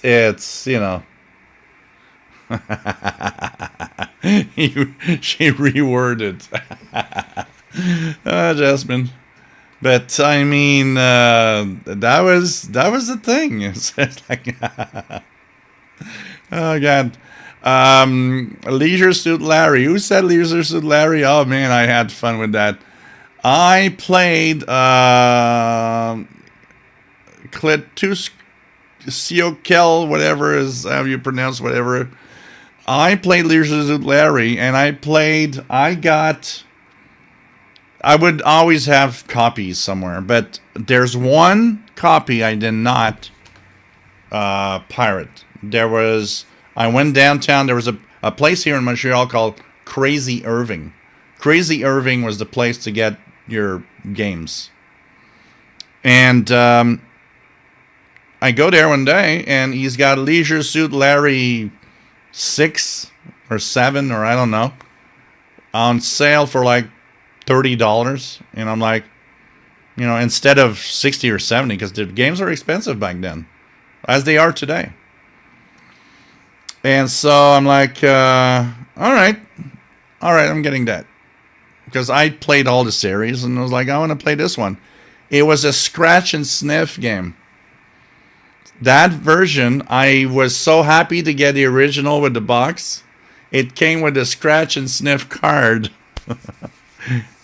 Imagine Leisure Suit Larry for anybody that has ever played that. And it comes with a scratch and sniff card. There's going to be surprises in there. And there were tons of surprises in there when I played it. And I was like, oh God. So, you had there was stuff like, that were cool, like he's on the beach and he's putting suntan lotion, scratch number 1. And I was like, yeah, it smells like, suntan lotion and so on. I still remember he's in a room changing himself and he thinks he's alone and he farts and it says scratch number 2. And I'm like, oh God, I don't want to know what that one is. So anyways, we're getting really into some weird discussions here on this shortwave channel right now. So anyways, I ended up going outside of You know, the guy starts his story. It's like, anyways, I was naked on the sidewalk. Things like that, you know. But anyways, that was interesting. It's like, it's one of those things that you're like, I was happy to have the original, because since the game relies on that card, that scratch and sniff, you know, you still can play it fine, but yeah, the scratch and sniff experience is very particular, and so, you know. El Toro 6688. Yeah, we've been shortwaving for a while in the past 3-4 hours and a half that we've been going on right now. And we've got a drawing to do, so you know, we're gonna have to do stuff at some point. There's a drawing coming up of 2 memberships. So last chance for everybody. 2 memberships to the Canadian International DX Club will be given tonight. And 1 surprise box. That surprise box has 3 radios. 3 radios. Plus an extra radio, a Courtesan DX286 coming from Courtesan via Blogger Die. So, what you got to do? You got to give a little something, say I love you through the super chat, a little donation. Or you can give a little donation or whatever donation to the Pizza Fund through PayPal. We've got 70 names. 70 names right now. So give a donation through the super chat or through PayPal at the email that I just posted. We're going to wait another 15 minutes on this to make sure that everybody thinks it through, because there's some interesting stuff in there. So we got 70 people eligible for a surprise box. And we've got 69 people, 70, because if Bobby gets chosen, it's going to VOSR. That's fine. I know some of you that are members of CIDX told me, give my CIDX membership to somebody else. All right. So this is how it's going to be. Let me check the PayPal. If anybody that I maybe missed as donated and he's not on my list. And we're going to give you guys 10-15 minutes to complete this. So this is going to be interesting. So, well, right.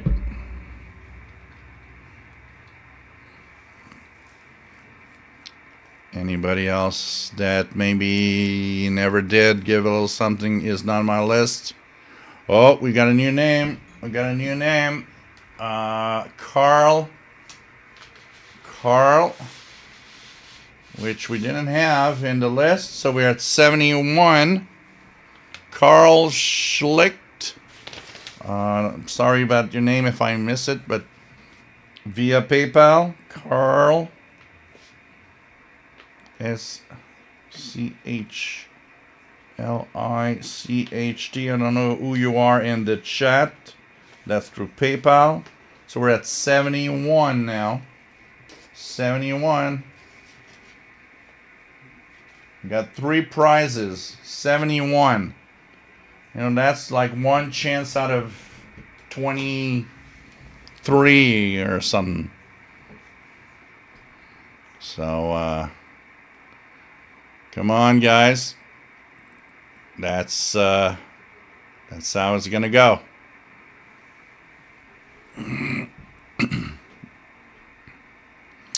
Perry says, if my name comes up on the CIDX membership, please offer it to someone else. So, all right. We've got 3 people now that wants to give their CIDX to some other people. That's fine. And talking about it, I got a little something in the past few weeks that I need to try, but it's like minus 50 outside all the time. But I've got this little thing called a drone with cameras on board. And yeah, here it is. So it has 2 cameras, and I want to play with that soon. It's got 3 batteries with it that are all charged. But yeah, like I said, it was, I'm not sure flying a drone at minus 25 outside was a good idea. So it's waiting here for me to do something with that.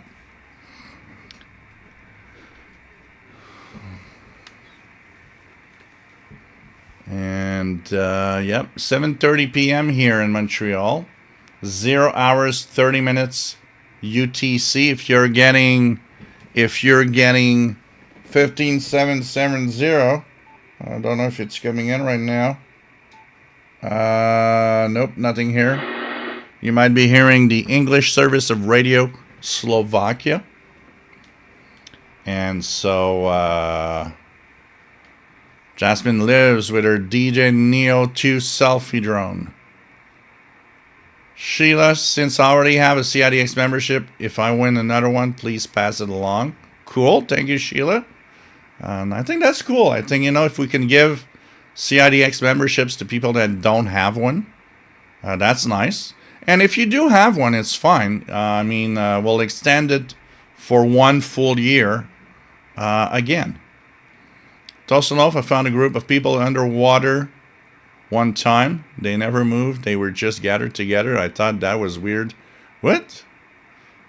Okay, I don't know where that comes from. It has to be an answer to something. God.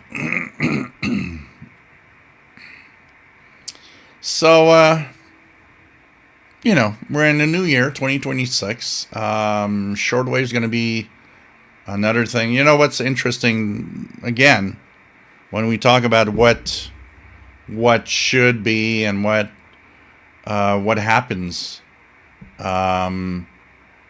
it's interesting to see. David Snyder, you were already in the list, by the way, David Snyder. Thank you for a donation through PayPal.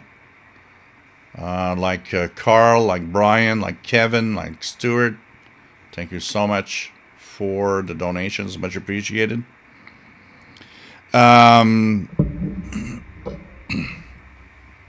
Iran has shut down cell phones, connectivity, and has shut down the internet. So, you know what? How do you get your news now? Your news is coming through shortwave. It's pretty much the only way. So we need to understand that there is a reason. Brian says, yes, me too. Pass it along. All right. There's one thing I want to talk about the surprise box. If we choose somebody that I don't have his postal address and does not claim the box is going to be 30 days. I'm going to wait 30 days for whoever wins the box to show up, give me a full postal address. And if you don't show up in 30 days, in 30 days from now, we'll have another drawing with the same list of the surprise box. So I just want to say it that in case nobody shows up for the surprise box with its full address, because we have someone that has not claimed his CIDX membership, which is sad because it's like, you donated so much and I don't have any way to contact you. We need to, so that's why. So, Lightspeed Tractor, shortwave radio, man. I was like 12 years old when I visited a ham enthusiast with my father without knowing anything about it. Should I probably had that it was consensual? I was talking about how amazingly fascinated by now. Mike WX50, got a CIDX membership so you can pass it along. All right. All right.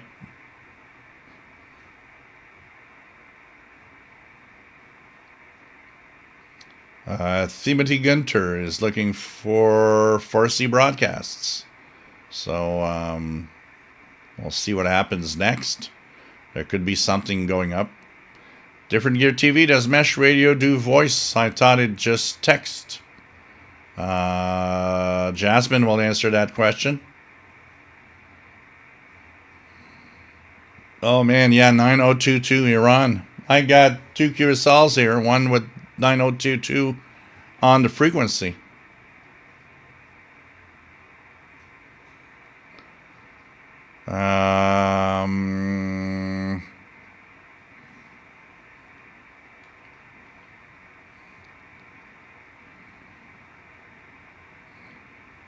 There you go.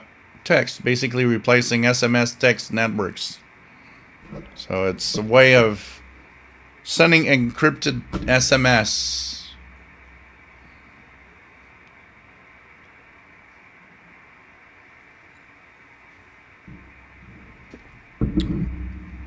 Yeah, because of the bandwidth or the data rate.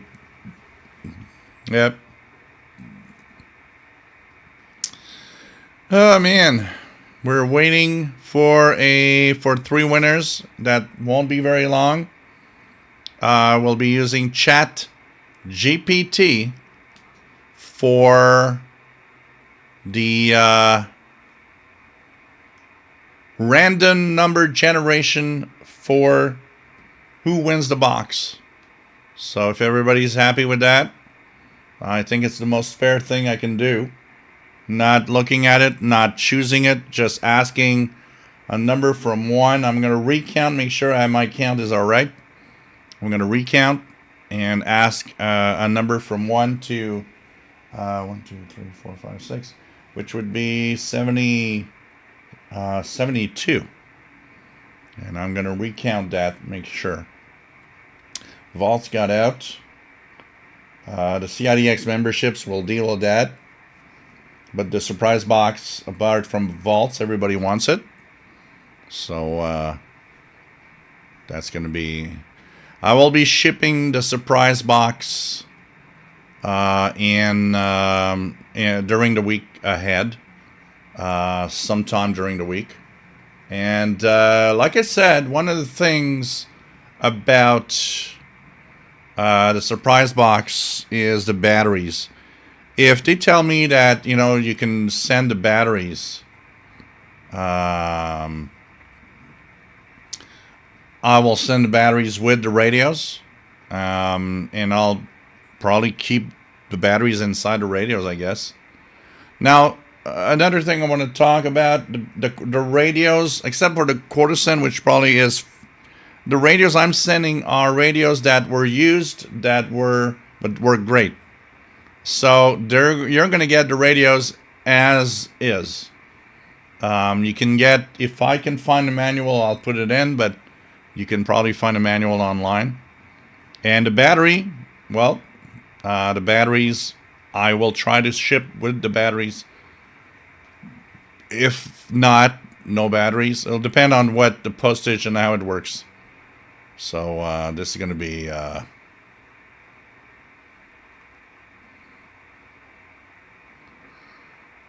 So what do we have? Jabco 1. Okay, I'm in. All right, one more. We've got one more. So this is going to be interesting. Chances are, 1 in 20. Even if we got 75 people, 1 in 25. I mean, 3 things is 1 in 25. It's probably the highest chance of winning anything that exists out there. So, Jabco 1. You know what, guys?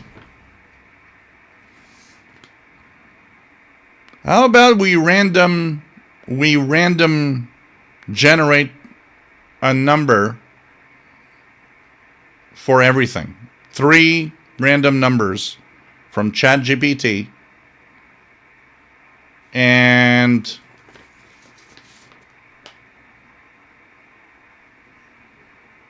okay, you want to see the ChatGPT when I request the numbers? So, what are you talking about, Lightspeed Tractor?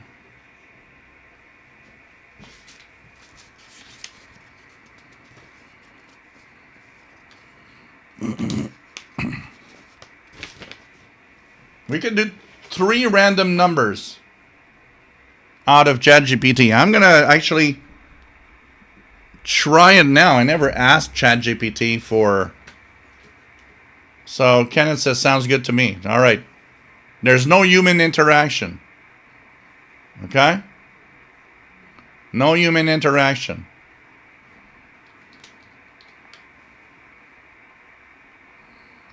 I'm really going to try it here. Okay. I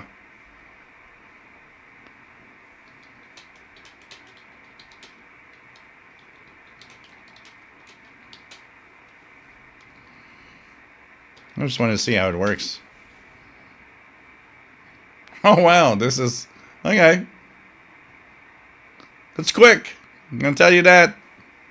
All right. We'll go back. We'll go back. Now what I can do is...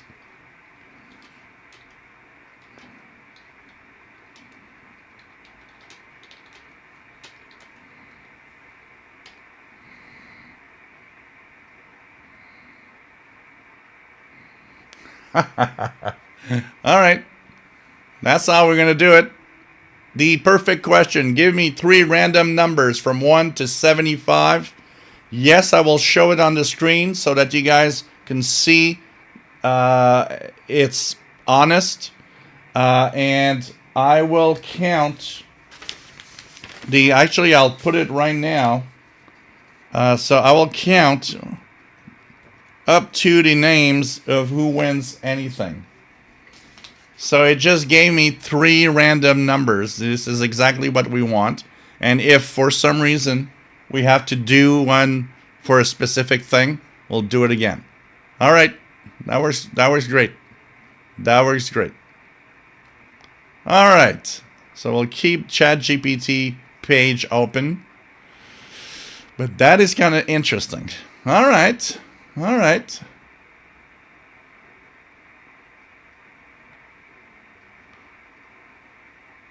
I can feel the tension building.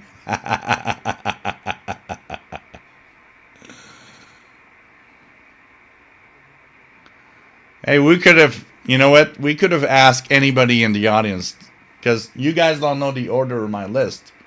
So I could have, chosen one of you guys and said, give me 3 numbers from 1 to 74.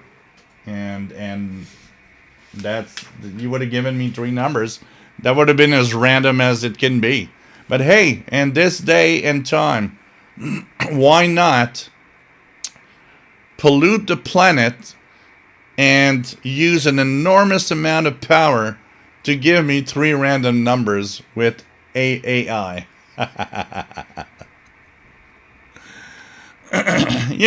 That's the way it is.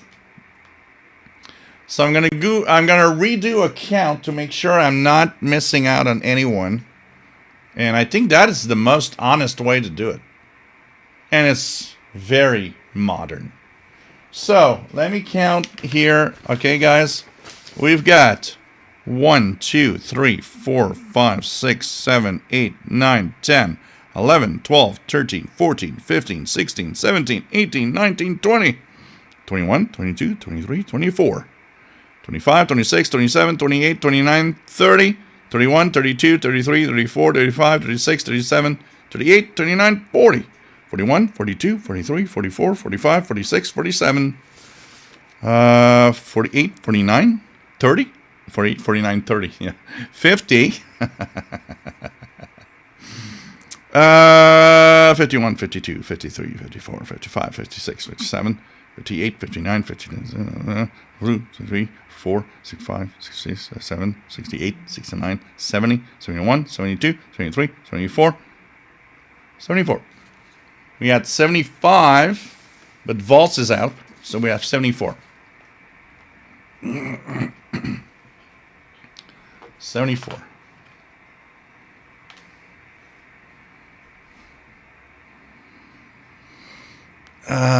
God.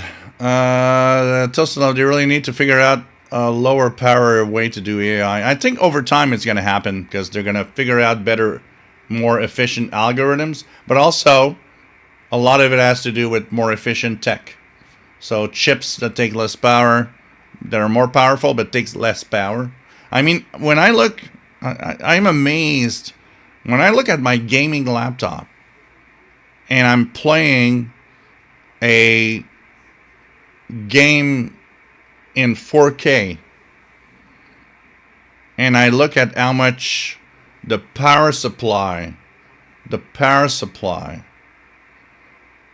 are coming hot from the laptop, and I'm just like, dang, the amount of power needed just to retrace to the graphics chip to do what I'm seeing on my screen. It's crazy. It is totally crazy. Totally crazy. So, drum roll. Nobody else added anything. So, we're going to switch our screens, people. Switch our screens to ChatGPT right here. So chatgpt.com and so on. ChatGPT here. Ask me anything. Give me 3 random numbers from 1 to 74. Enter. 12, 47, and 69. Now, how it works? CIDX membership, and 69 is getting surprise box.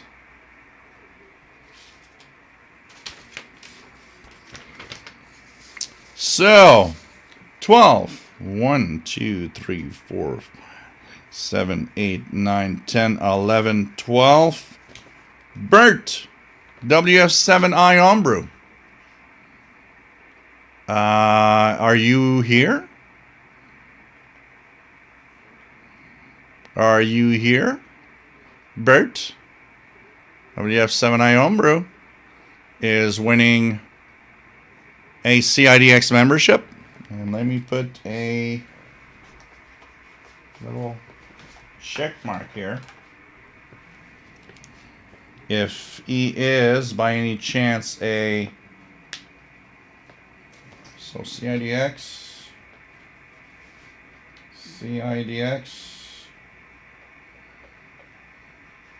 All right. Okay, guys. Then we got 47 and 69. You guys remember that? 47, 69. I'm going to switch back to camera here. Okay. Bert. I guess he's gone. He was here earlier. So Bert in Virginia. I got his email, so that's fine. That is fine. That is fine.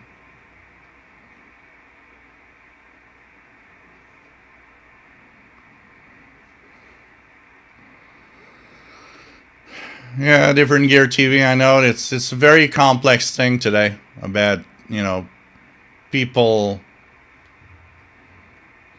You know what? I always think about it as if I know some people are stuck on their phone and cannot do anything else. But I always think that if wherever or whatever you do is well done, people will get off of their phone. But then again, maybe not. I don't know. But it's a very different society today when you think about it.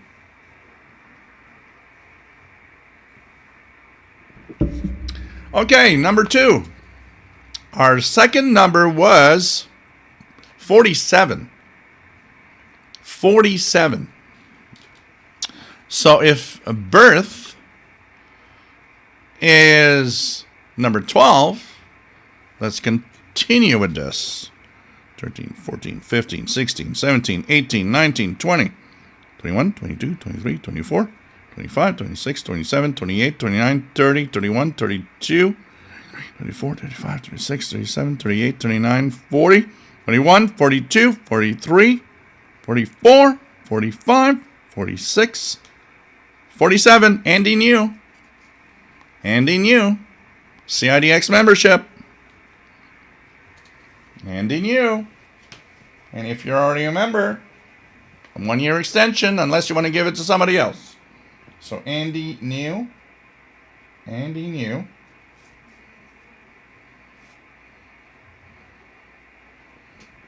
CIDX.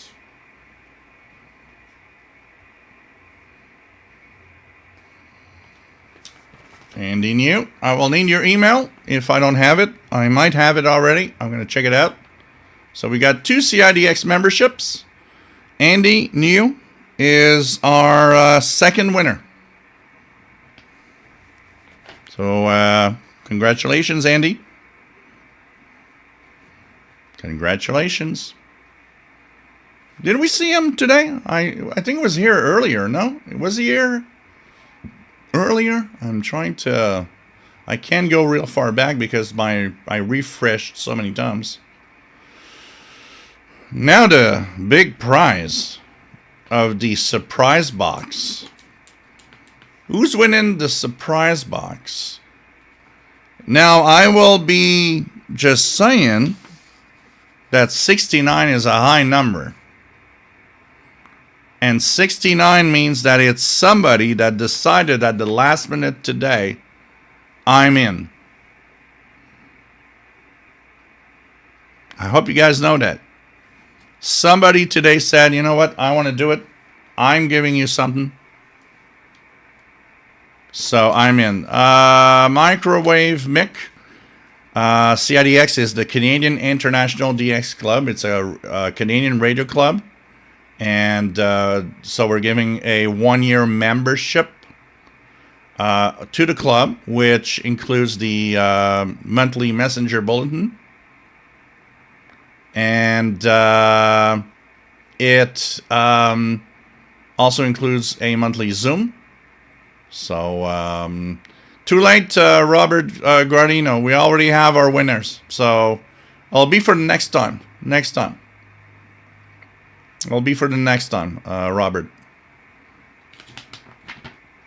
So, who's number 69 in our 1, 2, 3, 4, 5, 6, 7, 8, 9 people that have decided I'm in today.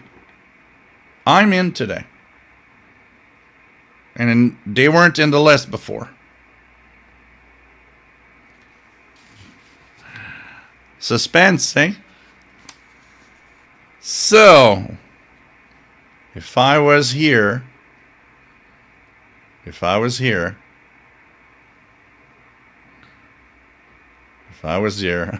Jasmine wants it to be 6-7. It's 69, unfortunately. 2 more. It would almost have been a joke at 67. So, let's the suspense go. We'll go slowly this time around. So 47, 48, 49, 50, 51, 52, 53, 54, 55, 56, 58, 59, 60, 61, 62, 63, 64, 65, 66, 67, 68, 69 is Idaho Head. Idaho Head. Are you still here? You got a surprise box. Idaho Head. I will need your full postal address. If it's done on YouTube. If it's done on PayPal, I will, I think your address is probably there. So, Idaho Head. Here how it works. Your name is going to be kept for 30 days, starting today. I will need your full postal address. And if we don't get it in 30 days, we'll redraw the box next month in February. But I'm pretty sure you're going to get your box. He was here earlier because he's the one of the late donations. One of the late donations. So we're going to check that out.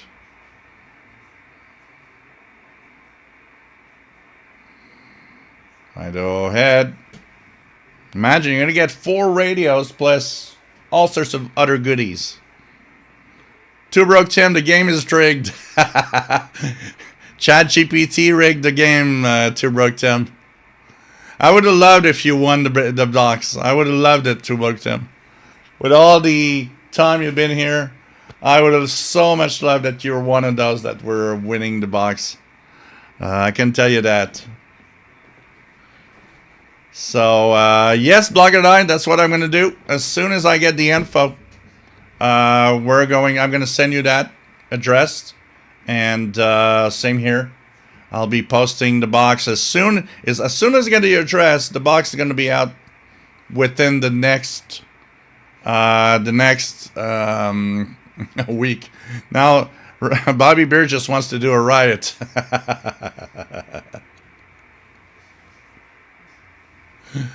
Oh, man.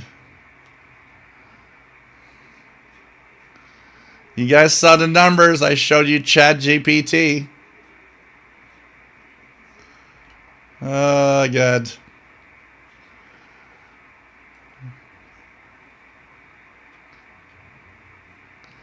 Yeah, congratulations to the winners.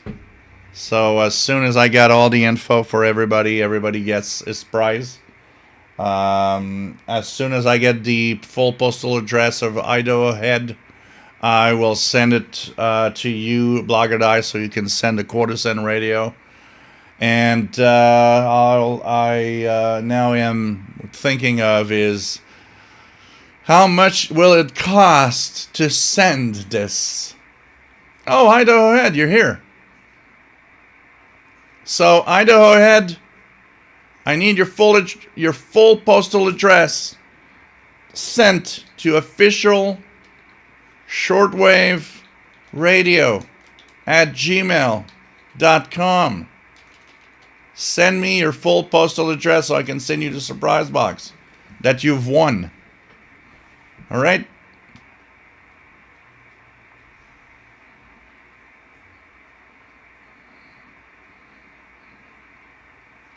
So please send me the full postal address. It will be very important if you want to have the box. Like I said, if in 30 days the box is not claimed, it will be redrawn with the same list. With the same list. And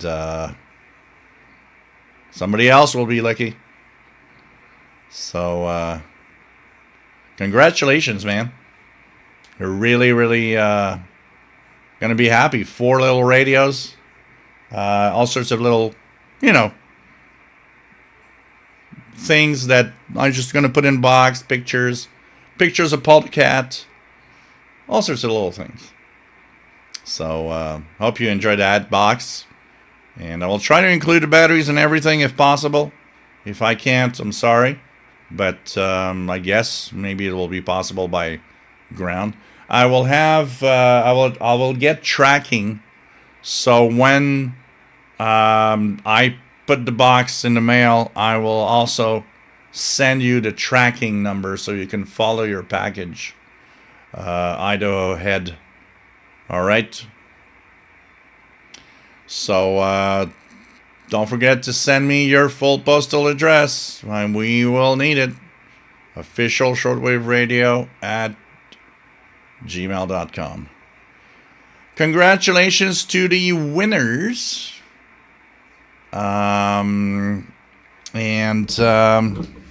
Make sure everybody sends me their email. If I don't, which emails would I need? So Bert, it's okay. Andy New, I think it's okay, but I really hope I got the email. In Idaho Head, which I need the postal address. So, take care, guys. We've been here for 5 hours tonight. Hope you enjoyed. Stay safe. Love you all. Love you all. And don't forget, send me your address, Idaho. You're going to get 2 packages. My box and Blogger Die is sending you the Courtesan receiver on his side. And hope you enjoy and have fun. Take care, guys. Stay safe. You see how it's worth it sometimes to say, hey, last minute, I'm going for it. So take care, everybody. Have a good one. And love you all. All right? See you next Saturday. 20 hours Universal Time.